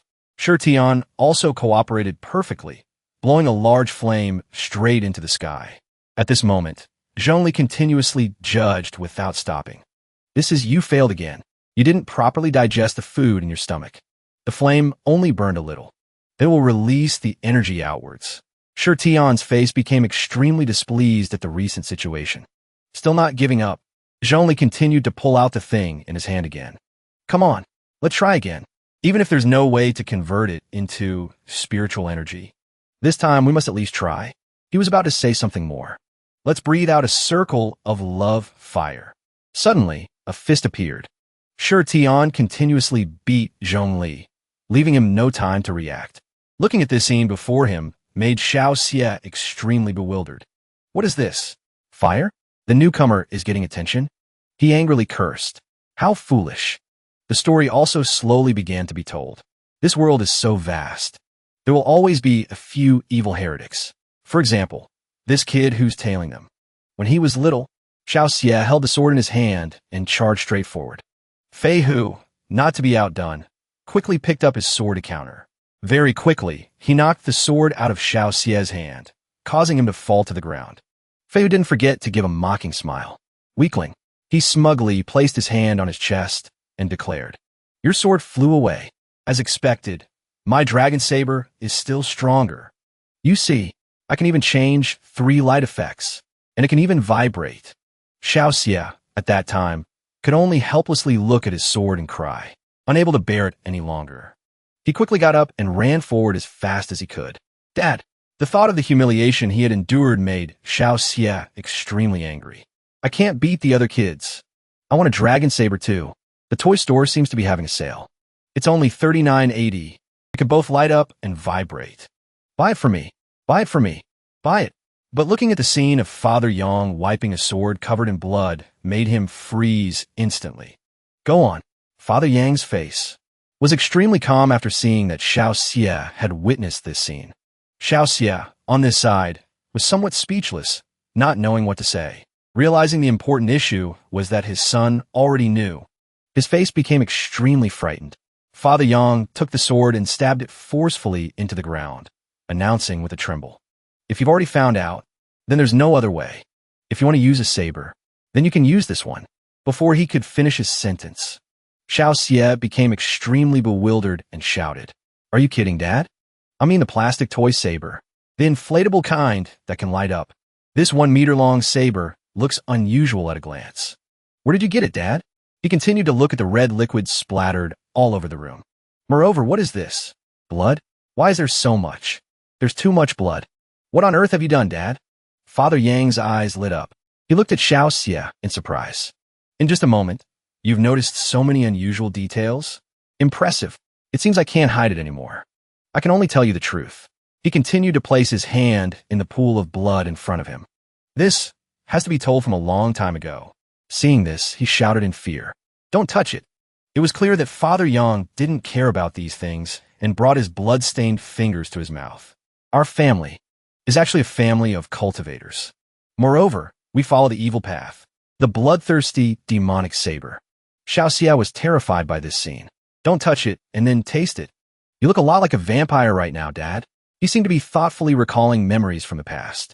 Our ancestor cultivated a combination of fire and saber techniques, and was called the Flame Saber Demon Lord. 700 years ago, his power reached its peak. Anyone in the world who heard his name would turn pale with fear. Then what was bound to happen happened. In the end, he was hunted down by the 7 major sects, who joined forces. The Taoist masters immediately joined forces. Demon, prepare to die. This made Xiao Xie's ancestor extremely angry. Get the hell out of here with your righteous path. But every battle must come to an end. Father Yang continued to recount. They fought a decisive battle for 3 days and 3 nights. He faced 96 opponents. In the end, because he didn't have time to urinate, he held it in until he died. In the end, this man died a very pitiful death. At this point, Father Yang placed his hand on the bloodstained sword and declared, "That's why this saber is named so hot." That was his weapon back then. It said, his soul is still sealed inside. He screams every night. His face had become extremely proud. "So is it cool? Take it and go play with your friends." Xiao Xie shouted in confusion. "Play with your head, Dad." Father Yang continued to sit there with his arms crossed and spoke on. "Besides, Dad is actually cultivating demonic arts right now. I can't let the family's secret art of several hundred years be broken. In the future, if you're interested, sooner or later, you'll have to walk this path too."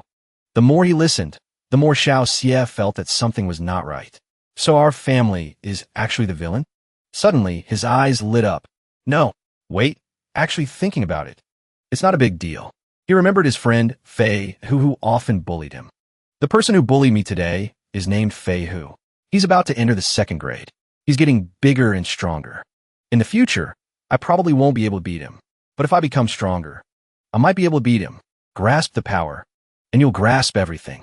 He asked himself, even if it's the evil, heretical path. So what? An image of Xiao Xie continuously beating Fei Hu appeared in his mind. I can defeat the many people who bully me. Not only that, he also expanded his scope of conquest. I can defeat even more people. I can take over the nearby neighborhoods. The thought of standing at the pinnacle of fame made Xiao Xie even more excited. I can become the boss of the entire elementary school until the 6th grade, the king of everyone. A look of anticipation appeared on his lips. Without any further thought, Xiao Xie declared loudly, "I accept this setup. I've decided to cultivate demonic arts. Tell me, how many people I have to kill? How many people I have to sacrifice? I'll do it." As soon as he finished speaking, Father Yang slapped him across the face. His face had become extremely bewildered as he continuously scolded. "What are you talking about? Don't say such scary things. All you talk about is slashing and killing. Who taught you that? From now on, your TV time will be reduced by 2 hours. I won't let you watch those bloody and violent movies anymore." Seeing his Father Yang suddenly acting strange made Xiao Xie bewildered to the point of speechlessness. I was wrong. Realizing something was not right, Xiao Xie quickly asked again. "Wait, no, that's not right. In that case, what's the blood next to you, Dad?" Father Yang immediately pointed to the pile of red liquid on the floor below. "This is ketchup. I just bought it at the supermarket." While Xiao Xie didn't know what to say, he slowly stood up. "Hey, listen up. We demonic cultivators and regular cultivators are not very different. Ordinary cultivators will absorb the rich essence of heaven and earth and convert it into spiritual energy for themselves." Even the bloody scene was recounted by Father Yang. "But we demonic cultivators will absorb the evil, chi of heaven and earth, and turn it into spiritual energy for ourselves." His face was extremely serious. "In theory, the more you slaughter, the more evil the better. In the barbaric eras of the past, many demonic cultivators did indeed do that." After speaking, Father Yang's attitude became even more stern. "But if you dare, you'll be shot dead. Even if the law doesn't punish you, you should try putting your hand on your chest and see if your conscience allows it. Can you really do such things that go against common morality?" Hearing these things made the little Xiao Xie feel like he was about to cry. "No, I can't." Father Yang nodded in confirmation and declared loudly, "Therefore, we demonic cultivators in the new era have a different way of cultivating. That is pretending." He held the large saber in his hand and declared clearly to Xiao Xie, "Pretend to have a very evil appearance. Your words and actions must all show that you are a bad person. You need to be irritable every second of every minute, jumping and pulling making others want to stay away from you at first glance. That way, everyone will think you're a bad person. The aura you emit will be attracted back to you. Finally, it will be absorbed into your body. His face gradually became serious. Today, Dad is doing just that. Temporarily for you. Xiao Xie's eyes widened in confusion, waiting to see what would happen. I'll perform at once. Father Yang took the sword and slashed forward, causing him to fall down in surprise. Oh, gods of hell! His eyes were extremely angry as he spoke loudly, as if for all, everyone to hear. For so many years, with so many grievances, I've had enough. 30 years east of the river. 30 years west of the river. Now, I'm back. Even though the stuff on him wasn't blood, Father Yang was still extremely serious. Open your eyes and see. There's blood all around here. He shouted loudly for the ancestors in hell to hear. This is me, proving it with blood. This time, Father Yang lowered his head to look at his son, Xiao Xie. I will make this world shed even more fresh blood.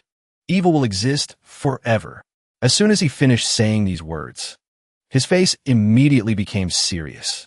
A second later, his attitude was extremely expectant as he looked at Xiao Xie. You see, that moment just now, the evil chi of heaven and earth was attracted by Dad, and a little was absorbed into my body. This is called the art of deception. The cultivation method of demonic cultivators in the modern era is like this. You have to pretend to be so bad that you even impress yourself. Do you want to try? This series of actions made Xiao Xie so bewildered that he didn't dare to face it. What the hell? This is so humiliating. I don't want to learn. But the story continued just like that. Then, in the end, I still learned it. After all, the ancient art of several hundred years. It would be a pity if it were lost. And so, time gradually passed. My name is Yang Xiao Xie. Ive Guten Stronger. My hair has also stood up. The cute little boy from back then has now become a ruffian. The scene shifts to a store in the city. Xiao Xie quickly went to cause trouble there. His face was extremely displeased as he looked at Director Mao and complained. Hey, Director Wang, right? I am Yang Xiao Xie, a demonic cultivator. After I graduated, I couldn't find a job. Isn't your traditional craftsmanship protection website supposed to cooperate with the higher-ups? Didn't you promise to arrange jobs for the cultivator department in the future? Help me out. Seeing that he still didn't say anything, he gradually lost his patience. Damn it. At this moment, Director Mao laughed softly and placed his hand on Xiao Xie's shoulder. A demonic cultivator, right? I understand. You always need to cultivate. And you need to pretend to be a bad person to absorb the evil chi of heaven and earth, right? In that case, I understand. Although he was a little surprised, he was still very moved in his heart. Thank you for understanding. Understanding brings long life. He's such a good person. Director Mao smiled, holding a cup of tea, and chatted happily. I have no prejudice against demonic cultivators. Your cultivation methods are limited. It's difficult for you to live among humans. And you participate less in work. I understand. We are all cultivators, one family under heaven. Regardless of whether you are a demonic cultivator or an immortal cultivator. As long as you serve the people, you are a good cultivator. The higher-ups just said to tell us to help our demonic cultivator comrades who are having difficulty finding a job more. Xiao Xie's heart was extremely moved. Thank you so much. You've solved a big problem. I'm about to cry. That was the true voice inside his heart. But on the outside, Xiao Xie still cursed. Shut up.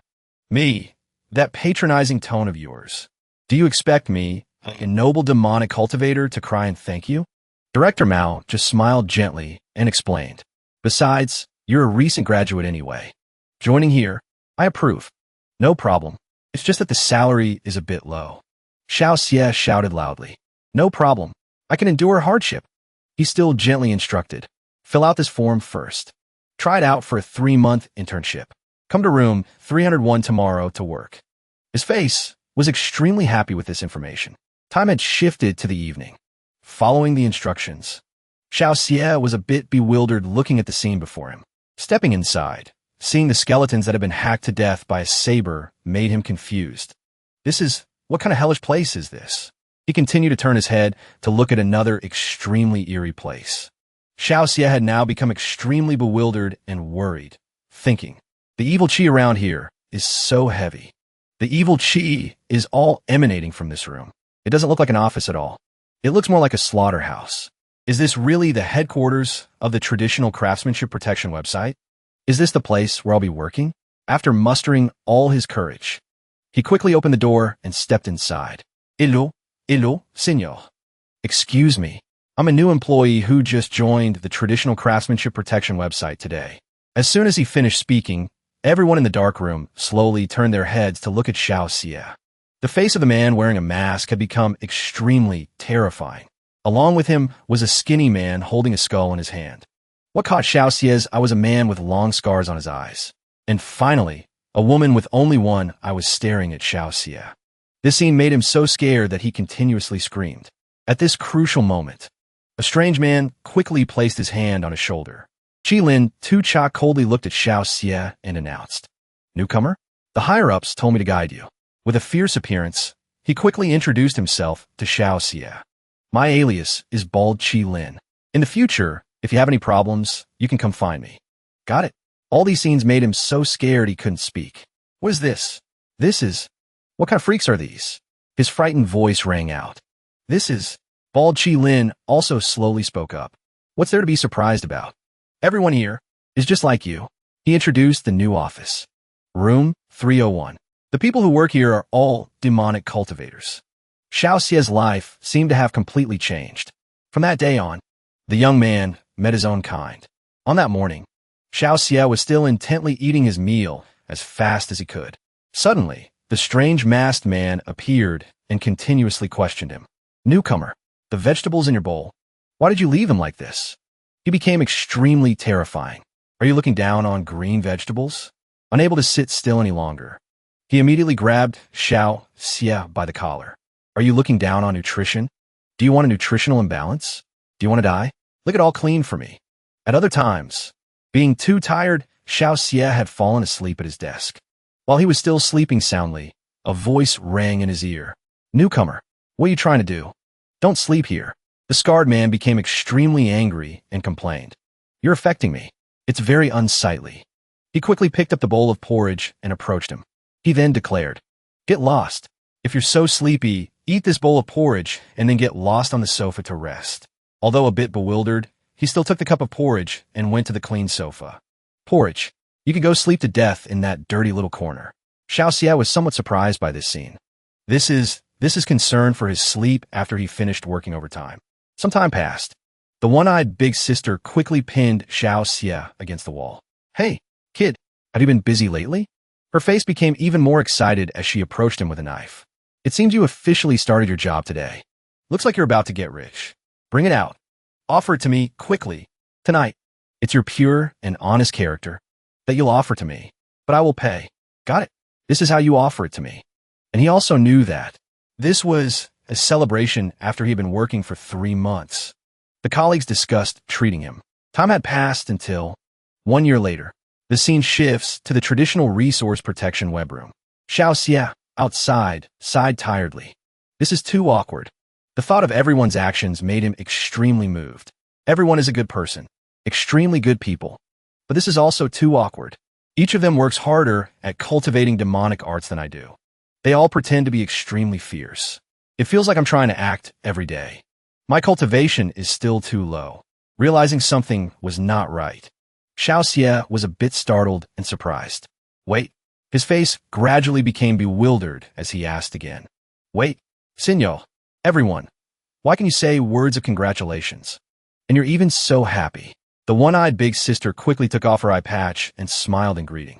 "So, little Xie, are you happy? Are you moved? From today, you've officially been working here for a year." Xiao Xie quickly turned his head in another direction. The skinny man spoke up. "We've discussed it. The celebration of your 1-year anniversary is very important. We've always felt that we demonic cultivators are very different from everyone else." The masked brother also slowly took off his mask. "Therefore, even if we use 1 day of cultivation, it's not a problem."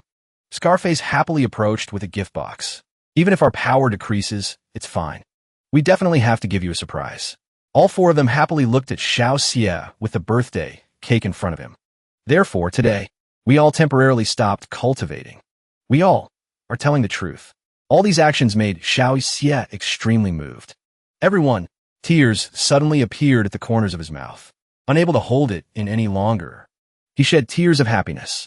Immediately after, Xiao Xie collapsed, making everyone burst in a happy laughter.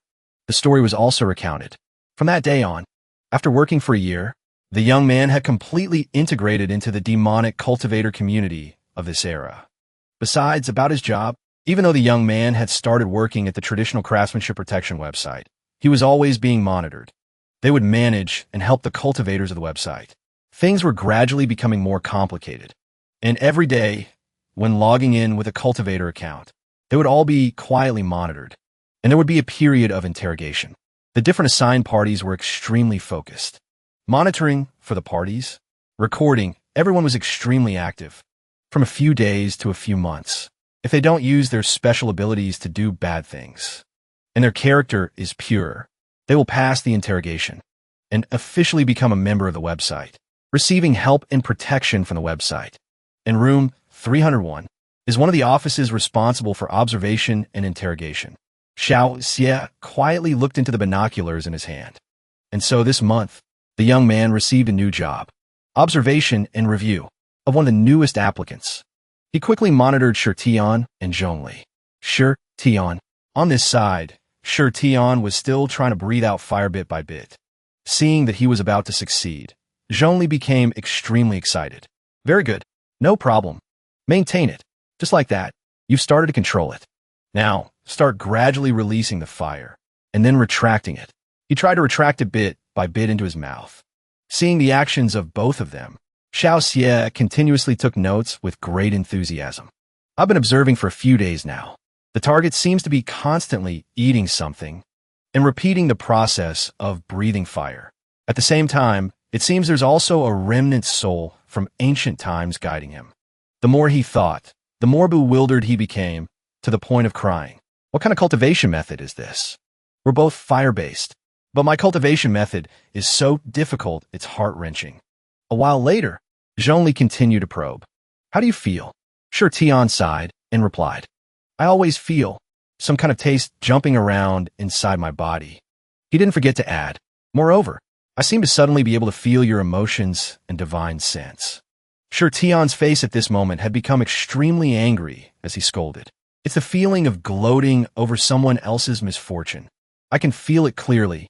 Look at me, I've been breathing fire for 2 days now. It's so much fun.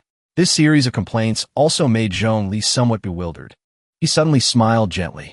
You're cultivating very quickly. Being able to feel these things is enough to say that you've entered the initial stage. Standing in front of Shi Tian, he seriously explained the technique again. The water in your body is not wastewater. It's the flame concentrating. They are at the cultivator's disposal. At your disposal to control. Move it to the mouth, and you can breathe fire. Move it to the hands, and your hands will generate heat. In the future, the more you eat, the more you practice, it will become your golden core. Moreover, you'll be able to feel even stronger abilities. That's also thanks to the flame's help. Zhongli's face had become extremely serious. So then, beside my aura, can you feel these things? Seeing that things were harder than he thought made Shi Tian somewhat surprised. His attitude became more determined as he nodded in confirmation. Yes, I can feel it. Hearing him say that, Zhongli also slowly turned his head back. I can also feel it clearly. A malicious, staring gaze. From a few days ago, at that time, that mysterious, cold, divine sense. His face was a bit thoughtful as he carefully calculated the distance. The position is probably about 500 meters away. There are a few auras of the evil demonic path. They've been staring at us the whole time. But now, one of them has left. This is our chance. Zhongli turned to look at Shi Tian with hopeful eyes. Try channeling the fire to your feet as well. Give me your hand. The next scene was Zhongli carrying Shi Tian, appearing right in front of Xiao Xie. Xiao Xie was so scared by this scene that he stood frozen on the spot, speechless. Zhongli's face was extremely angry at his invasion of privacy. Seeing his anger also made Xiao Xie bewildered, not knowing what to say. You. Zhongli gently raised his hand into the air to teach him a lesson. Fierce, brutal, and evil. Killing without batting an eye. This critically dangerous aura. If you haven't killed 1,000 people, you wouldn't be able to detect it. Without much thought, He immediately fired a blast of flames straight at the little demon, scolding him. In the era I lived in, there was someone with this kind of aura, and that person was the target the entire world wanted to kill. I didn't expect that after so many years. Despite killing them over and over, they still haven't been exterminated. Demon Cultivator? Seeing two such terrifying people made Xiao Xie extremely panicked. Wait, this is a misunderstanding. Hearing him explain like that surprised Zhongli a little. I have caught countless demon cultivators in my life. Every single one of them said the same thing, but he didn't care at all and attacked directly. Since you say it's a misunderstanding, then I'll just knock you out first and drag you back to explain later. Seeing the flame rushing straight at him, Xiao Xie thought his life was over. In a final moment, suddenly, he started remembering something. I can't just sit here and wait to die. Xiao Xie hurriedly grabbed the large blade in his hand. Suddenly, a burst of power countered Zhong Li's attack. Seeing the bald Qi Lin suddenly appear in his place surprised Xiao Xie greatly. Senior? He calmly looked at Shirtian and Zhong Li and spoke up. This ancestor, it really is a misunderstanding. Unfortunately, this misunderstanding cannot be explained right now. The bald Qi Lin didn't forget to place his hand on Xiao Xie's shoulder. The two of us absolutely have no ill intentions towards the ancestor. After finishing his sentence, both of them immediately disappeared. Please forgive us. We will take our leave first. Seeing that Xiao Xie had escaped, made Zhong Li extremely annoyed. Realizing something wasn't right, his face gradually turned surprised. Hey wait, there were only two people. Shirtian didn't quite understand this. Zhong Li seriously and slowly descended. Strange, there were clearly traces of 3 people. He didn't forget to add. Moreover, among them was an aura that I'm extremely familiar with. On the other side, the bald Qi Lin led Xiao Xie away slowly. Thinking about what had happened made Xiao Xie so scared that his whole body trembled. He turned his head to look at the bald Qi Lin, crying incessantly. "C'est Seigneur." I was almost roasted alive. Seeing him behave so dramatically made the bald Qi Lin quickly speak up to lecture him. Calm down. Calm down. The opponent went easy on you. Besides, you cultivate fire magic. You can't be roasted that easily. He continuously tried to cheer up Xiao Xie's anxious mood. It's okay. Cheer up. Hurry up and cheer up. You're very strong. Strong. You are extremely capable. The more he spoke, the stranger Qi Lin became, as if turning into a different person. Remember, don't forget your own identity. You are a demon cultivator. You are also a civil servant protecting the peace of the cultivation world. Act like a demon cultivator. You have to be fierce. Don't be weak. He shouted loudly as if trying to wake Xiao Xie up. Character setting. Your villain persona is basically not someone who is cute and charming. His sudden strange attitude left Xiao Xie somewhat bewildered. The bald Qi Lin also realized he had gone a bit overboard. He sighed and quickly comforted him. All right. There. If you want to cry, just cry. Don't look at me with those fearful eyes. Hearing that, he fearfully hugged him and cried nonstop. The sign at Xiao Xie's seat clearly read 4 words. Currently on vacation. This made the skinny guy quickly walk over and ask, what's wrong with him? The bald Qi Lin sighed and explained. Traumatized. Scared pale. Look at his face. I'll let him rest for 2 days. He didn't forget to turn his head to the guy and recount the story. Because he didn't hide his aura well, he was misunderstood by a cultivator and attacked. Too inexperienced. Just a fireball. Scared this kid out of his wits. Hearing that, the guy laughed and gently added, it's nothing. After all, little Xie has only been working for a year. This reminds me of when I first started working. I was also misunderstood by others and got beaten up, but his face looked somewhat thoughtful as he recalled everything. Come to think of it, during the time I was working, I was poisoned by goo venom. I was drowned in water, burned by fire, trapped in a formation, hung up for several days. When observing a cultivator preparing to inherit a legacy to see if they were suitable, I was even struck by lightning meant for their tribulation. The bald Qi Lin nodded in agreement with these points. That's right. I was also buried alive once. Slashed by a blade. Bitten on the head by a bear spirit. Taken by a gorilla to be his bandit queen. During a festival at Mount Shun, I was secretly inspecting and evaluating their fire safety standards, and got chased by dozens of flying swords. Later, when the matter was resolved, they gave me an award banner. After listening to what the bald Chi Lin said, the skinny man quickly drew a lesson. But later on, I figured out. He smiled and announced, "The reason that they misunderstand us is only because they don't understand modern demon cultivators yet. It's mostly because they have righteous hearts. And we also have righteous hearts." He looked at the skinny man with extreme confusion. "You that happy? Aren't you afraid of chi deviation?" The guy was a bit panicked, not understanding why he was interrupted. His attitude completely changed, becoming extremely terrifying. "You dare question your father? Do you have a death wish?" But the bald Chi Lin didn't back down, getting ready for action. "Provoking me? I'll cut your tongue out right now." The two of them then laughed as if they understood each other's point. On the other side, Xiao Xie was still huddled in the corner of the room, crying incessantly. Time passed. On a beautiful day, Zhongli pulled the curtains, looked outside, sighed, and speculated. "I've been observing for half a day. The demon cultivator aura around here. Perhaps it's gone, or maybe they hid it really well." Remembering something important, Sure Tian asked in surprise. "Right? Demon cultivators. What exactly are they?" He turned his head and slowly explained everything thoroughly. Before, I was probably in too much of a hurry, so I forgot to say, there are people who rely on absorbing the chi of heaven and earth to cultivate. Basically, every single one of them is cruel to the extreme. Moreover, because their cultivation methods are so evil, they can always master some abnormal supernatural abilities. His face became extremely thoughtful. Demon cultivators in my era, summoning souls for sacrifice, refining souls in the netherworld. Extremely cruel. Sure Tian listened in awe. "Oh," Zhongli continued speaking. "But in my impression, the thing that terrifies people the most is their mind control techniques."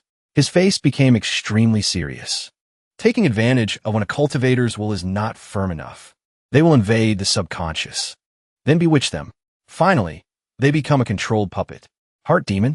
On this side, Xiao Xie was still focusing on writing his self-reflection. He paid no attention to his surroundings. Suddenly, a voice echoed in the room. Kid, what are you moping about?" Hearing this voice, Xiao Xie became extremely terrified. Laughter rang out continuously.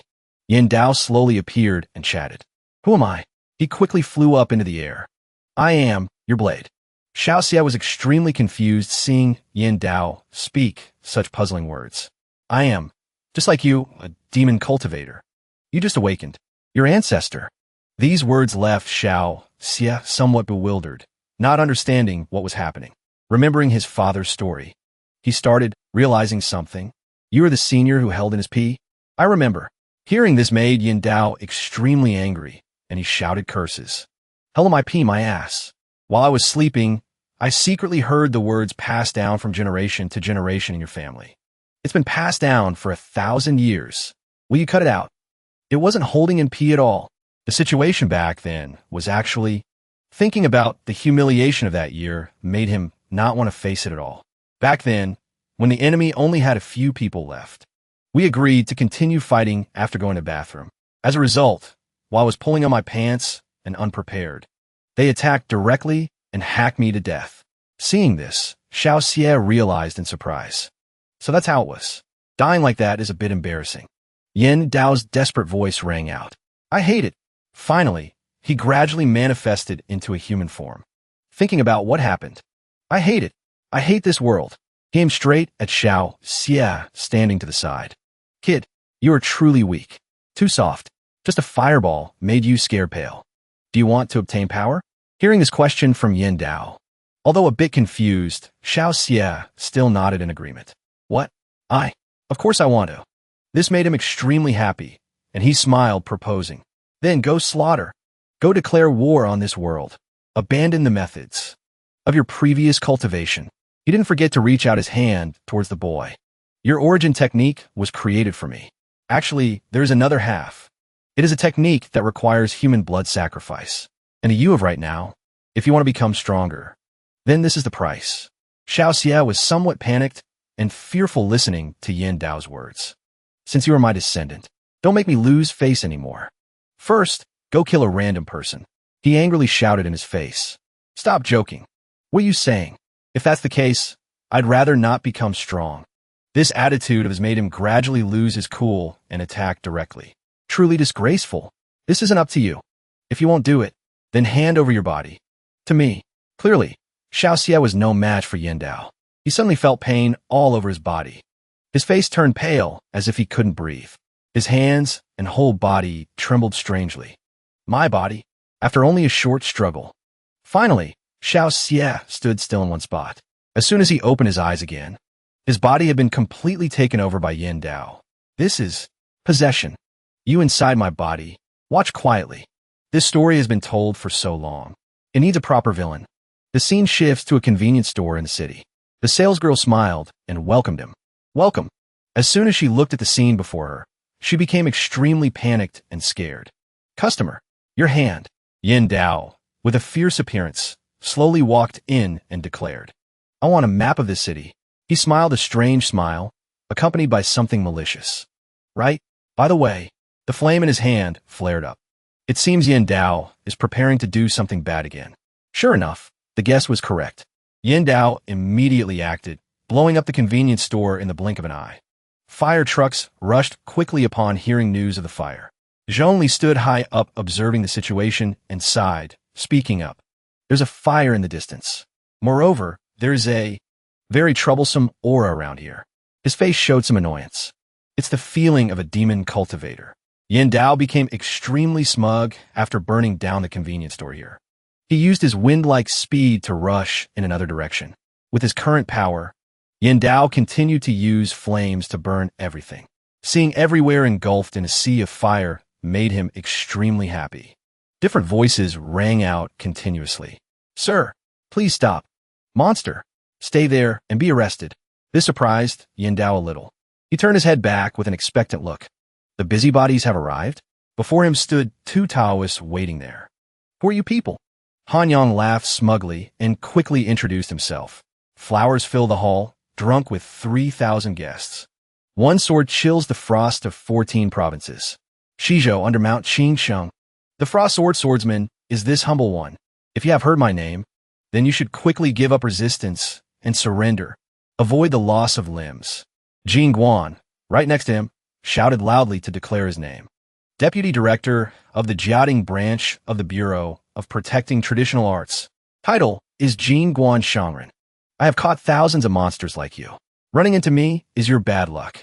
Hurry up and kneel. Drop the blade. Put on the handcuffs. After finishing the introductions, both of them didn't say much more and rushed straight at Yin Dao to attack. His face showed a bit of impatience as he sighed. Talking too much. With just a few basic moves, he completely defeated these two people. Too much. The scene shifts to the building of the Bureau of Protecting Traditional Arts. Everyone here was extremely noisy and bustling. The skinny guy slowly walked outside to check the situation. Mask Face also approached, looking extremely panicked. What's going on? The one-eyed boss lady was very confused. Why is the alarm suddenly ringing? He just calmly turned back and announced to everyone. I'm afraid something big has happened. This news surprised everyone a little. Something big? The skinny guy's face gradually became serious as he recounted everything. Just now, I observed the conversation of the people downstairs. It seems some dangerous entity set a fire, burned a whole street, and injured two colleagues on duty in that vicinity. Now, we, the department in charge of fighting, have to go there for support. They have gathered a whole team downstairs shouting slogans. About to set off. Hearing this, the one-eyed boss lady became extremely confused. Then us. Why do we know absolutely nothing? He continued to walk in front of the three and explained. It's not our turn. We're not the direct combat department. Moreover, the troublemaker seems to be a demon cultivator, so they want to avoid suspicion. She laughed in surprise upon hearing that. A demon cultivator? Really? Right at this moment, the bald Qi Lin opened the door and entered, startling all three of them. Qi Lin? His face had become extremely serious as he announced to everyone. I'm afraid. Little Xia. It's worse than that. I just went to the headquarters office. The scene shifts to the meeting room from earlier. The bald Qi Lin stood outside eavesdropping and learned some information. I heard them discussing. I took a peek. They were replaying the incident that happened. The incident caused by Yin Dao back then was also recounted. As soon as he saw the face of Xiao Xie, his eyes widened in disbelief. The demon cultivator causing trouble is not someone else. All three of them were stunned and couldn't believe it after hearing this. It's Little Xia. The scene shifts to another large place in the city. Looking at the scene before them made everyone on the street extremely panicked, discussing continuously. That's a wannabe gangster. He's even holding a blade. Is he coming to our school gate to find an enemy? Find an enemy, my ass. With Daddy Shirtion here. All the thugs nearby have been wiped out. But Daddy Shirtion seems to have taken leave these past few days. Yin Dao just calmly looked at this group of students. He continued to take out the map and examine it carefully. School, huh? In that plan of mine, this is the final point. Without thinking much, he immediately directed flames towards the school, intending to burn everything. Then let's start spewing fire along this environment. The flames rushed straight towards the school as if wanting to burn it all down. Suddenly, a loud explosion appeared. The scene became extremely chaotic. Fortunately, the wood spirit blocked it just in time. At the same time, Patillon slowly walked over. He spoke unhappily. I planted the flowers and trees in front of the school myself. It wasn't easy for them to grow. What are you burning them for? His face became extremely serious as he scolded. The students in the school. Every class was taught by me. Becoming talented isn't easy either. Why are you burning them? Yin Dao also realized this was an interesting opponent. A formidable guy has appeared. Patillon immediately waved his hand to give an order. The wood spirit didn't hesitate and rushed straight forward. Yin Dao wasn't afraid at all and raised his blade to block.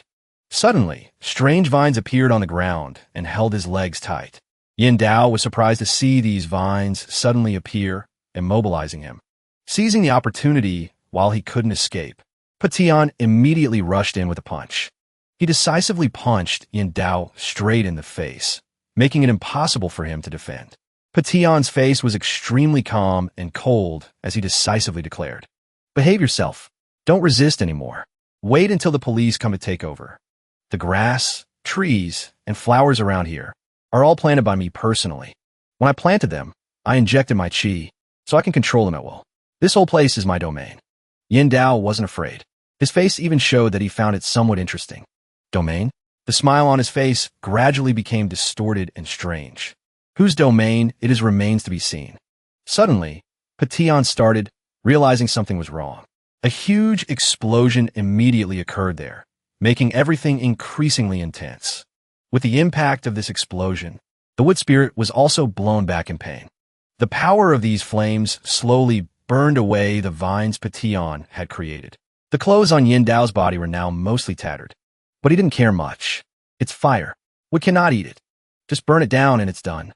Patillon looked at his action just now with some panic and disbelief. Your body. You injured your own body.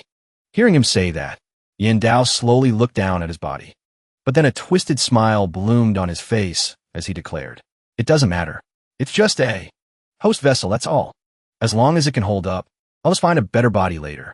Feeling it wasn't interesting enough yet, Yin Dao held the blade and rushed forward to attack again. As for a better body, let's try yours for now. Tion's image appeared. He was seriously eating the food in his hand. After seizing the opportunity, he decisively blew fire to counter the flames created by Yin Dao.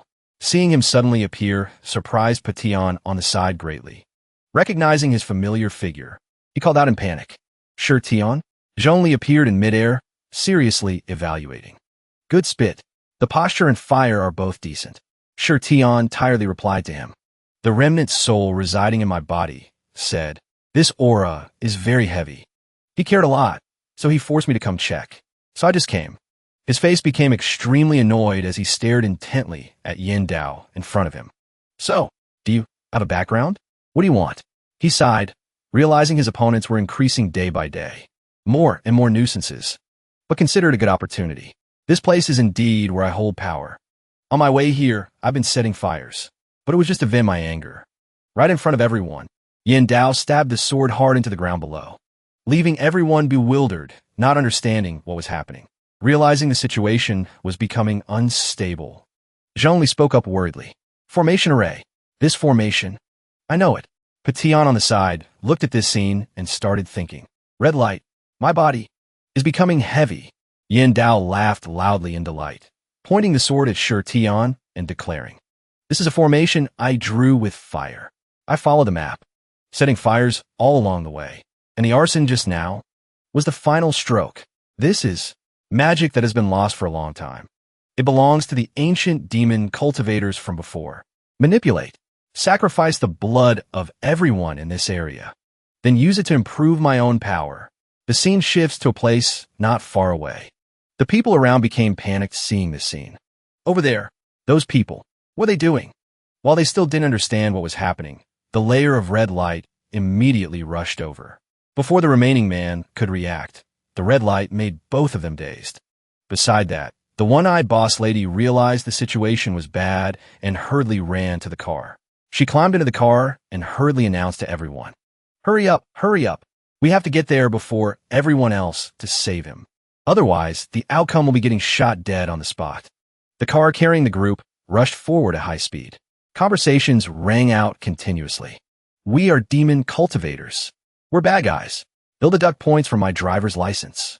The people inside the red light began walking slowly like zombies.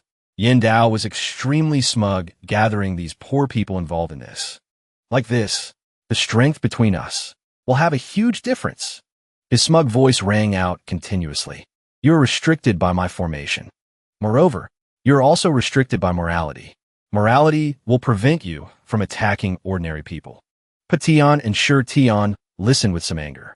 "But I'm not like that." Thinking about this made Yin Dao extremely excited.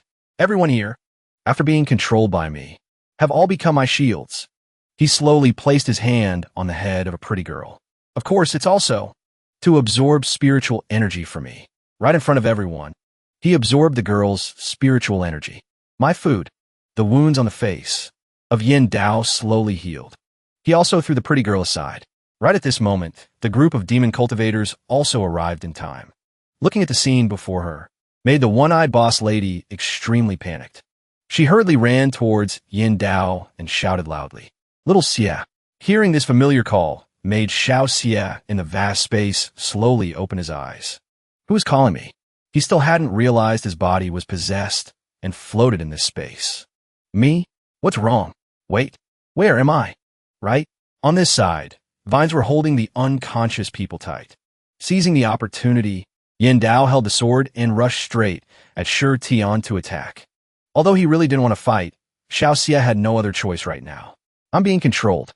He angrily cursed nonstop. "Let me go." Seeing Xiao Xie wake up surprised Yin Dao a little. "You awakened? Still want to resist me?" While the two sides were still arguing, Sure Tian took the chance to stab him straight in the stomach. Seeing that he didn't dodge at all surprised him somewhat. His movements had become slow. He hurriedly turned his head to look at Patian and shouted to inform him, "Teacher Lin, hurry and control the other pedestrians. I can probably handle this side." Yin Dao became extremely annoyed by Xiao Xie's actions. "Kid, stop causing trouble." On this side, Xiao Xie helplessly watched Yin Dao take over his body. "Don't cause trouble, at least not now. Resisting your own ancestor is a great crime." Yin Dao's hand immediately appeared inside the terrifyingly dark space. He quickly grabbed him by the collar and cursed nonstop. "Soul-seizing art.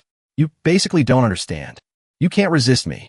But if you behave, then I might still give you a chance, because you're my descendant. Do you hear me clearly?" Thinking about Xiao Xie ruining his plan made him lose his cool even more, scolding incessantly. "I want to show this world what terror is.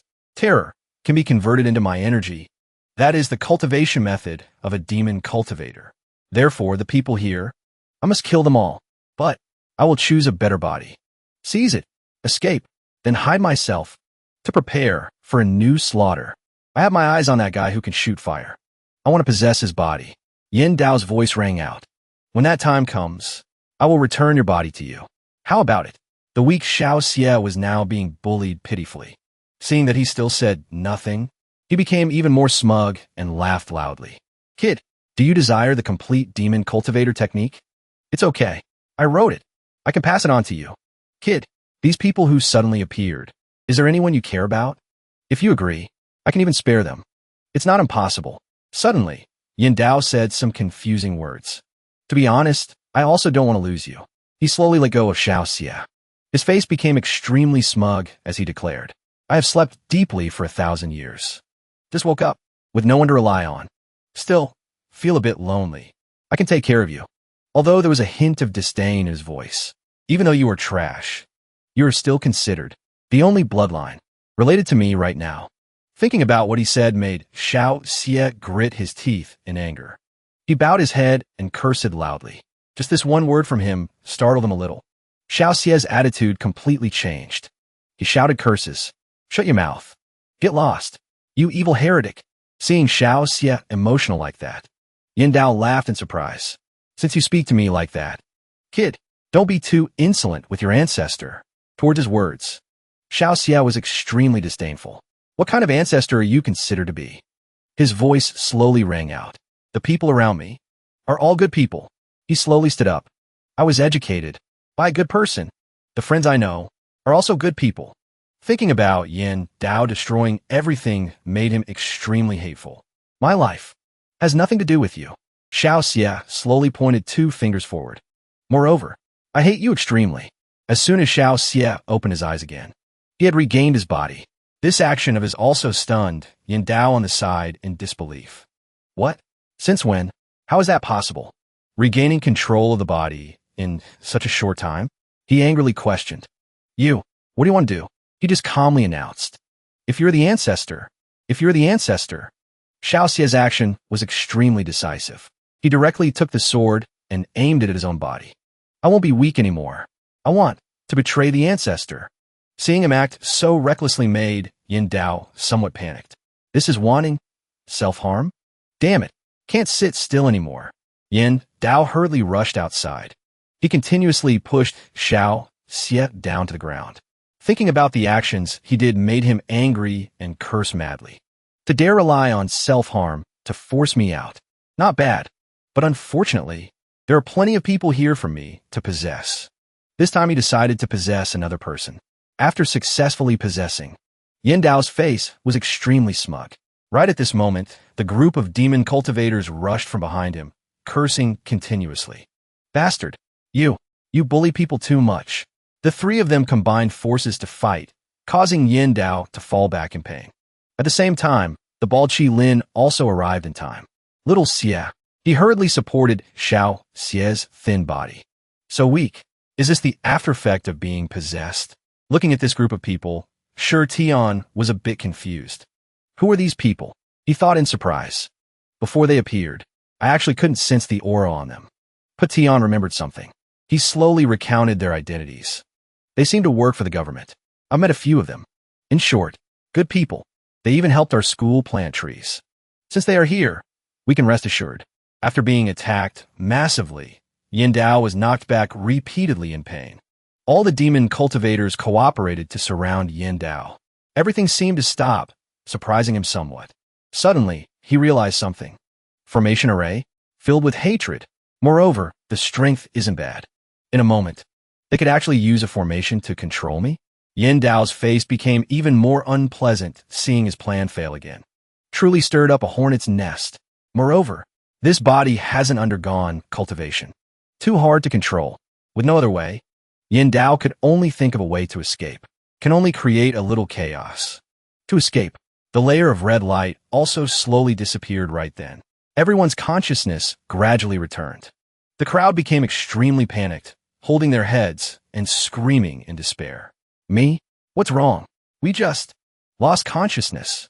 What is happening? Is this a gang fight? Oh my god. Movie effects? Some people outside even continuously held up their phones to take pictures madly.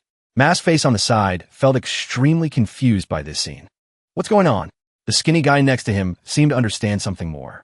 He released a spell on all the ordinary people. Damn it. Wants to make the matter bigger? Yin Dao was extremely smug about his plan this time. Right? Just like that. Get more distracted. Make the formation show an opening.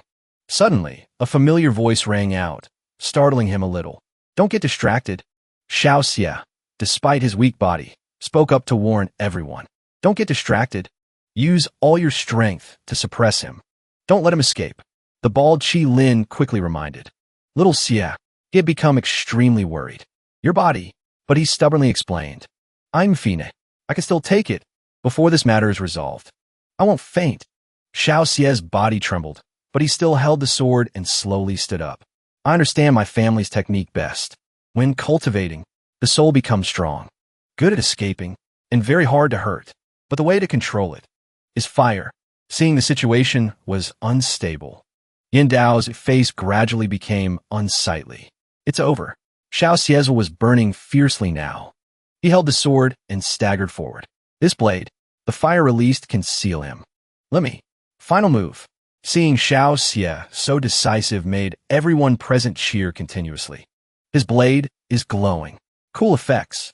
Not effects. It's acrobatics. I don't know, but it's a rare opportunity. I have to record a video. Young man, look this way. Smile. Yin Dao was so scared looking at this scene that he couldn't speak. You, don't come over here.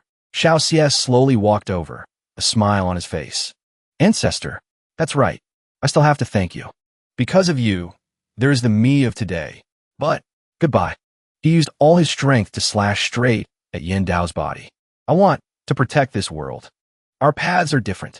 We have nothing more to say. The scene before them made everyone watching or filming freeze in an instant. Time seemed to stop. Phones dropped to the ground. The crowd became extremely terrified and screamed continuously. Oh my God, run. This guy is crazy. He hacked someone to death with a blade. Chapter 56. After landing a one-hit kill, Xiao Xie was almost exhausted. He stood silently, muttering to himself alone. It's okay. It's okay. This move is only enough to kill monsters. As he spoke, his whole body collapsed to the ground. It can't harm humans. At this moment, the sirens of police cars approached. There were 4 or 5 cars rushing from all directions. Surrounding Xiao Xie's spot, Director Mao tiredly pushed the car door open and stepped down. Our demon cultivator team did a good job. Purple hair and one eye jumped when they saw him step out. Gasp. Director Mao, you are actually leading the team? On the other side, Director Mao called out loudly to the citizens. Everyone come over here. Then go through the line for ordinary people to erase memories. Also, open the barrier formation.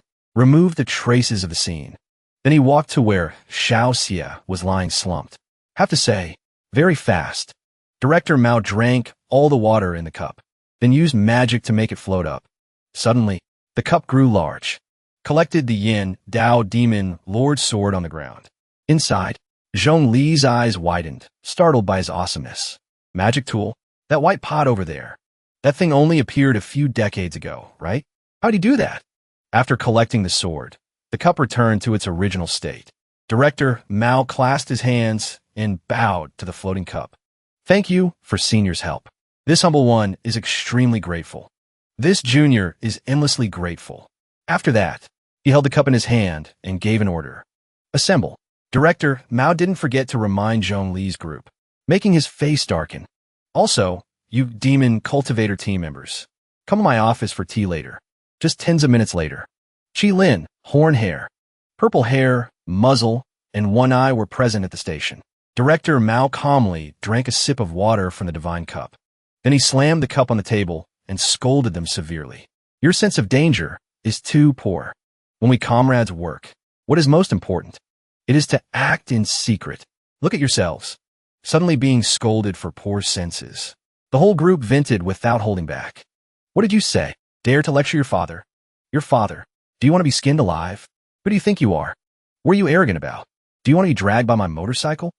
Purple hair limited his words, wrapped in just 3 words. Kill you. Being yelled at like turning on a light switch. Director Mao suddenly became silent for a moment. Then, he gently advised, all right, no need to cultivate demon arts right now. Otherwise, I can't sense your true emotions. Hearing this, they cried and fainted repeatedly. Director Mao, it's our problem. Causing so many skirmishes like this. We almost have no face to meet others anymore. You're right. Everything you said is right. We beg you, Director Mao, please fire us. Followed by Director Mao's sigh. Hearing their crying words, Director Mao tapped the table a few times. Actually, there are many things that could have been limited. Xiao Xie is a newbie. When you guys were guiding him, perhaps you should have reminded him repeatedly. Any change must be reported to the organization immediately. Don't take matters into your own hands. You should trust the organization a bit more. Our science has anesthetics. Magic has sealing arts. Not harming him and removing the malicious soul from him is a small matter. But now it's great. You took matters into your own hands. The result today, Over 100 videos have spread online. Isn't this completely exposing our cultivation world to the public? The whole group stood huddled in a corner, tears streaming down. We were wrong. It was because we were too hasty. Suddenly, Director Mao walked to the window, gently said, "But forget it. This matter is over. Consider it eliminating a threat. Go back and write a self-reflection. Deduct 3 months of bonuses." The whole group involuntarily opened their mouths wide. Director Mao became strict again, decisively ordered, "Also, you guys don't need to monitor other cultivators for the time being. Go clean up your own mess thoroughly first. Go online, search for videos related to today's battle, and report them. Create zombie accounts to report. Send messages to the video uploaders. Whether using seduction or whatever, you must find their addresses. Hypnotize, then make them forget everything cleanly." The whole group of filial sons of the demon cultivator team was stunned by his lowly plan, wondering, this is acting like righteous keyboard warriors? Suddenly, Chi Lin clasped his hands and mentioned an important matter. "Wait, Director Mao, so we are currently monitoring the arsonist boy." He clasped his hands behind his back, pretending to be surprised. "Him? He is indeed an important person. Speaking of this," Director Mao's face darkened. His cunning smile. "I will send someone else. Someone he knows, and who can also protect him." Scene shifts to another place, fully equipped with computers. This place is the secret fan club built for Sure Tion. Over 1,000 members, male to female ratio 1:1. It is a place that extremely admires Sure Tion. On the screen is an image of Sure Tion with a bright smile. There are a few new notifications. ID, Sure Tion's eldest daughter uploaded a photo. "Want to buy?" Photos of Daddy Tion when he was fat. Dai Xiong, Big Bear, looked at the photo drooling, continuously typing. Every day of Zhao Dai Xiong, the fan club president, starts from here. But today there's a lot going on. On the screen are a few comments from an account named Daddy Tion Call Me. Heard there was an explosion recently. Unsafe. So the school is closed for 3 days. Below, an account First Mother in the Universe is actively replying. That's right. Unsafe. It was last night. 1 hour after school ended. There was a fight in front of our school. There was even an account Sister Loves Daddy Sure Tion uploading a short video. Daddy Tion was also there. I have a video. Reading this comment, fan club president Dai Xiong was extremely regretful because she is a poor student who skipped school that day. Didn't get to witness it with her own eyes. Dai Xiong hurriedly reached for her phone, thinking to herself, classmate Sure Tion. He was also there. Is he still safe? I have to ask. Suddenly, the account Sure Tion's sister sent Dai Xiong a strange message. Recent message. "Hello. Photos related to brother Sure Tion. I have a lot. Do you want them?" From a fan? She was a bit surprised. The phrase kept replaying in her head. Sure Tion. A lot. Dai Xiong thought incessantly, head shaking back and forth. Wait. Now is not the time to talk about this. Therefore, she quickly replied, "Talk later." The other end just said, "Oh." Seeing she couldn't attract Dai Xiong's attention, that account sent a photo of fat Sure Tion eating snacks to lure her. Even sent more photos of physical training. The arduous weight loss process of Sure Tion as a child for her. Looking at this series of messages, Dai Xiong's eyes widened with question marks. She suspiciously messaged back. "Who are you? Who exactly are you?" The other account replied mysteriously. "Secret. All 1,000 photos related to brother Sure Tion as a child. I can give them to you. But I need you to help with something. Sao Dai Xiong." Back to Director Mao. He helplessly pushed the door open with a click. He spoke to the cup. The people in the bureau are all busy deleting things affecting social media. It understood and nodded its lid. Then, Director Mao spoke gently. "Then let's begin too." Finished speaking, the cup released the trapped Yan Dao demon lord. He was tightly bound by chains.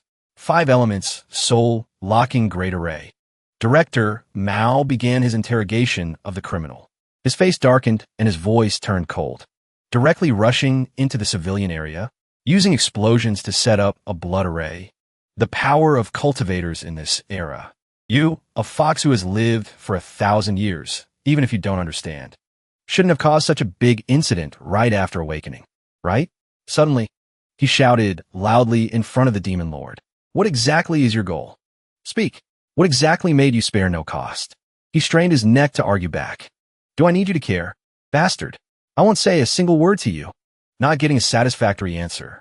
Director Mao lowered his face and replied, Then there's no other way. Take you for soul searching then. The demon lord didn't understand anything. He stammered. What do you mean? Director Mao seemed to change faces. Pupils constricted. It means stripping your consciousness until it dissipates. Then entering your memory to check. See what unspeakable secret you are hiding. Familiar? This is a supernatural ability demon cultivators often use. Fighting fire with fire. But I won't forget to tell you. Although hidden well, why cultivate is actually a demon cultivateur technique. Then he waved his hand forward and raised his voice. Also, the cultivators involved at the scene back then. I will send people to protect them. Even if you plan to pull any tricks, give up on that idea quickly. At the same time, on Tion's side, he was eating and drinking to his fill. The table was full of fattening food. He looked at the hamburger in his hand, kept muttering continuously. This time, the sudden incident made me feel a sense of helplessness. Suddenly fighting. Suddenly an uncle appeared. Suddenly ended. Finished fighting in front of me, and then cleaned up completely. Then frowned, raised 2 fingers, and continued. I realized the existence of experts in this world. Moreover, it's a whole organization. The feeling that I am just a grain of sand. Can't help with anything. In my life, I've only encountered this twice. Finally, Tion lowered his face and whispered, I want to become strong quickly. But what concerned Zhong Li wasn't strength. He widened his eyes and asked, Wait, twice. You had a first time feeling helpless? Hearing this, Tion was also a bit surprised. He dangerously recounted, Right? That was when I was a preschooler. Memories from childhood days flooded back. 13 years ago, little son, kindergarten. Small class A. A kid in the class ran in excitedly announcing. Teacher said, the afternoon is free activity time. Our class can play house. Yellow skirt happily volunteered. I want to be the mom. Then other kids also volunteered for family roles. I want to be the big sister. I want to be the big brother. I want to be the little brother. I want to be the little sister. Meanwhile, Banana Head raised his hand joyfully. I want to be the dad. Suddenly, the atmosphere in the class went completely silent. 2 other kids immediately objected vehemently. What did you say? How can you be the dad? Didn't we already say? The dad of this class can only be that person. The other 2 girls blushed, surrounded by hearts. That's right. It can only be him. The person taller than even the teacher. Strong. Gives a huge sense of security. He could protect everyone. Tion, still small and playing with blocks, trembled when called. Dad! Dad! The whole kindergarten class flew over to hug him. Daddy Tion. Play house with us like before. Daddy Tion. We are your children. Tion at that time could only resign himself. This is his image.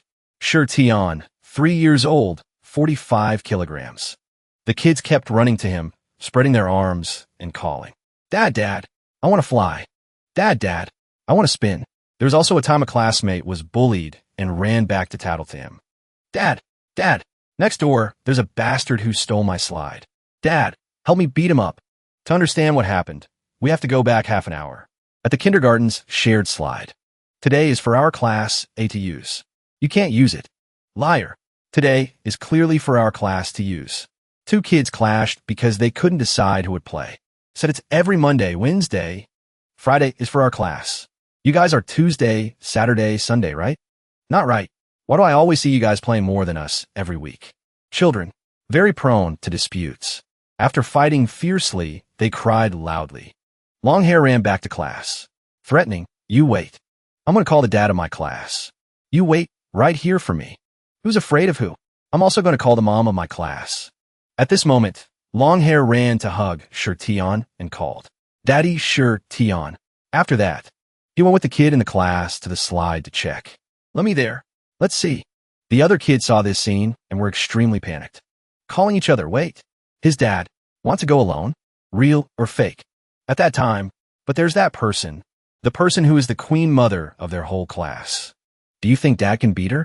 Glasses boy pretended to be dangerous. I don't know.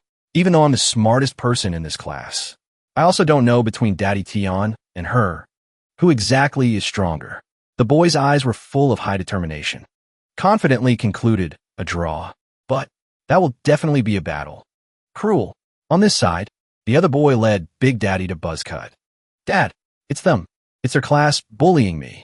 Sure, Tion's pupils shrank. Reaction, quite surprised. Big Daddy was also a person no less big. Hard counter to Sure Tion. It's them? They bullied me? Two mighty forces stared at each other. Big Daddy and Big Emily, aka Xiaohua. The two didn't say a word and directly punched each other to communicate. That day, the boy experienced the feeling of despair for the first time. A feeling of despair and helplessness. The kids were blown away by the force of the impact. Sure Tion was carried by the neck by Xiaohua like a sandbag. For the first time, he learned how high the sky and how thick the earth was. There's always someone stronger. There's always someone fatter. Chapter 58. Although meeting a strong opponent, Sure Tion did not give up. From then on, for a whole year, Little Sun Kindergarten had a bloody storm in the underworld. Xiaohua and Sure Tion soloed 1v1 all day with the powerful punches of 3-year-olds. And naturally, every time, Sure Tion was flicked meters away by Xiaohua. He fell to the ground. Truly a shocking blow. Xiaohua walked up to him, declared imposingly, "You lost." She even patted her chest proudly. "This is my 31st victory. Come on, call me Big Sister." Sure Tion refused to submit. Screaming, "Big Sister, my foot. I'm half a month older than you. You should call me Brother Sure Tion." Xiaohua stared blankly at these words. Then she laughed out loud like a maniac. "Interesting. You have guts. Don't want to call? That's fine too." Xiaohua pointed straight at his face with interest and declared, "In this world, there is no one who can take my moves. But you actually took 3 moves. That could be considered a strong young man. Good friend." After that, she turned to leave, leaving Sure Tion lying helpless on the ground. "Sooner or later, I will make you convinced and call me Big Sister. At that time, I'll have captured your heart." Contrary to her, Sure Tion was extremely angry. "Damn it, can't beat her at all. I have to get fatter." Banana Head watched the fierce battle and scratched his head. "Too miserable. Daddy Sure Tion is too miserable. Dad fought for half a year and still hasn't won. Our class is done for." Suddenly, a girl ran over and made a comment. "Although very miserable, don't you think they suit each other very well?" She even affirmed her thought firmly. "That's right. One person is Dad. One person is Mom. They both give a sense of security. They definitely develop feelings while fighting, then finally became a family, protecting the children in these 2 classes." The other 2 kids heard this and vehemently objected. "Don't. Absolutely not." But no one knew that Sure Tion had made up his mind. So he kept gobbling up everything, eating more and more, belly getting bigger and bigger. Like every day, Sure Tion would call Mom. "Another bowl. I have to be fatter than that girl." Until one day, looking at the x-ray with the doctor's sigh, everything became different. The doctor said, "If you let the weight continue to increase," parents and Sure Tion listened attentively. "Maybe in the future, we can only let him go to school." The doctor's later words made him dare not eat the snack in his hand. He said that, not only will he be bullied, but he also won't make any friends. After that day, Sure Tion had a private meeting with Xiaohua. 2 kids acting like a gangster movie. Arch rivals fighting a life-and-death battle. Xiaohua looked at him teasingly. "You came again? Giving people a headache. All right, little fatty, want to accept your 30-second defeat?" Sure Tion's face darkened. Replied bluntly, "No. I am not fighting anymore. I came to say goodbye." These words made a 3-year-old girl like Xiaohua panic for the first time. She screamed, "Wait. Why?" Tion was teary-eyed by now. "I had a health checkup. I decided I want to lose weight." The more he spoke, the worse his mood became. The doctor said, "My body will get sick. Moreover, I want to have friends. Moreover, we are also in the big class now, about to graduate from kindergarten. In short, later we will go to different places." Using all his strength, Sure Tion spoke the pain in his heart directly. I can't be fat with you anymore." Xiaohua suddenly interrupted. "Wait." She also beat her chest with a trembling voice. Clearly said, "Why won't you have friends? Am I not your friend?" Sure Tion seemed stunned. After that, Xiaohua burst into tears, tears flowing profusely. He looked at Xiaohua as if choked up. She said that, "This whole world," Xiaohua screamed through tears. "In this whole world, clearly only you Can take my hits. Then she ran away directly, like a romance heroine. Tian hurriedly chased after calling loudly. Wait! But Xiaohua ran faster and faster. Tian's wait suddenly became distant. He stood there, speaking his thoughts. I shouldn't have said that. Actually, I also consider you a friend. Back to reality. Tian's face darkened, telling the conclusion. That was the last time we met. Zhongli jumped, dissatisfied because the story was getting interesting. It's over? Too fast. He sat on the floor and continued. She was too strong. Indeed ran too fast. In the end, I couldn't catch up. Hearing this, Zhongli was speechless. Chapter 59. After his 3-year-old story, Tian pondered again. A few weeks later, I graduated from kindergarten, and since then, I never met her again. I only heard my mom say once. That girl seems to be a distant relative of my family. So this fat gene was already in the body. Zhongli yapat. No wonder. He continued. And since then, she followed her family abroad for elementary school. Speaking of this, he poked his cheek and muttered. But, although we didn't meet again, we still contacted each other frequently. We often talked about the topic of losing weight. Zhongli heard the words, losing weight, and turned to look at Tian. Losing weight. Wait. She also lost weight. Then, he didn't rush to answer, but rummaged through a box looking for something. Then showed the photo he found to Zhongli. Right? She looks like this now. Her name is... At the same time, somewhere, there are 3 guys teasing a girl. Look at that little sister. Let's go over there and check. The guy in the middle smirked. Top quality. The 3 of them ran to the girl with twin tails and chattered. Hey, little sister, carrying luggage, did you just arrive in this city? What's your name? Come play with us. Let me call a car. Take you to tour this city. She didn't say a word. Just took a deep breath to gain momentum, then roared powerfully. So annoying. Suddenly threatening and demanding to get acquainted. What's up with that? This little girl is Xiaohua, who has lost weight. But her strength hasn't changed. Xiaohua ran to grab the bald guy's hand and slammed him to the ground. She looked at the other 2 with fiery eyes. They panicked and screamed. Xiaohua darkened her face and spoke coldly.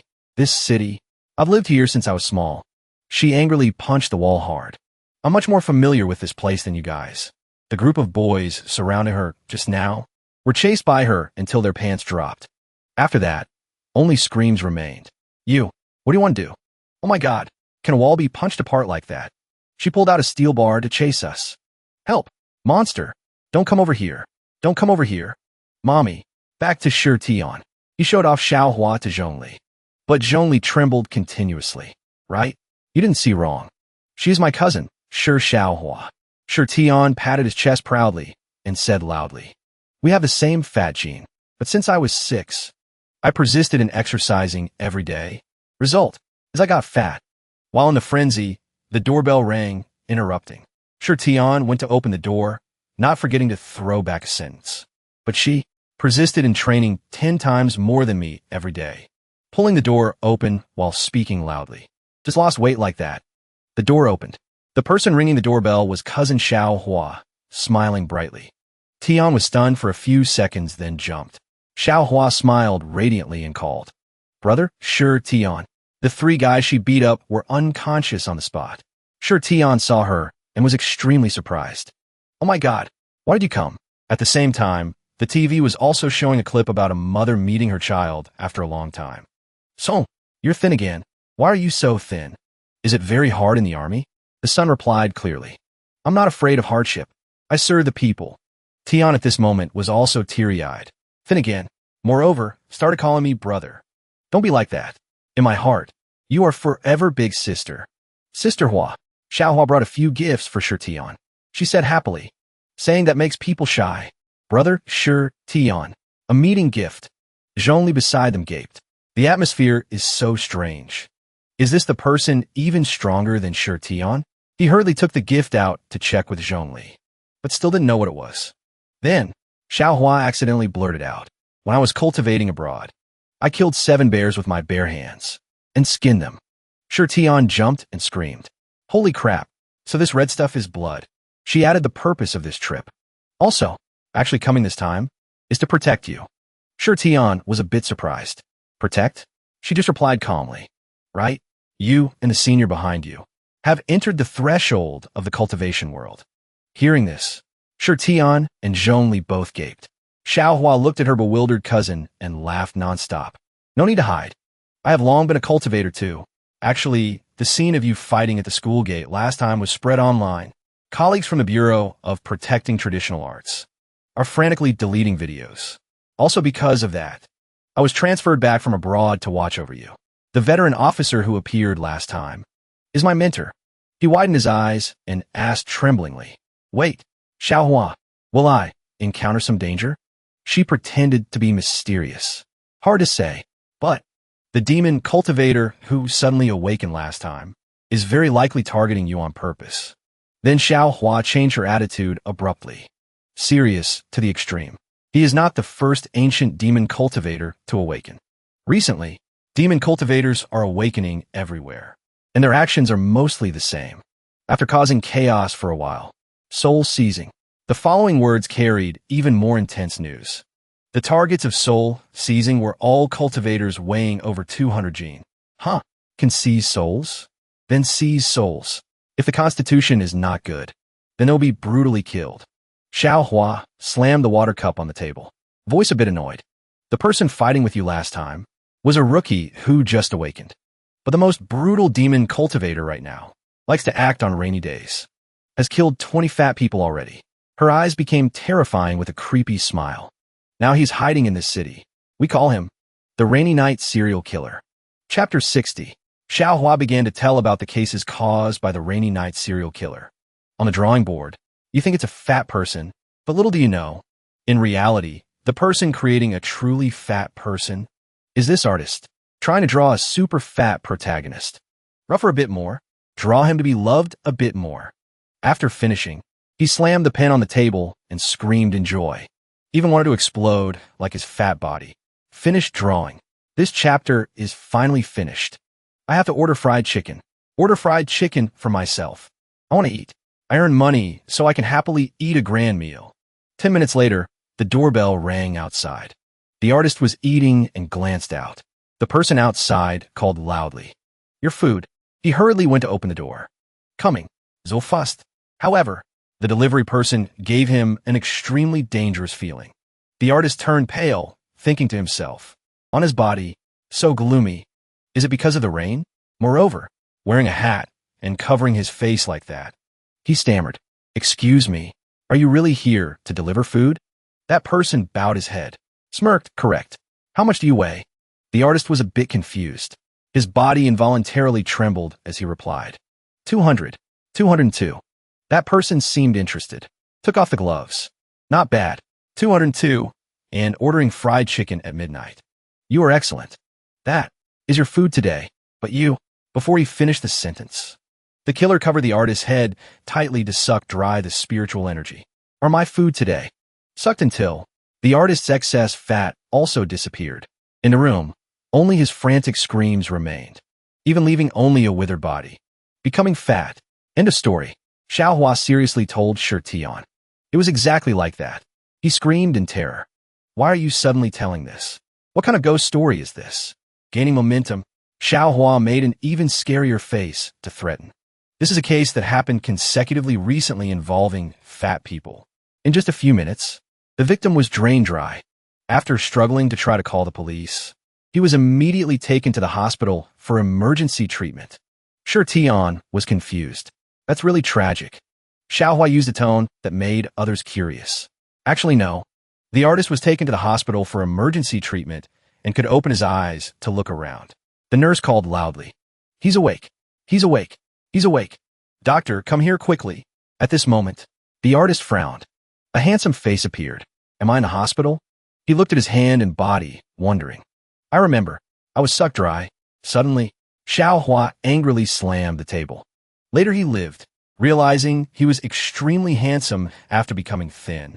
He threw away his pen and stopped drawing, now debuted as an idol. Extremely hot. Recently even opened a concert. Income is much higher than when he was drawing, making me a person who has to force myself to train 5 hours a day to lose weight. Jealous to death. Suddenly she went off track. Shirtian shouted. What the hell? Is he considered a victim? Hearing this, Xiaohua hurriedly held her head. But this isn't exactly considered a victim. The victim overall wasn't too heavily injured. Most fat people in this city were targeted. I saw them hanging themselves after being sucked dry. Fat everywhere. And the ancient demon cultivators who intended to seize your soul last time, we still haven't caught the rest of them. Fat bodies piled up on each other. Xiaohua was extremely worried, frowned, and asked Shirtion. I was also worried about you because of that. But seeing you were so thin, I can rest assured a bit. Brother Shirtion, how exactly did you get thin? Also started cultivating? Shirtion hesitated. Me? Brother. Suddenly, a call from outside the door made Shirtion panic. Food. Your food. Korean spicy fried chicken has arrived. Shirtion hurriedly slammed the table and raised his voice. Food. Did you order it? My economic condition basically doesn't allow me to order. Zhongli beside him immediately denied it. No, I don't need to eat rice. Even Xiaohua reacted and chimed in to deny. No, I haven't touched meat for 10 years. Shirtion and Zhongli didn't order. Xiaohua didn't order. Then who ordered? The three were stunned as if struck by lightning. Shirtion, this is your house. You go open the door. I will protect you from behind. What the hell? Sister Hua just finished telling such a terrifying case. Then a wrong delivery person appears immediately. The atmosphere now is very scary. A moment later, Shirtion went to open the door. Behind his back, he clutched something tightly. He was sweating bullets. Used all his courage to refuse the order. You delivered to the wrong place. No one ordered food. The delivery person was the killer, bowing his face. Small voice whispering. Actually, according to my investigation, there are only fat people here. Not someone like you. How heavy? Shirtion was somewhat surprised. The killer clicked his tongue. Forget it. Consider it having a few pieces of meat. After that, he reached out to suck the spiritual energy. Eyes glowing. Become my food. Shirtion hurriedly bit a piece of chocolate. His whole body became chubby. Punched the killer's hand and screamed.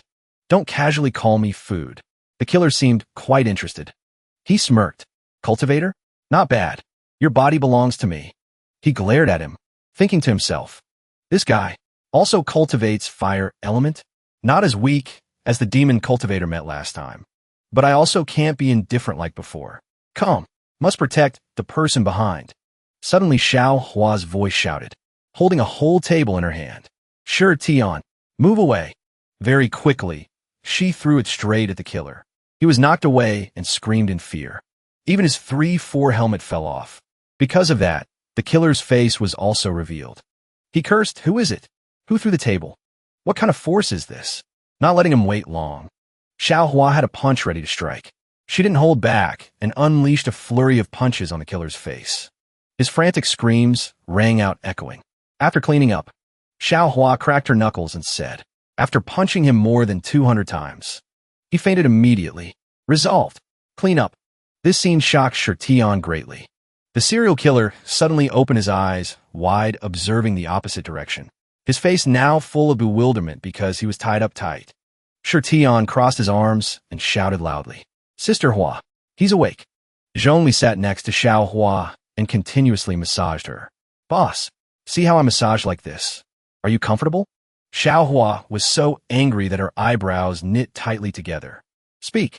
You demon cultivators go everywhere sucking dry and seizing souls. What exactly is the purpose? The serial killer exploded with emotion. He glared straight ahead. I spit. Why should I say? You think catching me will make me speak? Immediately Shirtion and Zhongli rushed towards the serial killer. Audacious. A drop of sweat rolled down Shirtion's cheek. He grabbed the serial killer's collar and shook him. What tone are you using to talk to Sister Hua? Do you know how strong she is? Do you know if you keep talking like that and she gets angry, she will tear down my house? Zhongli kneeling next to Xiaohua panicked, seeing her stand up. Boss, calm down. Don't calculate with these guys. Let me pour you a cup of juice. While putting hands on hips, Xiaohua gave a thumbs up forward. She laughed happily. Great. Just like that. Having guts makes me feel comfortable. Suddenly, Xiaohua bent down and slammed her head onto the serial killer's head. I also figured you would be stubborn, so I won't ask anymore. First, the serial killer dazedly took the hit. You, what do you want to do? While attacking, Xiaohua didn't forget to explain. Torture you for 3 days and 3 nights. Time passed, sweeping away thoughts. After that, no need for 3 days. We knew everything. Currently, the serial killer's face was full of lumps. You guys still don't know how terrifying your opponent is. His voice rang out in the scene of a giant soul emerging from a formation. We have 10 people, coming from a very old religion, and we worship an ancient demon god. The serial killer's face looked crazy now, grinning to his ears. That is one of the supreme positions in this world. It's an ancient god. His power is enough to move a mountain. He is the son of the earth. He was born surrounded by millions of fireballs, and he will constantly change forms. Next step, the serial killer took out a pill from a porcelain bottle. Anyone who dares to look straight into his eyes will be burned by the fire of rage and turn into dust. His arms slowly raised towards the gloomy black soul. Since believing in him, I often take medicine to dream of his image. Zhongli, Shi Tian, and Xiao Hua all widened their eyes and gaped in surprise. Sweat stained Shi Tian's face. Big boss. And Zhongli forgot to close his mouth. There's still such a thing in the world? The serial killer imagined the scene of the leader opening a mysterious page. The leader of our organization. After going through many searches, one day we actually found his tomb. His voice shouted loudly. So we started digging the grave to search. Then there were people riding clouds and swords flying towards the mountain peak. At that time, elite demon cultivators all over the world appeared. 2 strangers secretly opened a giant box. Inside, in a language everyone couldn't read, seemed to record the cultivation method of the high god. Among them, one person grabbed a book made of wood. It is unique. The way to turn yang energy into spiritual energy. The serial killer's voice was a bit shaky from excitement. There is yang energy in the human body. People who gain weight easily have heavier yang energy. And having this method, whether burning the body or sucking others dry, can all increase cultivation base. Therefore, we attack fat people, seize their souls. But we are not just for cultivation. We also use their fat gathered together to revive the ancient god we worship. A few red threads revealed in the serial killer's eyes, screaming crazily. He is the king of fire, is light, is the first cultivator of this world, symbolizing the existence of light and fire. Scare, right? But the plan has been carried out to the final step. He is about to arrive. Suddenly, Zhongli rushed to punch the serial killer hard in the eye. Arrive, my ass. He was in pain. Zhongli's hand tightly grasped the serial killer's collar. He shook him continuously. From fat to spiritual energy? Burning calories? Isn't this my technique? Tian and Xiao Hua stared in surprise. The serial killer's whole face was full of bruises. He frowned and scolded. The one you worship isn't me, is it? After I died, I intentionally left a copy in the tomb. Result, you guys dug it up. The serial killer's eyebrows seemed about to kiss each other. He didn't believe his eyes. Wait, you are. Next, Zhongli threw a punch straight at the serial killer's cheek. Did I tell you to dig my grave? Bastard. Did I tell you to dream nonsense and ruin my image? Then he used his feet to attack his back repeatedly, kicking while cursing. Crazy. A bunch of abnormal believers. Being your god. Have you gotten my permission yet? Fire appeared on his hand. At the same time, Zhongli lifted the killer up.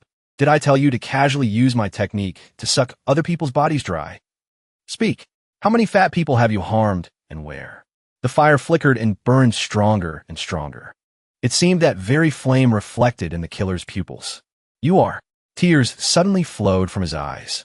The killer muttered dazedly. Could you be? At this moment, he knelt before Zhongli, his body trembling as he burst into tears. The medicine I took to dream of the ancient god every night. Turns out it was just imagination, someone silently thought. At that moment, the sound of cracking, when faith collapses. That moment, a person's values, shattered into ruins.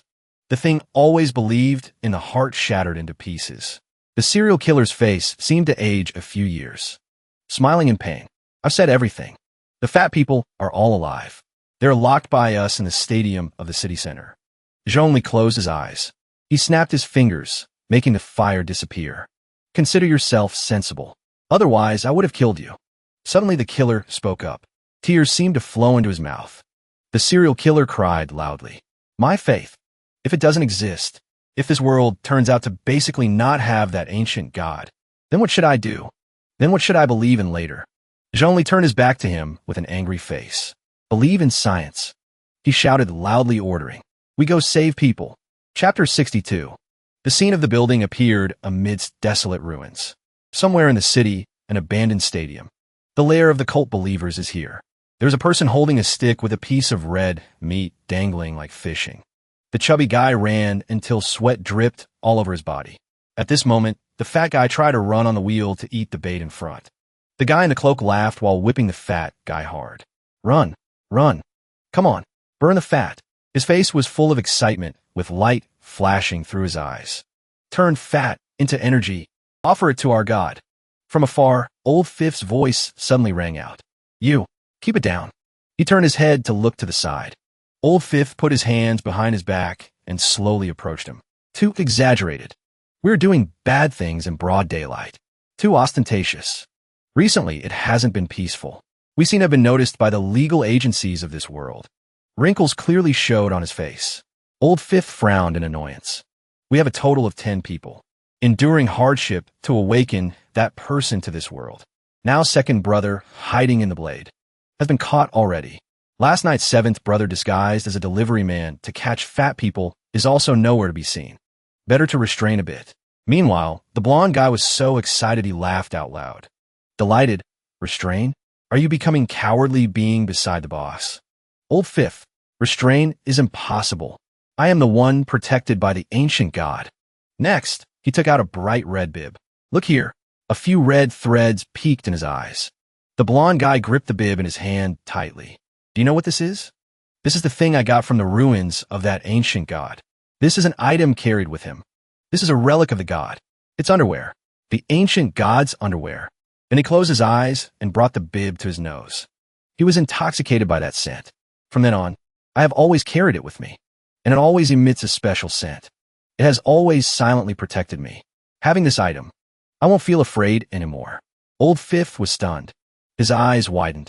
Finally, he slowly closed his eyes to sniff the lingering scent. Indeed, a bit different. Really smelled a special scent. Protected by the god's treasure. No wonder you were so crazy. Meanwhile, Xiaohua was on the phone up high. Zhongli squatted next to Shi Tian.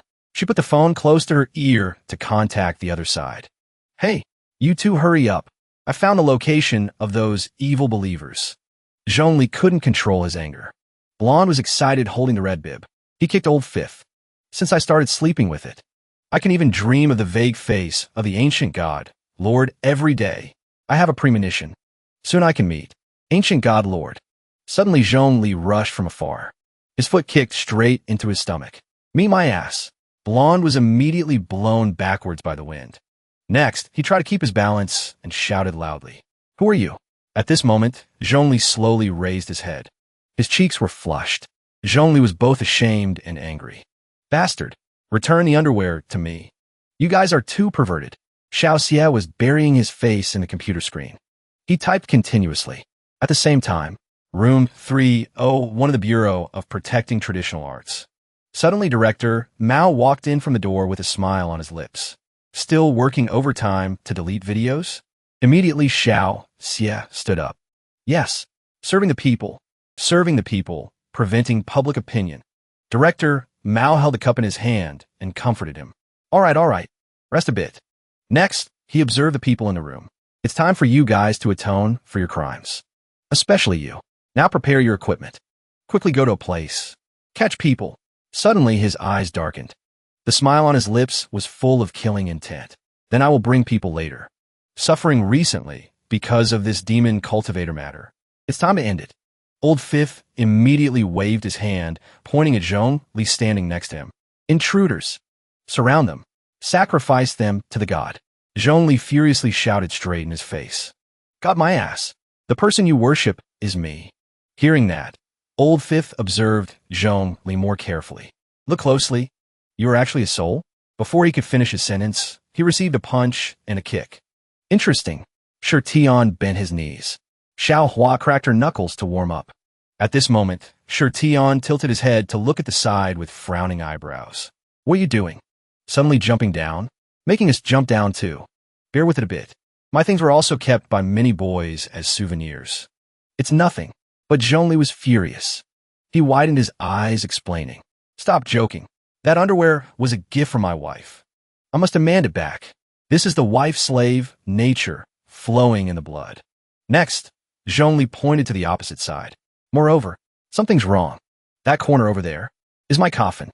They want to revive me, but my soul is here. I basically can't sense them offering sacrifices. Begging me?" Anger burned around Zhongli. His eyebrows seemed about to stick together. Do they want to revive a corpse that only knows how to walk? Not right. I must go over there to see what's inside the coffin. My body has definitely been tampered with. Suddenly, a group of people in black cloaks appeared in silence. They reached out to control blue flames while approaching the opponent. Chapter 63. A fireball appeared between Zhongli's palms. At the same time, the group in cloaks simultaneously used power to create light. Fire crashed into purple light, making the space tense. Observing the surroundings, Zhongli couldn't suppress his anger. Damn it, too many people. Can't beat them. The eyebrows on his face seemed about to stick together. Their fire is similar to my origin technique from before. Perhaps they modified my technique a bit. The fire has the same origin. I basically can't gain any advantage. Seeing this, Shirtion smiled mockingly. If they knew the god they worship was this weak, they would definitely cry. Zhongli turned his head to scold him. Shut up. At this moment, Xiaohua lowered her head, covering her eyes. Then run first. I will distract them. Next, Xiaohua bent down in a running stance in front of Zhongli. Then she used extremely fast speed to weave through the group in cloaks. Sweat broke out on the faces of two mysterious guys. What speed does that woman have? At this moment, Xiaohua stopped in front of the chubby men running hard. A sweet smile bloomed on her face. Brothers, are you tired? But a second later, she changed to a face full of determination. Are you hungry? Do you want to give up losing weight? Do you want to go home to eat? Answer me. As soon as the blue-haired guy finished speaking, he saw Xiaohua break the iron cage. Want? Tension showed clearly on Xiaohua's face. She immediately instructed, split up and run. Escape from this place. If one escapes, you can go back and fatten up one more person. A guy in a cloak shouted in shock. Kikidinkme. The guy standing next to him was terrified. Monster. His voice was so loud it could climb 8 treetops. How can that woman bend iron bars with bare hands? The fat guy quickly stepped out of the iron cage. Following, there were other chubby guys. The group in cloaks immediately chased after them. Holy crap. Gather the fat people back. They're running away. Go catch them quickly. The blue-haired guy tried to run very fast. Brothers, charge. At the same time, Xiaohua rushed straight towards Zhongli and Shirtion. We run to the back door. Run to the gym building. Block the door there. I called already. Reinforcements will arrive very soon. In front of them was the scene of the guy in the cloak chasing the chubby blue-haired guy. Wrong way. Come back. Zhongli and Shirtion were bewildered as they were silently dragged away by Xiaohua. Xiaoxia sat in the car, intently observing the opposite side. Arrived? They gaped in surprise, encountering the chubby guy running past. The bald Qi Lin's voice suddenly rang out. What was the situation just now? Made me suddenly have to brake hard. Followed by the reply from Xiaoxia. What was the thing running past just now? Some fat animal, huh? Just poking his head out of the car, Xiaoxia was shocked. It's a person. The bald Qi Lin was both surprised and opened the car door to get down. What's going on? There are fat people everywhere here. Are these the missing people? The guy in the cloak was angry, making his eyebrows knit tight. Don't run, you bastard. Stop. The guy standing next to him also shouted loudly. The sacrifice ritual needs you. Stop. Xiaoxia glared at the group of demon cultivators in cloaks, making them panic. He affirmed. Demon cultivators. The group in cloaks trembled. Bad. At this moment, Xiaoxia and the bald Qi Lin led everyone to attack the demon cultivators. This group is definitely them. Protect everyone. Atone for crimes with merits. Defeat them. Xiaohua's hand touched the wall. She turned her head to look back. This is the office area of the stadium. Let's just wait here. Someone will come later. Suddenly, Zhongli's eyes widened. Next, he walked very fast while thinking, ignoring both Xiaohua and Shirtion. Into the corridor. A familiar. Approaching the door, Zhongli shouted loudly. This is the office. Not wrong. Zhongli's quinta. Eyebrows lowered. His face serious. Zhongli's kramat. when seeing the room covered with his photos. Sure, Tian hesitated to walk over. Zhongli's body trembled uncontrollably, trying to suppress the creepy feeling inside. Before the door, all of my pictures. There are also items that I used when I was alive. Seem to be burial items. The cult leader immediately turned her head to look back. She stepped out and faced Zhongli. Sweat dripped all over the cult leader's face. Who are you people? Why are there outsiders here? This is the sacred place of our religion. The place keeping the items when the ancient god was alive. I'm a cult leader, but don't know you. How could you get in here? Seeing that, Xiaohua ordered. Attack. This is their boss. Control him quickly. Fire burned on the cult leader's hand. She gritted her teeth. Suddenly Zhongli rushed in and punched the cult leader hard on the chest. Stop worshipping me in such a perverted way, and stop using my technique. Turn it off for me. Seeing that, Xiaohua couldn't help but comment. What's wrong with him? Why is he so strong? Sure, Tian, standing with crossed arms beside, replied to her. Hatred accumulated to the point of headache. She lay silently on the floor. The hat fell off, revealing soft white hair. Chapter 64. Zhongli's face was full of surprise now. His arm stopped in midair. Is a girl? The cult leader lowered her head. She gritted her teeth, suppressing resentment. Stop joking, injuring me, and pretending to be the ancient god. Next, the cult leader raised her head and shouted loudly. You guys are here to sabotage, right? At the critical moment preparing to revive the ancient god. You basically don't understand what the ancient god means to me. In the cult leader's heart, a thought kept circling. Means everything. Time rewound to the moment in the village between two mountains. Thousands of years ago. At that time, the cult leader was thin with sunken cheeks. She dragged a small cart. The woman in blue opened the door and saw the cult leader in ragged appearance. Her eyebrows knit tight. Tone annoyed. Where did this beggar come from? Coming to beg for rice again? Next, she pushed the cult leader hard, making her fall backwards. Where's there rice to eat here? These are chaotic times. I haven't eaten rice for days either. Scram, scram, scram. Scram quickly. Even if you drag your family's corpse for me to see, it won't work. The cult leader tilted her head. She coughed continuously. The woman in blue pointed straight at the cult leader's face. Don't linger here, refusing to leave. Damn it. Early morning, making people smell the stench of the dead. This old lady showing you the way is already very kind. There's a mountain in the village. Go there and bury the person. Her cursing voice seemed to echo throughout the mountain forest space. As for yourself, don't come around here anymore. There are wild beasts in the mountain, but there will also be wild fruits. How long you can live depends on your fate. At night, the cult leader had to gnaw on wild fruits by the roadside. Finally, she vomited all the food out. The cult leader knelt. She wiped her mouth with a painful expression. From afar, someone's voice sounded like crackling fire. Kid, if this continues, you will be done for. Not even a day. You will die of hunger. The cult leader was scared into a cold sweat. She turned her head to look around. Who is speaking? That strange sound continued to emit. But the way to live on is right beside you. Want to live? The cult leader's whole body trembled now. When seeing the red light, come back to my stomach. Two beams of light wrapped around the cult leader's legs. She was made to fall backwards by them. Zhongli silently watched the cult leader fall until her hat dropped. Zhongli's soul hovered right above the bright red box. The cult leader's eyes widened. She was both shocked and afraid. Just now, who was speaking? Here, this is an ancient tomb. While thinking, the cult leader knelt with a body trembling like a leaf. Gloomy, scary. Just now, was it the whispering voice of a ghost in the ancient tomb? No, at least if so. However, she changed her mind. Determination showed on her face. Things in the coffin can be exchanged for money. Can only live on. Next, the cult leader rushed towards a box and pushed the lid open. It was you who told me to come. It was you who led me in here. As the lid slid down, her voice rang out. I'm not afraid. I'm not afraid. If I get out, I will definitely repay the kindness.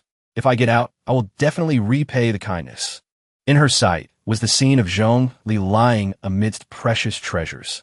Light shone on his pale white body, accompanied by the jade green incense burner lying next to it. Suddenly the cult leader saw the wooden book opened. Wind blew, carrying time with it. Half a month later, at this time, the woman in blue suddenly heard a knock on the door. In anger, she immediately opened the door wide. Who is it? The cult leader hugged the porcelain vase in her hand and looked up. Exchange for food. Sweat stained her face. It's you again? You're still alive? Shouldn't be. No food. Didn't I say already? Even if you bring these tattered things to exchange, it's useless. This year, whose house has food to eat? Suddenly, the cult leader smiled. Not necessarily. She muttered in her mouth. I say, you basically didn't expect I would come back, right? After that, the cult leader rushed forward, making the vase hit the woman in blue. Wild fruits in the mountain are both bitter and poisonous. Basically useless. Tricking me into the mountain was just to fulfill a starving child, because you wanted me to gasp for breath. In the mountain, without the strength to return. Her voice was full of hatred. Back then, you already had the intention to harm me, right? The woman in blue looked extremely awkward. She became angry. You, what do you mean? Say whatever you want. But the cult leader smiled a mysterious smile. But right now, you are still lying to me. She frankly observed the panicked face of the woman. Complexion rosy, stomach circulating. Because you just ate breakfast, right? Fire suddenly appeared, wrapping around the cult leader's hand. This is the observation art I've just learned. I basically don't believe your words that there is no food here. The woman in blue widened her eyes in shock. Fire. Fire. You are. Cultivator. The cult leader replied indifferently. Correct. Then she rushed forward with the burning fire and hatred on her face. I came for revenge. Revenge because you lied to me. The fire burned down the entire house, and the woman in blue lay motionless. The cult leader gnawed on a piece of dry cake. She glanced up. This world is not kind at all. She ate while thinking right in front of the burning house. But I have a way to live on. Chapter 65. The cult leader stopped in front of a crude tombstone. Tablet of benefactor fire god. Her voice rang out full of determination. Must become a cultivator worthy of fire in this life. Must make your name famous. Make your tablet respected by the world.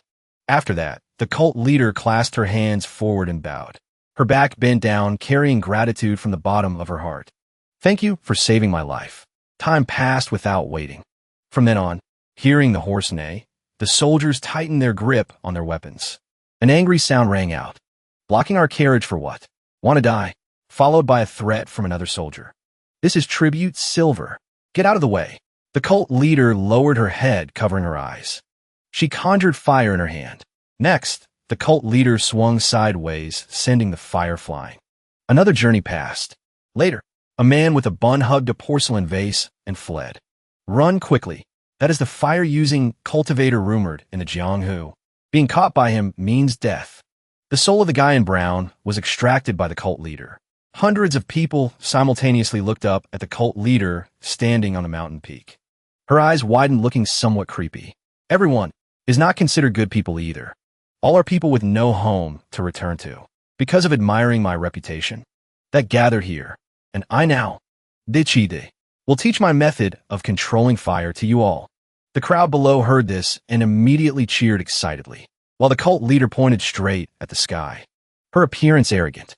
Having this fire, then this world, will be yours to roam freely. I don't care if you do good or bad things, but must do. Polish the name. Spreading her arms, the cult leader laughed delightfully. Light flashed through her eyes. I want this reputation to attract even more people. I want to establish a sect. The person we worship is the first cultivator who knew how to use fire in this world. Regard him as God. The encounter stopped there. After that, the demon cultivator trembled, seeing the blade. The guy holding the sword immediately stabbed straight into the demon cultivator's body. The man with a bun raised the sword high. Righteous appearance. Exterminate demon cultivators. Attack their lair. The guy next to him shouted loudly. Kill this evil cult. The man condemned. The fire magic they use is based on absorbing blood. At this moment, many sword tips pointed towards the cult leader. She tried to control the fire. Finally, it was the scene of the cult leader lying still before swords piercing through her. Face dirty with lumps all over her cheeks. A thought suddenly flashed in the cult leader's mind. The thing I pursued, the meaning of my life. Dissipated. But if there's a chance to do it again. Back to the present, the cult leader struggled to stand up. If there's a chance to do it again, I definitely. Anger showed clearly under her rolled back eyes. Must make the whole world fear this fire. Zhong Li's face was full of surprise. Sweat ran down his cheeks. Can still stand up? Moreover, the chi is too strong. Is this opening a formation? Suddenly, the cult leader gritted her teeth and turned to run away to Zhong Li's astonishment. On the other hand, at that time in the stadium, blue light from Xiao Xie's hand fought against the power of the demon cultivators. The blonde demon cultivator smiled excitedly. Truly an evenly matched opponent. However, as soon as he finished speaking, he ate a punch that skewed his face. The bald Qi Lin grabbed his collar. At the same time, he tilted his head to look at Xiao Xie. Little Xie, stop fighting. You and him are almost the same in fire usage. In a short time, it will be very hard to determine the winner. You be in charge of soothing the hostages. Go find the fat people who ran away. The chubby guys rushed from afar with bodies surrounded by fire. The bald Qi Lin's eyes widened. Holy crap, the fat people are all flying up. They are gathering. Xiao Xie broke into a sweat. He panicked. There's light.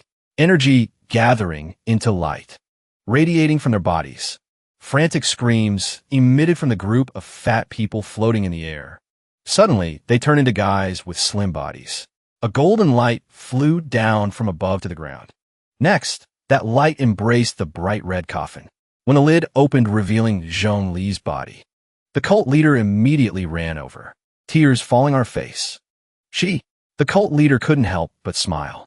God, now, I can finally complete the ritual. Suck those fat people dry. Offer to your body. After that, the cult leader directed the golden light to enter herself. These bodies of ordinary mortals are no longer useful. As soon as the words ended, the cult leader entered Zhong Li's body. We merge into one. Chapter 66. Shi Tian and Xiao Hua simultaneously ran towards the dazed Zhong Li. The three of them screamed when seeing the cult leader in Zhong Li's body step out of the coffin. Shi Tian's voice stammered. Identical. He jumped and turned to look behind. Moreover, flying up from the coffin they protected. Is this a zombie? Or your body? Hearing that, Zhong Li couldn't help but get angry. Body my ass. Based on the corpse preservation techniques of my era, thousands of years, it would have long rotted into ashes. Impossible. Have you seen a corpse dug up from 5,000 years ago? Xiaohua rolled her eyes boredly with thoughts in her head. Talking about his own body like that likely has let go long ago. A drop of sweat rolled down Zhong Li's cheek as he silently guessed. This guy, my remnant soul, cannot sense any connection from that body. Zhong Li stared intently at the opposite side. Except for having an appearance like mine, other things have no relation whatsoever. After that, Zhong Li conjured a raging fire on his hand. This is probably something that evil believer pieced together using items. Simulating my statue. Using absorbed energy. To make a trash puppet, that's all. He rushed towards the cult leader at extremely fast speed. Truly disrespectful to me. Destroying you, this matter will be resolved. At the same time, the cult leader just smiled contemptuously and raised her hand. Just a flick of the cult leader's hand made Zhong Li slam his face into the floor. She continued to punch straight into Zhong Li's cheek, laughing while attacking Zhong Li, making him collapse. The final blow from her sent Zhong Li flying backwards. Zhong Li was so angry his eyebrows knit tight. He looked up and shouted, "Bastard, you actually possess this movement technique. Not bad, but that's all. Watch me release fire to destroy you." Next, Zhong Li raised his arm high, his face full of determination. Relying on the remaining power in this remnant soul as a guide. Channel fire into the palm. A fireball appeared above the cult leader's head. You know what? You actually made me use all my power. A bombing explosion occurred. Tian and Xiao Hua gaped in astonishment. Both their eyes widened. Right at this moment, Shi Tian turned his head to Xiao Hua. How is it? Need to help him? Xiao Hua opened her mouth wide and shouted. No need. He's about to win. Shi Tian patiently analyzed the situation. Look, Fire God is using fire to suppress the opponent. In terms of using fire, he indeed has enough strength. That is gaining the upper hand. Suddenly, they saw Zhong Li being knocked right in front of them. His cheeks swollen big. A tear rolled down Zhong Li's face. Upper hand my ass. Hey, not right. I can't beat him. Help. Pull me out quickly. Even Shi Tian broke into a sweat. He was so surprised his eyes rolled back. After half a day, turns out the one being suppressed is you. At this moment, Xiao Xie started and spoke up. Over there, those two again. There's also a girl. The bald Qi Lin calmly speculated. Sure enough, it's her.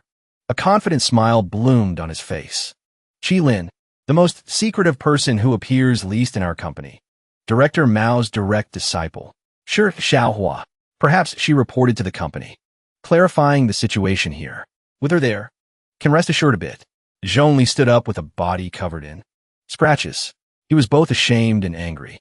I'm strong my ass. Hey, not right. Absolutely not right. The fire element this body is using is too strong.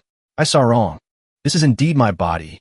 Next, Zhongli turned to face the cult leader. Kid, where exactly did you find it? The cult leader replied indifferently. I don't have to tell you everything. White hair fluttered gently. The cult leader smiled arrogantly looking at the opponent. Who exactly are you? I don't care. Why you look like me? I also don't care. Taking a step back, even if you're truly the remnant soul of this body, it means nothing. She screamed crazily. Eyebrows seemed to touch, showing anger. God, the reason it is God is because it carries the expectations of believers.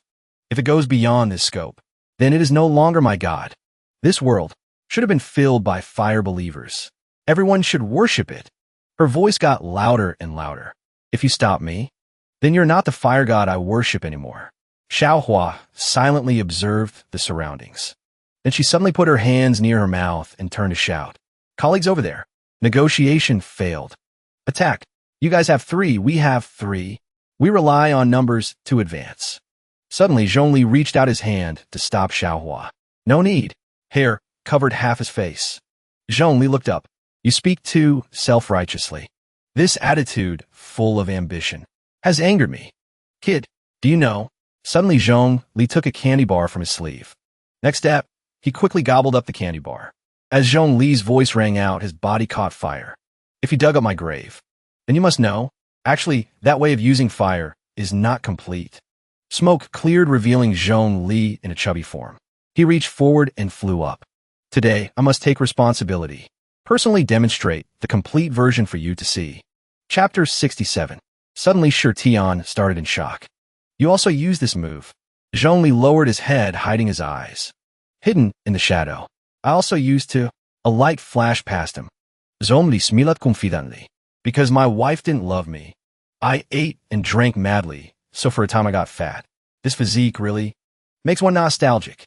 Smoke rose from Zhongli's fist. He frowned, showing determination. Also, look carefully and remember well. This is still not the final form when refining fire. This is what I realized when disappointed in love. Anger.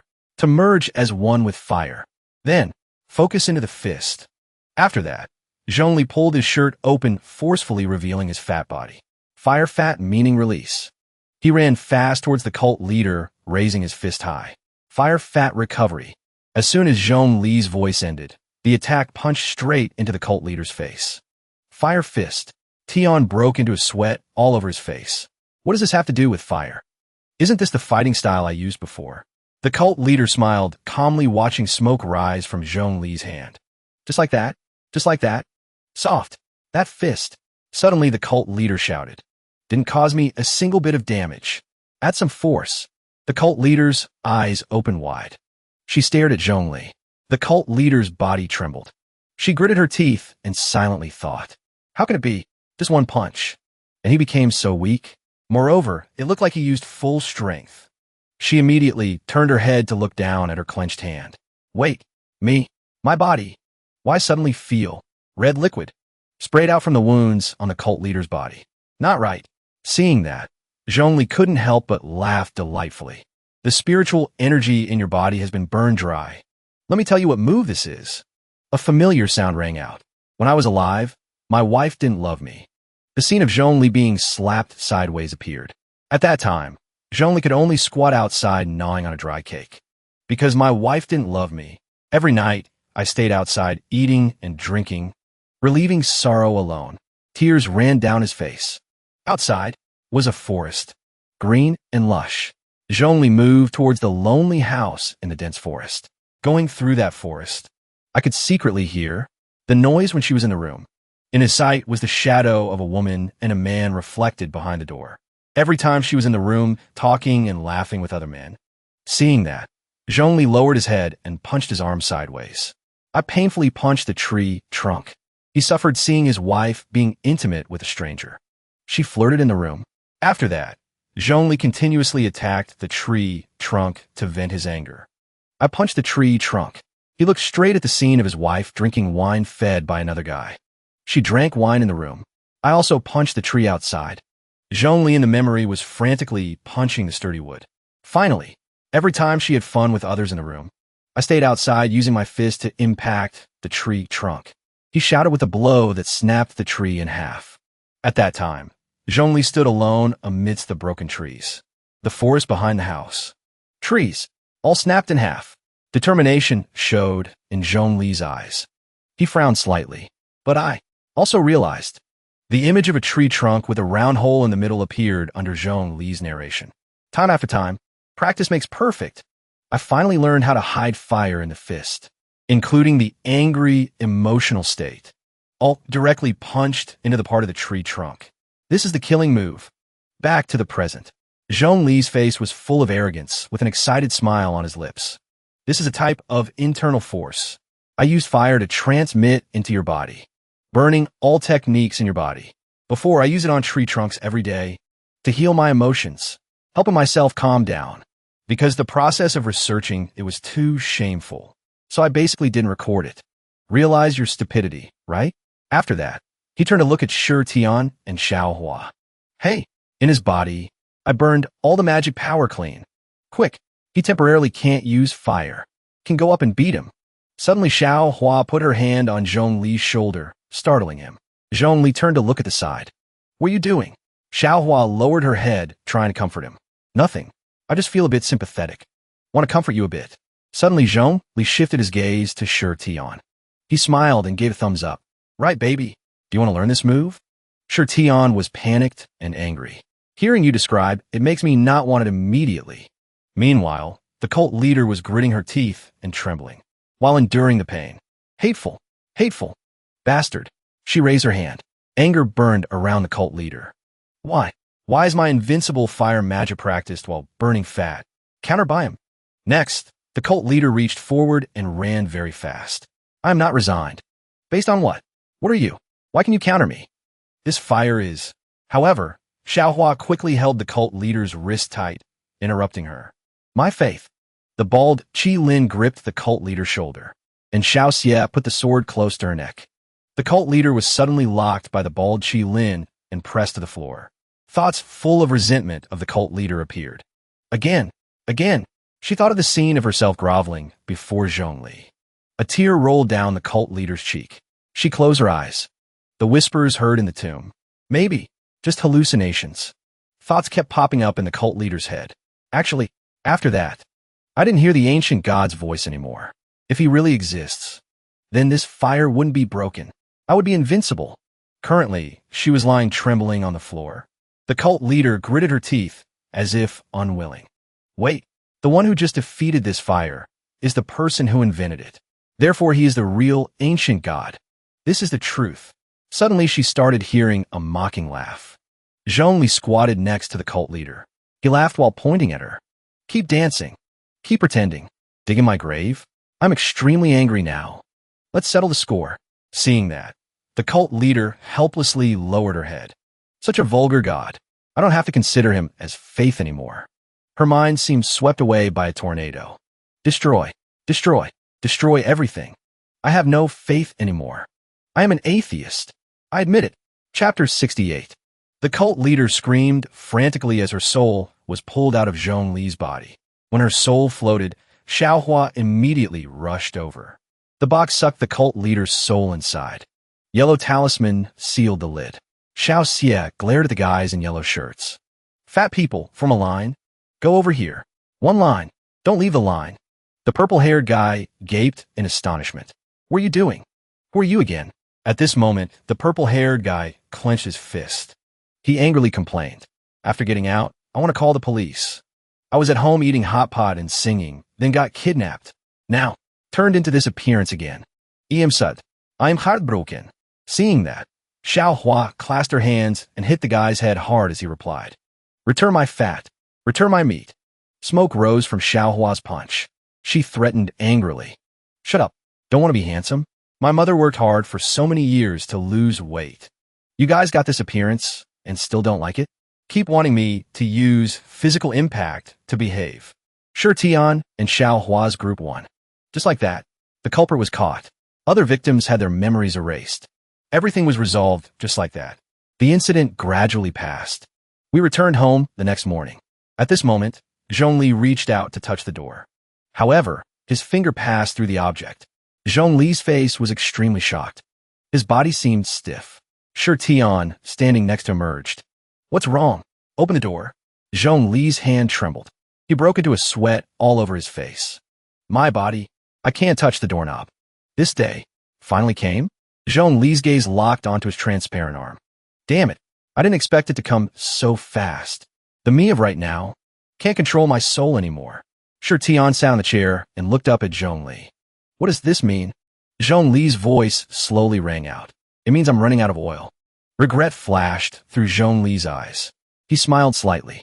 Soul dissipating. Soon, we have to say goodbye. Hearing this, Sure Tian panicked. His eyes widened. After that, Zhongli reached his arm towards the opposite side. He instructed Sure Tian. Listen carefully. I'm a remnant soul. This soul of mine mostly relies on magic power to hold on. Also, because there is no body, I seem to have lost the ability to produce magic power. Tian stared at Zhongli's hand passing through his face. If wanting to exist, must consume magic power, just not touching, plus the consumption last night. The me of right now can no longer continue as a solid entity. A drop of sweat ran down Sure Tian's cheek. He shouted, wait. Then where is that bar? Where's the bar that can help you increase magic power?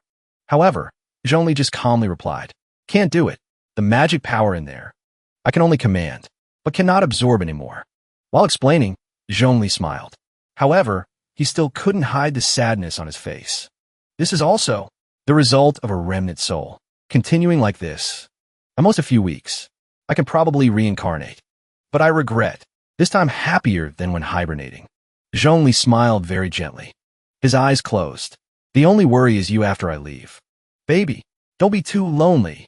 Sure Tian seemed shocked, speechless. He frowned. The scene of a car drifting professionally appeared. Director Mao stepped down from the car. Is this the residence of the fire god? After that, he clasped his hands in front and bowed at the door. This humble one represents the Bureau of Protecting Traditional Arts. Specially came here to meet Senior Zhu Rong. Sure Tian suddenly turned his head, and Zhongli jumped. Outside? Next, Zhongli's soul flew through the door to face Director Mao. You are. Director Mao happily looked up at Zhongli. Servant of the people. Not worth mentioning. Senior is already a soul? Really troublesome. Director Mao's voice slowly rang out. The few times demon cultivators caused trouble before, caused quite a lot of trouble for Senior. Truly apologetic. He smiled a friendly smile. This humble one came this time to apologize and also wants Senior to visit our company. To discuss technology. Discuss how to help Senior revive. Hearing this made Zhongli's eyebrows seem to stick together. Revive? After that, Sure Tian and Zhongli stood next to Director Mao. They looked up at the apartment building. Tian tilted his head to look at Director Mao. This is... He happily pointed to the opposite side. It's where current cultivators gather. This whole building is cultivators. While walking, he explained, this is the agriculture department. This department is recently researching raising bugs to produce genetically modified vegetables.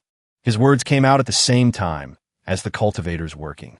Currently, these people on duty are using astrology to increase accuracy of forecasts. Sometimes the responsible team is too busy, so they're also responsible for creating rain for neighboring areas. Director Mao clenched his fist. He showed determination on his face. Slogan is prosperous industry, effective management, ecological development, improving efficiency. The scene of two cultivators floating in the air appeared before Sure Tian. The bald cultivator closed his eyes. Seeing that, Director Mao spoke up. The department over here is one of the core departments. The members here are all experts in light element. They are conducting work like a lithography machine. After confirmation, relying on observation ability and chanting ability, they photo-etched a level 3 CPU. used for scientific research.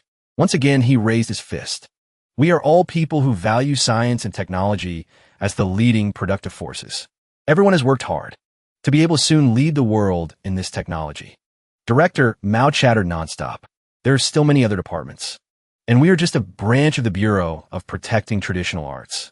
The headquarters has even more workers. Staff, standing in the corridor, bowed respectfully. Hello, boss. Hard work. Director Mao waved his hand vigorously. Serving the people. Director Mao's familiar voice rang out again. Once in the Tang and Song dynasties, cultivation reached its peak, but now it has declined. But modern times, we value using magic to supplement technology even more. Attracting talent. Serving the people. The three stopped in front of a giant blue door. Director Mao introduced. Right, the last place we go to actually is the most important department. History Research Department. Suddenly the door opened, startling Shi Tian and Zhongli. Zhongli stared at his body in the glass case. What? This is my body. Taken back by you guys. Chapter 69. Director Mao looked at Zhong Li's naked body in the large test tube and spoke. After the great battle, we retrieved it and determined the carbon element. It has been obtained from over 5,000 years ago. He clasped his hands behind his back and continued with the person next to him. That is indeed your body. Zhong Li turned sharply to Director Mao and shouted. But I basically can't sense the connection of this thing with my soul. His eyes didn't waver, calmly explaining. That is because it is still not complete. Many people in mourning clothes stood in a circle surrounding the coffin containing the deceased. After you died, the person burying you performed anti-decomposition processing. The funeral was perhaps very grand. But then importantly, your organs and brain were taken away and mummified like the Egyptians did. This is also the reason your corpse remains intact to this day. Director Mao intently observed Zhong Li's digestive system in the test tube, explaining. And humans have 3 souls and 7 spirits. But this remnant soul of yours still has 3 parts of the soul. Those organs in the coffin kept 7 parts of the spirit. The person presiding over the ceremony thought of anti-decomposition, but basically didn't understand deeply about it. In short, there are no 7 parts of the spirit in the body. This is also the reason you can't sense the connection with the soul. He gently closed his eyes, slowly presenting the situation. Those demon cultivators we interrogated last night, they simply gathered calories to absorb for the organs of this body, reluctantly controlling it, that's all. Unfortunately, even using modern techniques, we can restore the damage of the body through the organization's technology. But we have no way to create your 7 parts of the spirit. Zhongli helpless, voice gradually lowering. Is that so? Truly regrettable. I ultimately still have to. Suddenly Director Mao shouted loudly. Director Mao's face full of decisiveness, hand giving a thumbs up. Just last night, we also asked the location of your tomb from those demon cultivators, along with other information. Currently deep in the tomb, very likely there's still other clues related to your brain and internal organs. Zhong Li and Shi Tian gaped in surprise at his words. Just need to find them. My specialty is summoning souls. When that time comes, when the soul gathers fully, then can make you return to your body. He couldn't close his mouth, exclaiming. Does this meaning just need to find my tomb? Take out the brain and organs? Then can? Director Mao agreed. That's right. He bowed to the two, sincerely speaking. Unfortunately, can only let you go. My company belongs to state-owned enterprises. Basically cannot send people to dig graves. Sorry, you can only personally go dig your own grave. Shi Tian's eyes flashed with excitement. No problem, as long as he has a chance to come back to life. A panicked voice rang out. Although saying so, word from the room seeped through the door, echoing out. I thought you invited an expert who is a disciple of an old feng shui master. Dai Xiong smiled brightly, running toward Shi Tian. Brother Shi Tian. Time quietly passed. A few hours later, Xiao Hua crossed her arms, sitting on the chair, voice serious. If encountering danger in the tomb, Dai Xiong can predict it in advance. Shi Tian waved his hand, wondering. Sister Hua, you're not a government person. Can't go dig graves? Dai Xiong. One hand on the table, one hand raised high. Let me go. She offered benefits. My own? Correct. But I can be responsible for supporting sideline work. A relic 500 years old is extremely important to the government. At critical moments, I will protect everyone. Blow up the mountain to make noise, so everyone runs out of the mountain. Zhongli shocked, hands on the chair shouting. Blow up the mountain? Sure, Tian jumped. Protect safety? Xiaohua's eyes full of hope. Heard clearly. She lifted her hand, holding a photo up. The tomb, everyone thinks, is like this. Xiaohua threw the photo away, then turned back to rummage to everyone's astonishment. But actually behind it, there's a door. Inside, she brought out a huge map with lines. Messy, is like this. Sure, Tian raised his hand to his mouth, unable to close it, screaming. What is this? A maze? Dai Xiong was equally shocked. Is there someone building a tomb like this? And this map is still not the full one. Just the first floor. Fire God's body is outside the first floor. Other burial items are distributed from the 2nd to the 18th floor. Other parts you have to find yourselves. The demon cultivators who went to dig the grave that year died by half. Xiaohua cited the people who went to dig the grave turning into skeletons. She also mentioned the survivors went crazy. Xiaohua's face, tense, looking extremely scary. They all shouted, Fire God, Lord, please spare my life. Finally, all vomited blood and died. This was last night when I forced the demon cultivator to draw the map. She said that. Sure, Tian held Zhong Li's shoulders, screaming. Oh my God, who helped you build the tomb that year? This guy dug up a whole mountain and made such a terrifying secret passage. Do you have any impression? His eyes clearly showed blue veins bulging. How would I know? At that time, I breathed my last and was buried. Zhongli trembled, 2 lines of tears flowing from the corners of his eyes. He raised his clenched hands, tears and snot flowing down together. Actually, so luxurious. So luxurious. Zhongli moved, clenching hands, crying loudly. Me, actually, when alive, was extremely inferior. People in the tribe only consider me a person who knew how to use fire. I never thought myself would be loved like this. I was worshipped to the point of having such a luxurious tomb built. I'm so touched. I feel happy enough to ascend to heaven. Sure, Tian looked at his mess of emotions and grumbled. You are indeed about to ascend. You are even full of affection for the bastard who created this maze. He helplessly slapped his forehead, lamenting. God, this guy. Tian turned back to see Xiaohua glowing with 3 coins floating in the air. She decisively recited the spell. Heaven moves, seeing the world. Heaven distinguishes 5. Earth moves, thinking of the world. Earth moves the master. Xiaohua bowed, placing hands on the Bagua circle, continuing. Human moves, wandering soul. Human moves, returning. Whole moves, 6 lines. Whole moves, 3. Just finish the sentence. A coin in the middle broke in half. Tell me, the 3 of us going together is good or bad? Sure, Tian and Dai Xiong gaped in shock. Xiaohua panicked, shouting. The coin broke in half. Broken like this, what to do? What kind of great bad omen is this? She clenched her fist, raising it, looking at Sure Tian and Dai Xiong, demanding. Like this won't do. Too dangerous. You guys are too few. Call people you know here. Call all cultivators you can pull here. Call people? An old man leisurely walking a dog on the street. The old man and the dog were terrified, breaking a tooth, screaming. What is this? Is it a bear? Patian stroked the wood spirit in the form of a large white mouse, explaining. No, it's a mouse. Tian happily opened the door, welcoming. Teacher. He reached out, inviting, excitedly proposing. Teach us more. Chapter 70. A car driving on a mountain slope. Sure, Tian, hands on hips with the group, standing looking into the distance. His eyebrows slightly knit, speaking gratefully. End of the road. Thank you, teacher, for coming all this way to help us. Patian gently waved his fingers, calmly speaking. Nothing. Can't just stand by watching you walk into danger. Compared to this. Here. Very long time, no sign of humans. Dai Xiong stood on the cliff edge, looking through binoculars, announcing. There's a village below. Has been deserted for a long time. Probably the place demon cultivators used to gather before. Let's stay here tonight. Bigwood Spirit sat playing cards with Dai Xiong and Xiaohua. For 10s. What can you do to me? She exclaimed in surprise. Playing, she happily suggested. Pour him a cup of cappuccino.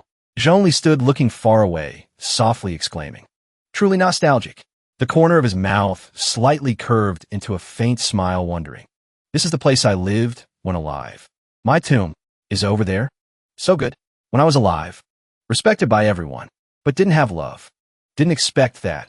After dying, the tomb was built so grandly, truly emotional. Sure, Tion raised eyebrows looking at Zhongli questioning. You these 2 days. Keep mentioning the word emotional, right? What exactly did you do when alive? His eyes flashed, hand raising thumb and index finger guessing. Teaching humans to start fire? Sure, Tion gaped, asking back in disbelief. Teaching humans fire magic? Zhongli met his eyes, clearly explaining.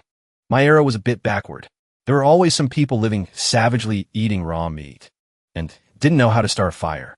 They could only wait for a forest fire, then knew to use torches to maintain the fire, from one tree to another, to keep the fire from extinguishing. If one day the fire extinguished, the tribe will be done for.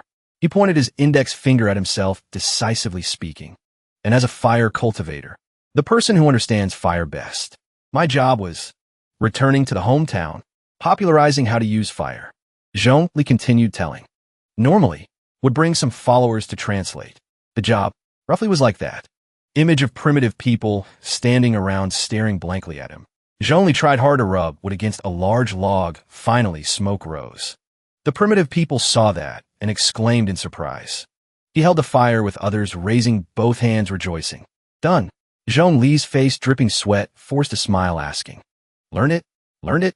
This is called using firewood to create fire. Compared to you guys gathering fire, it's 100 times better.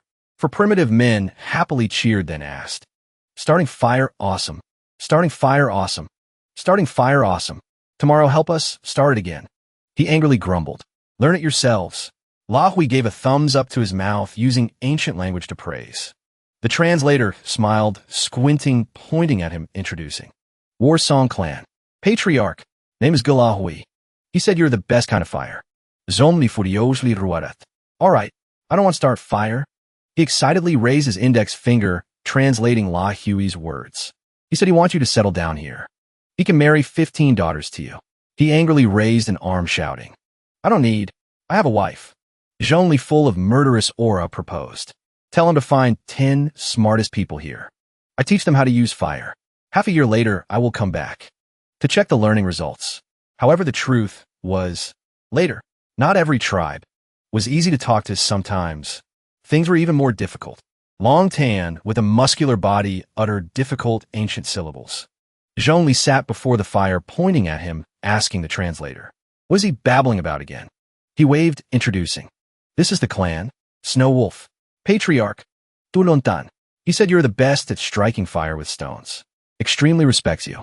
Every year we'll look forward to you coming to help them learn to strike fire. He indignantly roared. Don't look forward to me. Learn how to use fire yourselves. Why use it like that? After that, the translator immediately whispered Zhongli's words into Long Tan's ear. He spat out a mouthful of saliva, speaking. He sweated cold before Long Tan's momentum, explaining. He has many warriors here. No one wants to learn a lowly job like using fire. This is their tribe's culture. Zhongli fronad face. Also soaked in sweat. He basically doesn't sincerely respect me, right? I even saw him spit. The translator trembled hands towards him, smiling forcefully, continuing. He also said, he respects you, but you also need to respect their tribe's habits. This is a human hand, is a part taken from the enemy's body, is food to offer to the most respected person. He placed his hand on a large hand with a fearful voice. Hope you can eat it all in front of him. If not eating, then you are not considered a guest anymore. If not giving face, then your hand will be dinner for the next guest. Zhongli's face turned black, full of discomfort. Remembering that time, sometimes it was even harder than hell. 2 primitive men walked ahead, carrying a large tree on their shoulders. This is Patriarch Shweta of Black Rock Clan. They hate fire. They resent fire, but are best at roasting. The translator and Zhongli, tied tight on the tree, being carried away, will directly bring people to the nearby volcano to roast. Wait, great lord, save me. He panicked, shouting, demanding. Save my ass. Spare life, how to say? Quick, teach me. We also screamed, begging them to spare life. Zhongli sat quietly on the lush green grass, gazing at the night sky. The translator cheerfully suggested from behind. There's still 3 more clans to visit tomorrow. My lord, you should get some sleep. He smiled and turned his head to ask. By the way, you've been following me for so long. What's your name? The young man chuckled, scratching his head as he gave his reason. I'm a mix of 18 different clan bloodlines. My name is very hard to pronounce. Zhongli rested his hand on his forehead in helpless exasperation. Forget it. My fault for trying to get closer. Turns out I can't even read your name. Your translation skills are quite good. You've done a great job translating these past few times. I'll report it when we get back. The translator called out. My lord. He looked at him, confused, waiting for an explanation. Hey, why are you teaching the tribes how to use flint to make fire? Just leave them be. Let them fend for themselves. What's the problem with that? Hearing that question, Zhongli paused. His somber voice echoed in the quiet space. This mountain we're resting on tonight is a good place. You can see the entire surrounding landscape. The places I have been, you can already see the light of fire. But the places we have yet to set foot in are still pitch black. Chapter 71. Zhongli created a flame in his palm and spoke in a low voice. Fire. It truly is a captivating thing. I can never forget the moment fire first appeared in my hand. Images appeared of two primitive men using fire to cook food and holding torches to light their way in the dark. This thing, as long as there is fuel, can cook food, can warm the body, and can be considered a weapon. Even non-cultivators can use it. Once they grasp it, their chances of survival will greatly increase. Zhongli smiled faintly, moving the flame closer to the translator as he continued. And if they can continue to live, they will be able to produce more people and create a more complex world. He closed his eyes slightly, a sincere smile on his face. I'm not just teaching them how to control fire. I'm helping civilization to sprout. Zhongli stood on the edge of the cliff next to the translator, looking out at the distant sky. This mountain is a good place. You can see clearly in all four directions. The places I have been, the light may still be faint, but the places we have yet to set foot in are still shrouded in darkness. He turned his head slightly and instructed in a soft voice. If I die, bury me here. You can build the tomb a little bigger. Make it especially sturdy. The kind that can withstand wind and rain for a few thousand years. He expressed his heart's desire. I want to see with my own eyes. The world prosper because of fire. Zhongli raised his hand in front of Shi Tian's stunned face and shouted. That's it. I just remembered something. I actually figured out who helped me build this tomb. He yelled loudly. I was playing that role for so long back then. They probably thought it was real. Zhongli floated in the air, with Shi Tian dangling from a rope beside him, looking down. Xiaohua stood behind him and asked curiously, Do you have any impression of this place? His voice trembled. This place. Zhongli slammed his hands on the basin and roared. These are all things I used when I was alive. This is the basin I use for bathing. He raised his eyebrows indignantly, pulling out a bunch of his belongings. This pot. I often used it to make soup. And this thing is my favorite chamber pot. Why was this buried with me too? This is too much. Who did this? Xiaohua extended an arm, concentrating on finding the door. In any case, this is the sarcophagus of the fire god. And the sealed door of this tomb is opposite the statue. It seems to be here. She pushed the door open, and a wave of darkness rushed in. Before Xiaohua were many skeletons sitting against the wall. Her face gradually darkened. Xiaohua raised her hands in frustration and screamed. What the hell are these corpses? Shi Tian, standing beside her, also yelled. And what the hell are all these weapons on the ground? With so many puppets, they're not even human. How are we supposed to tell which are puppets and which are corpses? I don't know either, she said, exasperated. This is the first time I've opened it. Zhongli frowned and guessed confidently. This is just their style of arrangement. This tomb of mine was definitely built with the help of an uncivilized tribe. Killing tomb raiders is one of their specialties. His face was full of emotion as he rambled on. I knew it was them. I feel like after I gave a lecture in their village, all the kids got into top universities, and they gifted me a house and a car. It's an indescribable feeling of joy. Xiaohua shouted, annoyed. Shut your mouth. She seriously observed her surroundings. It's indeed just like what was said during the interrogation. What the demonic cultivator said was all true. Xiaohua closed her eyes, flicked her hair back, and spoke confidently. I was originally going to go in with you all, but my status is a bit special, so I can't enter. I will become a star and protect everyone. You have communicators on you. Make sure to use them. If any problems arise, contact me immediately. De Xiong's eyes welled up with tears as he clenched his fists. Don't say it so lightly. The terrified Rue Jing clung to the shoulder of Patian, who was leading the way with a flame. The Xiong didn't dare open his eyes, his voice trembling. Brother Shirtion, I'm scared. Shirtion cursed at him. Idiot, Patian calmly suggested. It's too crowded like this, everyone. Rui Jing lowered its head and barked. Woof, woof, woof. Zomli's mo twista. He suddenly appeared behind a Xiong and Shirtion, raising his index finger to share. Did you guys know? After I came to this world, I was so bored that I once read novels about tomb raiders. Zhongli quickly moved to the front. She excitedly added, at times like this, usually a giant boulder will roll down from behind and block the escape route, trapping the tomb raiders inside. Then the secret passage will change. And just like that, they get lost. She raised a fist threateningly. You better shut your mouth. We're the tomb raiders right now. Suddenly, the door slammed shut with a loud bang.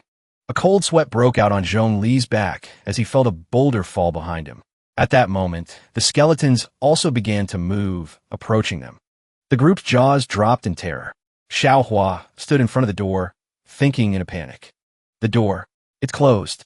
She froze when she heard footsteps behind her. Xiaohua frantically pounded on the door. Hey, can you hear me? Her heart filled with extreme anxiety. Damn it, I have to save them. A statue with a small crack at its base appeared. She stood frozen with the statue behind her. Xiaohua quickly turned around. The statue came crashing down, crushing her and sending dust and debris flying. A mysterious figure appeared, hands still outstretched, and said coldly, no one can leave this tomb alive. And that includes you. Chapter 72. Many skeletons stood up, reaching out their hands as they walked forward, uttering strange languages. Gua! Shirtion quickly breathed fire from his mouth as everyone panicked. He and Xiong dodged to the sides to let Zhongli cast fire at the skeletons. Shirtion flailed his arms and legs, filled with confusion. If we could already suppress them, why were we so scared? And how did we suddenly get so strong? What the hell are these things anyway? She held one arm up and raised the other, speaking in fear. Something's not right. Those things, they're strange.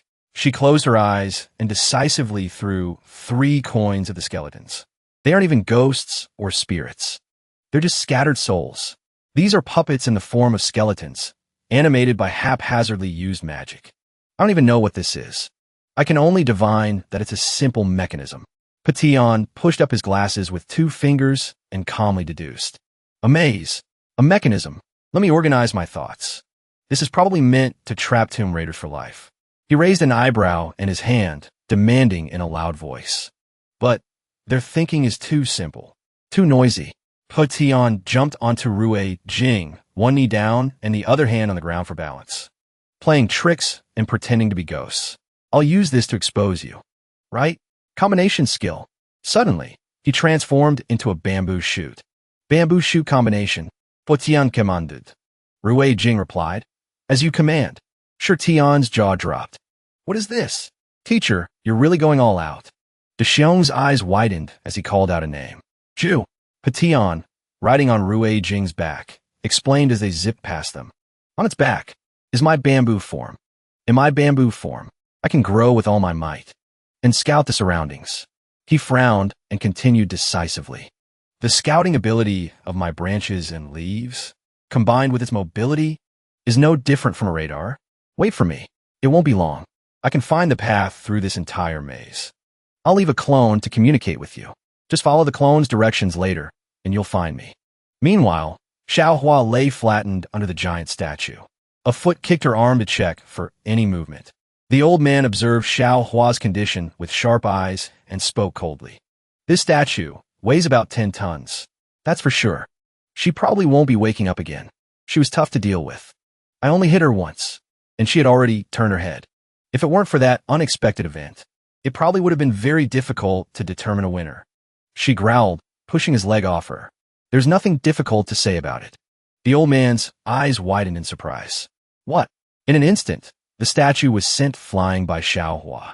She forcefully slammed the old man to the ground and yelled, My body is not that weak. Xiaohua winced. As chunks of the statue's stone fell on her, the old man's face showed sheer terror, his eyes wide, unable to speak. Not a single scratch. She looked at him with defiant eyes and explained. I've been very fat since I was a child. In order to lose weight, I trained. All this fat energy has been integrated into my body. Before them, it's like iron, like steel. How can stone compete with steel? Xiaohua forcefully tore off the old man's hat and continued. I do have some regrets myself, that I couldn't go in to help them.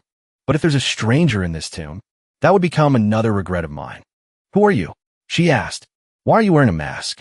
The old man's face, identical to Zhongli's, was revealed. Shi Tian held a small bamboo branch that was pointing the way and shouted. This way. Teacher's signal is this way. He and the others ran to Patian and announced. We're here. Why did you stop? Rui Jing stood still and replied. It stood before a large door covered in ancient script and explained. It's a dead end. This entire floor only has this door, but it won't open. Zhongli looked at the lines of text and assessed them. This is the text on this door. It even comes with a code. Shi Tian turned his head in surprise and asked, what does it mean? His face grew tense. Songuli screamed in anger. It's all bullshit. He raised his hands and translated furiously. It says here, buried within is a fire system cultivator who was cheated on by his wife. In the end, he died full of resentment. To make matters worse, he was unfortunately hit by a falling rock from a mountain and died. His whole life, he lit fires for everyone. So he was carefree and without worries. When he died, he was chopped into several pieces and then experimented on by humans who sewed him back together. His hatred was too deep, so he became a white-haired, white-robed ghost. From then on, strange things happened at his tomb every day at exactly 12 o'clock. This ghost will appear and eat the hearts of the living and take the legs of the living and all living creatures nearby. And right now, he's about to arrive. Run. Zhongli's entire face was covered in sweat, his voice filled with rage. This is just slandering my image. Doesn't this stone tablet cost money? And they just used it to write this. Shi Tian yelled back. Slander or not isn't important. Are you sure it only briefly mentions a ghost? Aren't there any clues to open the door? We're about to die. Rui Jing scratched its head and said nervously. Actually, it's not that simple. While teacher was searching, he triggered about 20-something mechanisms. A lot of poisonous stuff is coming soon. It pointed to the dial behind them. Look, Shi Tian's jaw dropped. The Xiong frowned and hesitantly guessed. On the door, there's a dial. So, maybe it's possible. She tossed 3 coins into her hand. The Xiong placed both hands on the door to open it, then turned back and suggested. I figured out how to open the door. I wasn't even this fast when I cheated on exams. Hurry up. Follow me. A large boulder slammed into the door, sending up a cloud of dust. Rui Jing used all its strength to lift the large boulder. On the other side, Zhongli and Patian used their magic to attack the skeletons. Time passed quietly. 6 hours later, they all stood before a portrait statue of Zhongli with an incense burner in front of it. Chapter 73. Lin Patian was filled with momentum, vines wrapped around his shoulders. Without a moment's hesitation, he immediately attacked. Lin Patian pushed up his glasses with a resolute expression. This floor has no other rooms. It's all stone around us. It seems this is the final point. Zhao Dexiong added a few words. And there's nothing strange chasing us anymore. A flame flared up in Zhongli's hand. His eyes widened as he continued. Not necessarily. Soon, the iron pot was blazing with smoke and fire. When they arrived, they were all taken aback. They started arguing amongst themselves. We have flashlights. Can you really just light a fire here whenever you want? Another mechanism. A stone tablet. It's another stone tablet carved with words. A repeat? At this moment, Shi Xiaohua became tense, her eyes glaring menacingly. What in the world are you? This is the costume and mask of the fire god. I'll have to get rough. The old man not only didn't stop Shi Xiaohua from choking him, but even smirked. This body, it's useless for you to destroy it. Because I'm someone who died long ago. This body is just a temporary vessel molded from clay. The old man's entire body suddenly stiffened. His head fell off. The old man's soul flew out as an indistinct entity. I am the soul that has guarded this tomb for 1,000 years. He floated before Shi Xiaohua. Who am I? I will tell you. Meanwhile, the translator was at home, sleeping soundly and snoring. Today is a day off. No writing love letters for others. Suddenly, someone burst through the curtain, shouting to wake him up with news. Translator. Translator. Something terrible has happened. You know the fire god you were always with? He's dead. He was crushed to death by a falling rock. The translator was still groggy with sleep, not fully conscious. His friend handed the translator a notice. This is the announcement. Hurry and look. All the nearby towns are talking about it. He read for a moment and had to exclaim, "Holy crap." He went to the elder's room, which was filled with silence. The translator wailed loudly, "My lord, my lord, Lord Fire God." The village doctor sadly delivered the news. "You're too late. I'm the doctor in this village." He just passed his fire mandate to his wife. Then he closed his eyes and passed away. "If you want to come and say goodbye, here." The room fell silent once more. Those who were not involved left. His body trembled uncontrollably. The translator couldn't bear the shock, and tears streamed down his face. How tragic. I can't recognize him. Zhongli was gone, turned into a pile of mangled flesh. The translator cried his eyes out. Tears and snot flowed freely. He was smashed into a complete mess that day. I can't tell which part is which. He also showed concern for the people next to him. "Hey, aren't you guys crying? He died saving you." They all made different excuses. No, this guy didn't die saving us. The entire tribe was already fleeing. He wanted to stop us to show off by blocking the rock. He wouldn't even leave. He did it to himself. Out of the whole tribe, he was the only one. After hearing those words, the translator's whole body staggered back in shock and horror. It made him cry even more tragically. "This is just your style, my lord. So foolish. I think what you're holding isn't his head, but his thigh." He still remembered every word Zhongli had said that day. "If I die, then bury me here. The tomb can be built a little bigger, a little sturdier, able to withstand the storms of several thousand years." The translator bowed his head and pleaded, "I have a request. I beg you all." He hoisted Zhongli's corpse onto his shoulder. "To perform one last act, his funeral, please let me handle it. Lord Fire God, I saw your wife." Her face was full of disgust. "The people in the village didn't shed a single tear for you either. But I can't do that." The translator walked out of the village step by step with the shovel and the corpse. He dug up the earth, piece by piece. "My lord, even in this life, you have wandered for so many years. This is our time together." He built it up, little by little. "It's getting cold. Let me see you off on your final journey." The translator took one last look before the burial. At that moment, a tall figure appeared behind him. The translator turned around and called out loudly, "It's you. You people. You're the nearby tribe. Chief." Suddenly, several burly men appeared out of nowhere. They stared with furious eyes. "What's wrong?" "He's dead. It smells so good, so fragrant. The smell of meat." The translator shouted, protecting Zhongli in the grave. "What do you want to do? Even though he smells good, you can't touch him." The barbarian chief stood stunned and silent. He pointed at the spot. "Don't be nervous. We will also change our way of life for the person we respect." The natural scenery under the dark night appeared before his eyes. The translator paused for a moment. It was as if Zhongli was still beside him. His words whispered into his ear, "This mountain is a good place. You can see everything around you clearly. But the places I have been, you can already see the light. And the places we have yet to set foot in are still just as dark." He smiled gently and slowly. "I'm not just teaching how to start fire. I also want to illuminate civilization." The barbarian chief uttered words that made the translator surprised. "We are just thanking him. Over 50 tribes in the Central Plains are willing to contribute to building his tomb and protect it forever." That made him feel truly warm inside. "My lord, this mountain has truly been lit up." Chapter 74. The translator once again shed tears of sorrow mixed with happiness. "I'm so moved. I'm truly moved. I'm about to cry." The barbarian chief's friend slapped his forehead and burst out laughing. "We barbarians greatly value friendship and loyalty. We put friendship and loyalty first. Besides, when he was alive, he helped us so much. The tribesmen all called out to each other to help. Now we can bury him. I want to build this tomb really big. Enough talk. Let's get to work. Let's build him a tomb that's warm in the winter and cool in the summer. I'll go call the people from my tribe. Wait a bit, and we can start working."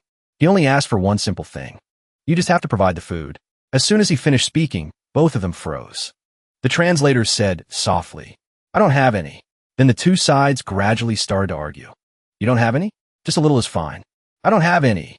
A small matter blew up into a big one. You don't have any money. I was hoping to use this opportunity to help my tribesmen too. The two of them began to clash. Are you messing with me? I don't have money for food. The moment he died, I lost my job. The translator was about to go crazy with these people. You people have truly wasted my feelings. Give me back my tears now. The chief wasn't one to back down either, arguing back. You're the one. I had the courtesy to praise this fire for so long. I've truly used up a lifetime's worth of literary talent. He held his head in his hands, helpless. Young man, our reverence is real, but we also need to eat. We're poor too. If we want to build a good tomb for the fire god, we can't just build it with our bare hands. The translator was also at a loss. He was just a poor bastard himself. Otherwise, you guys can just eat him directly. His meat is good. He smells good. Or how about we just bury half of him? After it's built, we'll bury the body. His arm will be enough to serve as payment for you to eat. That's the only value he has left. As soon as he said it, the translator felt something was wrong. Then he jumped up and tried to defend himself. Thinking about it like that, it's not like there's no other way. The translator yelled at them. We want to extract a little value from his person. A simple tomb has no value. We want to develop it. Develop it. Meanwhile, in a cold place, two people were walking. The older brother shivered, his nose running, and said, I'm about to freeze to death. Isn't there any place to stay nearby? The younger brother grumbled irritably. Are you dreaming? Where would you find lodging in a desolate place like this? Even if you had money, you couldn't. Suddenly, a hand from behind touched him. It made him scream in panic. There wasn't a single soul in sight. Suddenly, a light shone in their eyes. If you don't have money, you can see beautiful, handsome men. They were shirtless, bowing at a 90-degree angle to respectfully welcome guests. The two of them stared, not quite understanding. The translator stood at the reception desk, giving a warm welcome. Hello, I am a manager here. We have a new concept here. It's called a ghost tomb. He then loudly promoted it with a lively and captivating energy, as if slapping the viewers in the face. We based it on the tomb of a cultivator and renovated it into a theme park complete with traps and mechanisms. See? It's very scary, isn't it? Perfect for thrilling the crowds. Extremely exciting. If you're not scared, you don't pay. Extremely mysterious, but also extremely safe. There are staff members everywhere inside. If you get so scared you can't run anymore, we can even carry you out. This amusement park is perfect for the dull lives of young people. If you join now, you can even get a discount code. The two of them waved their hands, a little scared. No, thanks. We were just looking for a place to spend the night. The translator slammed his hand on the table. He shouted loudly, Then you've come to the right place. He raised his hand to introduce the dazzlingly bright things. We have that too. We have that too. Look, a sparkling spiritual entertainment theme park opened up. It was decorated with images of Zhongli. Around this tomb, we have renovated it into an entertainment park because the attractions are so rich. Zhongli is everywhere. A brightly différi. This is a horror theme park with the fire god as its theme. We also offer food and lodging services, with promotional words that were both fake and unreal. Authentic, exciting. One ticket to pass through. Once you buy a ticket, you can absolutely stay the night here. We have a budget hotel. Kumain, Kumain. The translator shouted and cheered. They're in. Staff, scare them half to death, so that when they go back, they'll promote us. The translator even dressed up as Zhongli. We have 3 routes to recommend to you. It made the two visitors stare in amazement. Is that so? Accompanied by top-tier scaring services. He urged everyone to work. Add more mechanisms. Build the first floor into a maze. Cheap tricks were brought out to scare people. He happily added more ingredients. Add poison gas. Add rolling boulders. Earth-shattering screams echoed continuously. This autumn, our horror theme park's income is very good. We added 3 more facilities. He stood enthusiastically on the stage, passionately introducing. Divided into 1 for the fire god's wife, and 1 for the fire god's dog. Also, our KPI for this season needs to be tightened. We must make money to make everyone prosperous. I hope everyone doesn't just see this as building a tomb for the fire god. We must see this as a tomb that can make money. Everyone happily cheered along. Feed a ghoul, feed a ghoul. Make me rich. Feed a ghoul, feed a ghoul. Escape poverty and become wealthy. The translator asked enthusiastically. So, this year, is the income enough to support your whole family? The chief was naturally very satisfied. Our entire tribe relies on this tomb to make money now. Even the drinking cups have Zhongli's picture on them. The theme park was so popular it even attracted children. Mommy, I want to go kill that resentful fire god. I'll go with you later, sweetie. The translator thought to himself with secret joy. Lord Fire God, your tomb is protected by us. Returning to the present, he had to stare wide-eyed and ask, what's written on it? Zhongli stared and read. Bit by bit, it says, congratulations on passing this ghost level. Wait, isn't this my tomb? It also says, please select your favorite souvenir. After selecting, please remember to pay. Please write your review and feedback. When you're done, please give a 5-star rating. Chapter 75. After reading, Zhongli was about to explode. My tomb. What is this? Sure, Tian stopped him in time. Wait, it's not over yet. Something is moving. Puppets were set up in a comical way. This is a mechanism. Congratulations on clearing the stage. The fire god's face has such a sleazy smile. The sign clearly stated there were also gifts for customers. Congratulations on clearing the stage. You are the 100,000th visitor. Congratulations. A limited edition souvenir is included. Shirtian asked, confused, what is this now? But Zhongli was about to go crazy. It says souvenir. You are the 100,000th visitor. A limited edition souvenir is included. In his hand was the souvenir. He became more and more frantic. Wait, something's not right. From this souvenir jar, I can actually feel a faint, familiar aura. Zhongli opened the item and screamed, questioning, isn't this basically just a jar containing one of my internal organs? Who built this tomb? Meanwhile, Shi Xiaohua held her head, fed up. Besides that, after that, we all became rich. From majestic horses approached. Oh my God, it's a horse-drawn carriage. It's a horse-drawn carriage. The people around started to gossip excitedly. Who on earth could be riding in such a noble carriage? To actually be able to afford a horse-drawn carriage. A rich tycoon. That's a rich tycoon. The old man stepped down, trembling. But everyone respected him. Old man. He walked to the cliff and pondered for a long time. Then the old man laughed heartily. He praised endlessly. Our performance in recent years has been soaring. That mountain over there is gradually filling up with tourists. The fire god's reputation has spread throughout the world. Anyone who hears this name will think of him as a terrifying evil spirit. The old man happily revealed. Children nowadays, you just have to mention the fire god to them, and they'll all be scared into running away. The tribesmen all responded in agreement. What's the next step? You said it, sir. Our tribes are all developing normally in this direction. Suddenly, the old man's expression darkened. I am about to reach the final step of my life. This caused the whole group to panic. What do you mean? The old man corrected his words. I came here to talk about retirement. The old man smiled as brightly as the crescent moon above. He entrusted the work to them. My energy is depleted.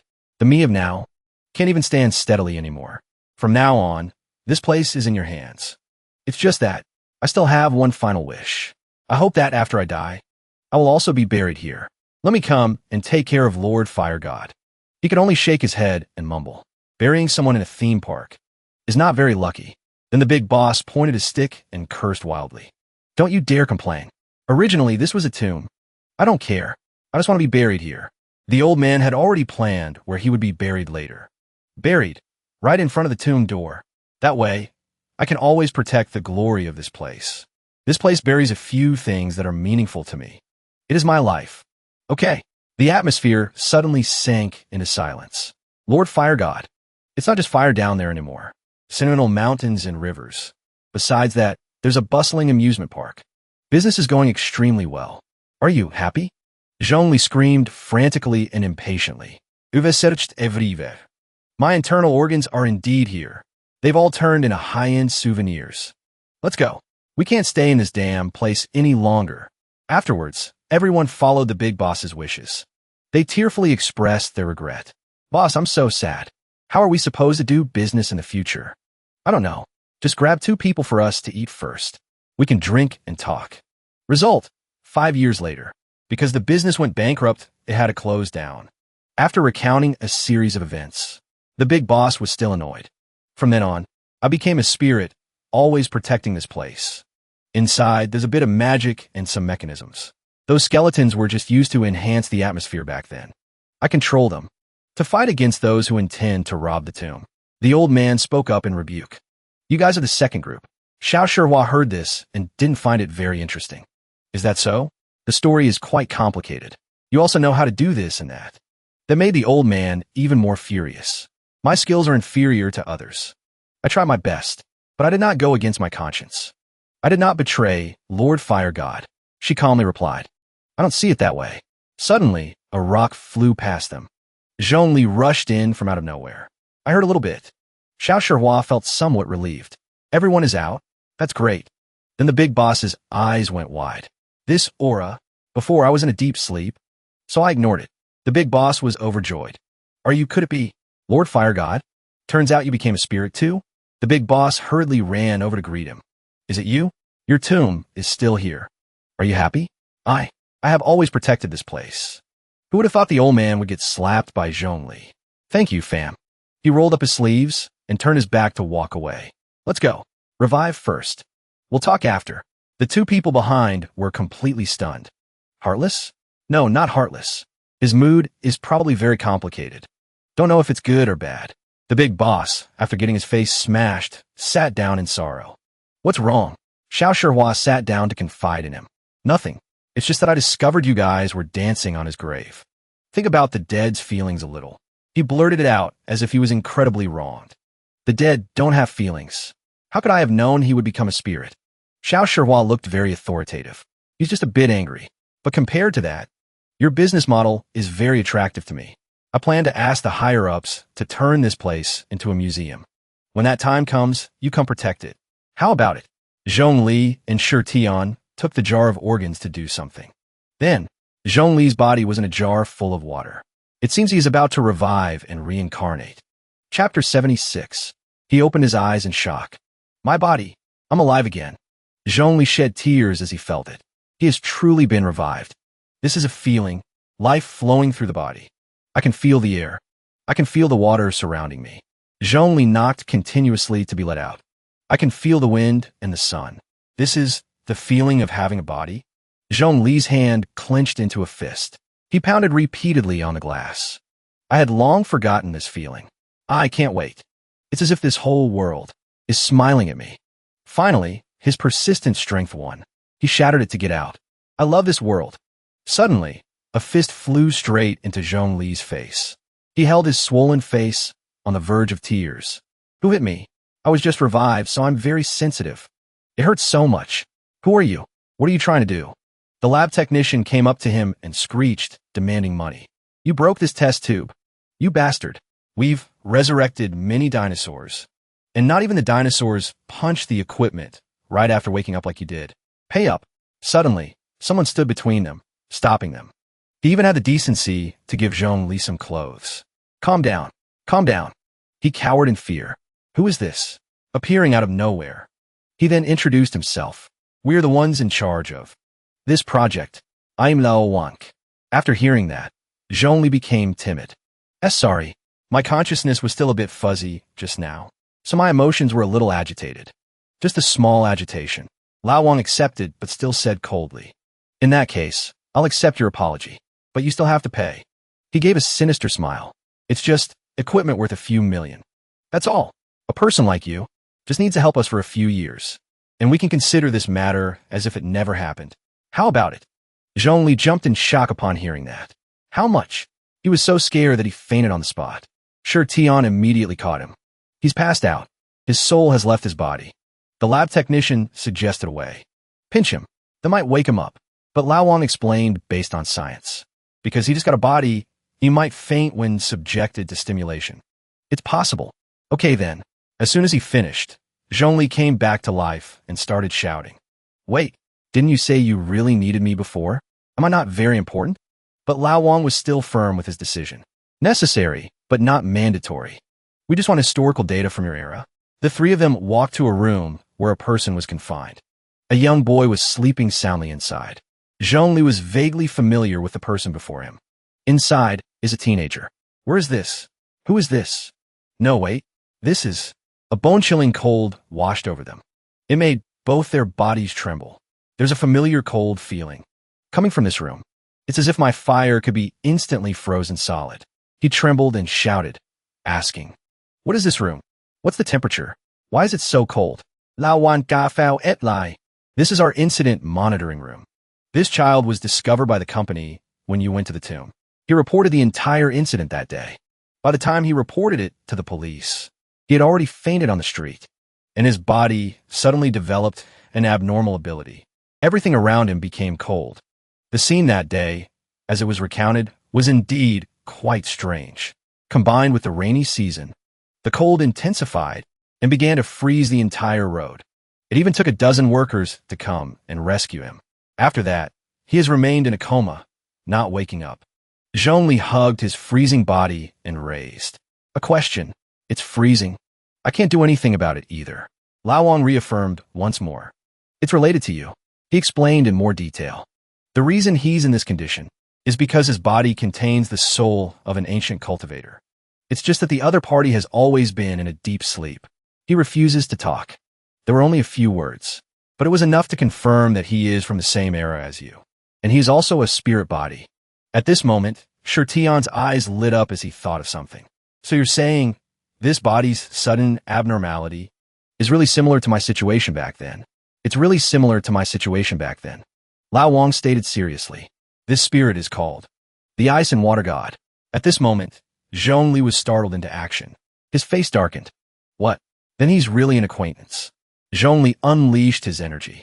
A little stimulation, and he might be able to talk. A giant fireball erupted. It was so terrifying that even Shirtion was astonished. This fireball, after getting a body, his power became this strong? The boy was dozing off peacefully, but when Zhongli stimulated him, the boy opened his eyes, filled with killing intent. He shattered the metal box that was imprisoning him. His attitude became stern. "It seems this person is involved in no small matter. I'm afraid there's a whole story behind this. I never would have thought. You also used the method of leaving a remnant soul to survive until now. You damn thing." He screamed furiously. He wanted to punish the boy before him. "You homewrecker who seduced my wife." Part 1 ends here. Thank you all for watching.